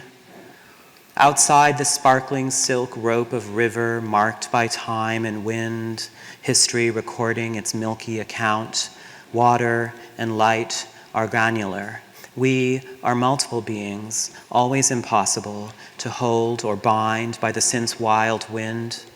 By the first gold dawn, denying I ever knew, this world barely holds me, seen through water or seen through light on rain or snow, makes you more blind. Why am I bound to not declare in public my griefs or rapture the way a body opens in love or death? A peony wilting past summer, how can we live past animal urge? To be measured or known like that, a chill in the air to mark that twice yearly chore of carrying the plants in or out so they can live, all the while knowing how ill-equipped I am to help things live. It is true I denied, but I did not lie. The cock kept crowing. What I said was, I do not know him. And it is true. I did not know him. This is a short poem called Names of Things. It is you who have named the universe. Stars and chemicals and animals had Arabic names once, and Nahuatl ones, and others, and their own besides. Beasts do speak.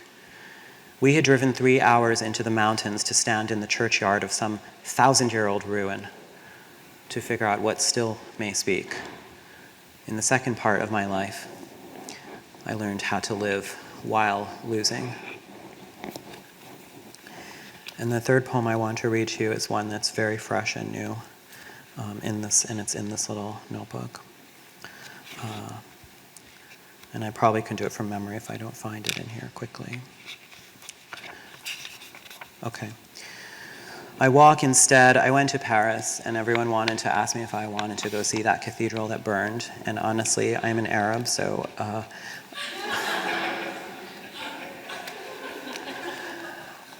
but I know it was a beautiful building. I walk instead along the river, my cathedral, not of stone or God, but water made.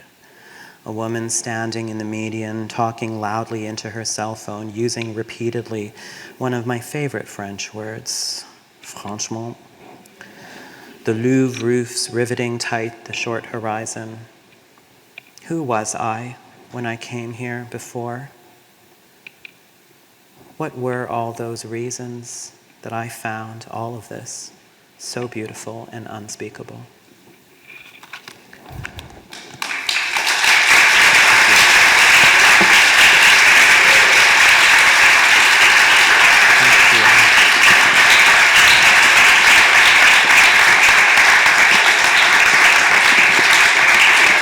Thank you.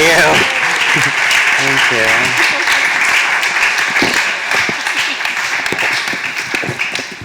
Thank you for those beautiful talks. Let's open this up for questions. I went too long. No, we have time. This one's good. Questions? We could also start with a question you asked, Kazem, about how are we going to, for both of you, how are we going to keep, on the one hand, you have Srila Ray, who in some ways is institutionally sanctioned, and with Mark Aguhar, you use this word a couple times, his archive is ephemeral, or her archive is ephemeral, sorry. Mm-hmm. Yeah, I think that's, I would love to hear you, talk a little bit about that with considering, when I talked about going into the basements and looking through papers, that's not what's happening here. So there's like a practical, every answer to the how is going to be practical in a way. So hopefully we're not going to be saying flowery, intense things. We'll just be saying ordinary things, but still, Do you have a thing? Oh, I have a mic. Okay, Yeah. so I forgot. I actually forgot. I wanted to bring it up, and I forgot to say that there is an archive of letters. Maybe I did say that. Sorry. I have a headache, so. But there's an archive to Mark of people writing letters and saying, this is, I found letters from last year, this year, kind of like repeatedly saying, your work mattered to me. I found your work, or I never met you, or I passed by you in the street, but your work mattered to me. And I think that's how we do it. We just keep writing and sending that. And her archive it is not institutional. I guess Tumblr is institutional, but it was circulated. It was circulated and shared, and not relying on gatekeepers in the way that I think having entered academia, having to submit my work to an editor at a prestigious press kind of way. And I think that oftentimes that work isn't valued. And so part of that is valuing that work, that grassroots work, which I know there are a lot of little presses and little, even Lantern Reviews, stickers, putting, our last names there. That's kind of like a grassroots way of honoring who's in the room. Mm-hmm.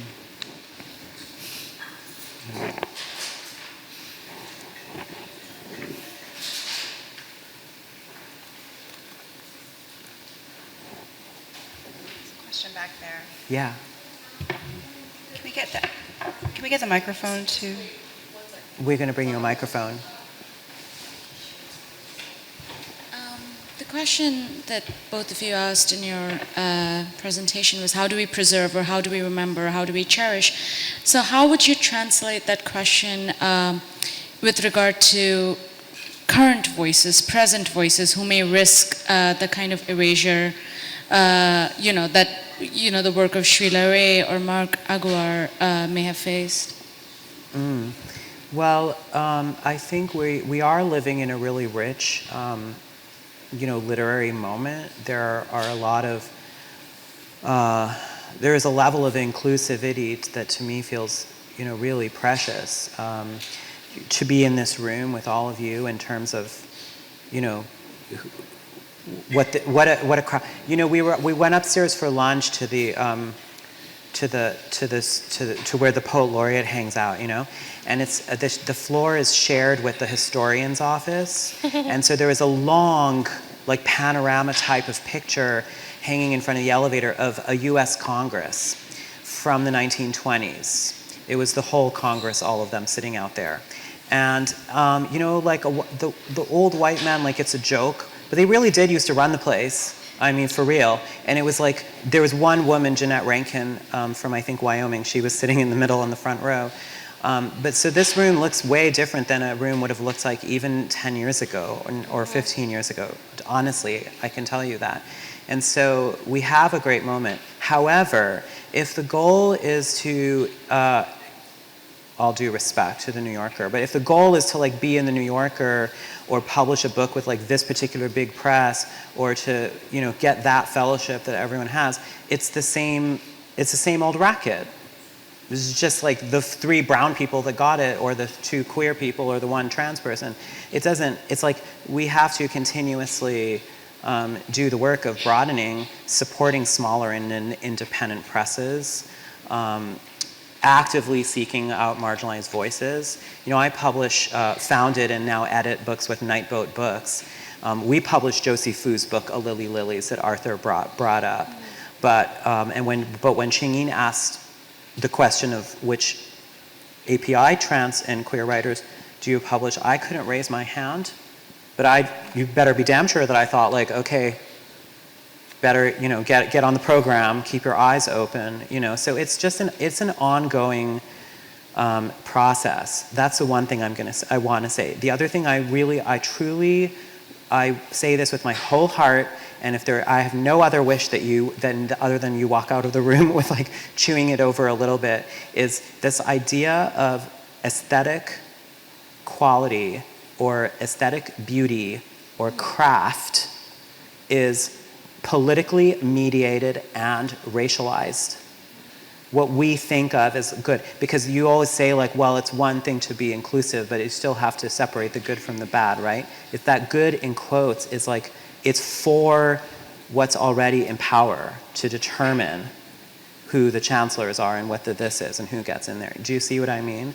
So we have to do both. We have to support the actual institutions that exist, this amazing small presses, organizations like Kundiman and Kaya and many others.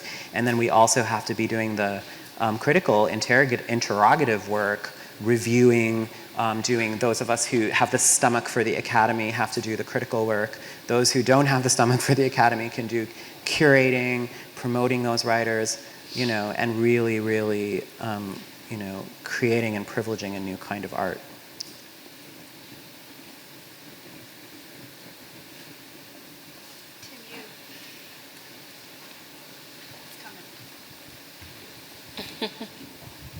Hello. I'm on Tumblr, and I really love Tumblr. It's one of my favorite things to look at memes and to see people's opinions and things like that. But I notice a lot that the things that I see are often the posts that get like in the tens of thousands of reposts, right? And for me, who's really just sort of entering poetry by way of, actually I went to GW and I had classes with Jane and Faye. Yeah, anyways, so like, I'm like just beginning these things, and I look at websites and I'm like, oh my God, there's so many. And it's kind of like Tumblr, I feel like. I only see the things that get hundreds of thousands of reposts. So I guess for me, I want to ask, if there's so much, how do I remember who to look for?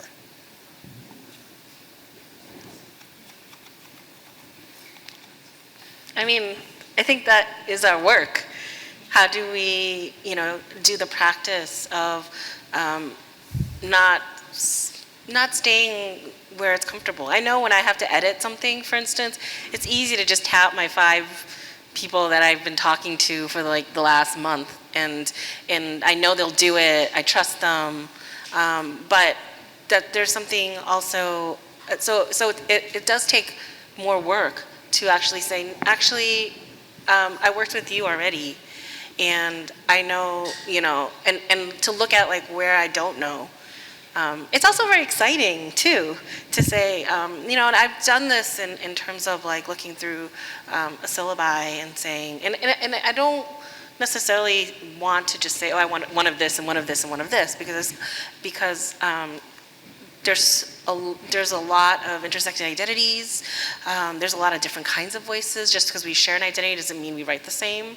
So I'm thinking about all those things. But a lot of times I'm like, well, I want to mix it up. So if I know that I have a weakness in this particular area, then that's like my work to, and if I have that entryway, that's my work to to do that work. And it's an ongoing practice. It's not perfect. It's never perfect. Can I add something? I want to build on something that I had said earlier, which is that when Ching-Yin asked if we'd published an API or trans or gender non-binary writer, and I said I really wanted to keep my eyes open for that. I'm not talking about tokenizing or just figuring out who's in the room, because when we first started Nightboat in around 2004, it took us 4 or 5 years to realize that even though we were searching for the books that we like, our list was still skewing white. Maybe default, we're doing okay on the gender stuff and we're doing okay on the sexuality stuff. So we made like a very concerted effort to not just, we really wanted to support writers who are out there doing work. So we contacted lots of different writers of color who'd done 1, 2, 3 books, sort of check in with them to see how they're feeling, what their new projects were. And I developed ongoing relationships with people who eventually down the road, some of them gave their books to other people, and some of them gave books to Nightboat, and we were, finding out who was going to Cave Canem and going to readings at AWP and listening to people. Like we wanted to be developing writers. We don't want to just be choosing like a mascot or something like that, So it's important work to kind of. It's community work. It's what Cornelius talked about when he talked about what Srila Ray taught him, because she was actually famous. Mary Rickert told me that she used to have these long, she kind of ran an open house where people would just sort of drop in around dinner time, and there was always food on, and people would just hang out, and there were endless, bottles of wine coming out of the kitchen, and there would just be these, conversations about literature and sort of building. It's a different model for community building, and it's a model that you don't often see in the MFA world, but you can. But it's pretty much the model for most smaller literary communities. And so in that respect, to be a regional poet is not such a bad gig, because you don't have people coming for you all the time. And you actually, when we were in Albany together, I was in the spoken word scene in Albany, Albany, New York in the mid-90s. And that's what we did. We would get together and just read poems to each other. And we didn't give a rat's ass whether we were publishing it or what happened next. It was just it was about the art, So, I think that's important. Yeah, sorry. Thanks. So I wanted to go back to something, sorry, I can't actually see Kazim, but something Kazim had said, hi. About the role of the academy in some of this, and the academy, if you can kind of stomach it. I'm thinking back to sort of the origins of Asian American literature, and it's based in this historical recovery. It's based in young writers kind of going out and looking for these predecessors like John Okada or Carlos Bulosan, and sort of finding them. But of course, they had to then kind of put these anthologies together themselves and try to find people who would publish them and stuff. And one thing that didn't exist then, was a kind of academic or scholarly support for that, because the university just wasn't interested in that, didn't know that existed. Today, maybe that's somewhat different, but I guess I was curious to hear your thoughts about what role sort of academic scholarship the university has in, because if the question is how do we find, preserve, remember some of these writers who have been forgotten, academic scholarship has been a way that that's been done, especially in earlier periods, but that's complicated because of the sort of complicated relationship that, contemporary Asian American writers can have with the university and so on. But obviously, much of what you're doing is that recovery work. So I'm just curious if you have thoughts about how that, what academic scholarship can do kind of vis-a-vis that, what its relationship to this work of recovery is. Yeah, so when I said if you have stomach for the academy or not, I mean, it was sort of being a flip reference to the particular challenges that exist in the academic milieu, which I'll talk about in a second, but also acknowledging that a lot of important work does happen outside the academy, and to value and privilege that work as well, and to say, like, just because you are, you're talking about a work that maybe we would term, again, this is like a weird term, I don't love it, but like to say like amateur scholarship, but like people who weren't in the academy but were taking on those curatorial roles of creating anthologies and doing the reviews and stuff like that. So there's that. We do have a really different landscape right now in that we have, a lot of people coming through, joining the professorate. Although they had, especially on the scholarship side, of course, you know this better than I do, but they had their own challenges in terms of they would say something like, well, I want to do my dissertation on such and such a writer, and the committee would be like, well, who is that? That is not an important writer. So there's a sort of catch-22 around who becomes important and how they become important, and you kind of have to negotiate those type of pathways. Mina Alexander herself, she's a great example. She was hired as a British romanticist at CUNY, and then she began, publishing these novels, essays, poems, and she has this famous meeting with the dean, whose name I don't know, but she recounts the story, who was like, this stuff is not going to count towards your tenure file, because you were hired as a romanticist, and so we need the scholarship in romanticism. And so there's like particular vagaries of the academic world that, we of a certain generation, and I'm like the third generation of folks, right, or fourth, but people who entered into this world have had to support and guide one another through it. Is Carmen in the room at the time? She was here earlier. I mean, she's a magnificent example of someone who's like, she turned around and helped to mentor plenty of people through, applying for these jobs, hiring, getting them, what do you do after, career strategy. It's like a pretty Byzantine structure. And I feel like good about the fact that there are Tim Yu's out there in the world and Carmen Jimenez is out there in the world, and Kazem Ali's, who is very humbly participating in this enterprise. But it's not the only path, is what I meant to say. One can engage and create events like this outside the academy. Do anthologies, do this kind of archival work that you're talking about. So it's a space, and it can be a well-funded space, TBH, but it's not the only space. I think that's what we have time for. Thank you so much for coming. Thank you to our speakers.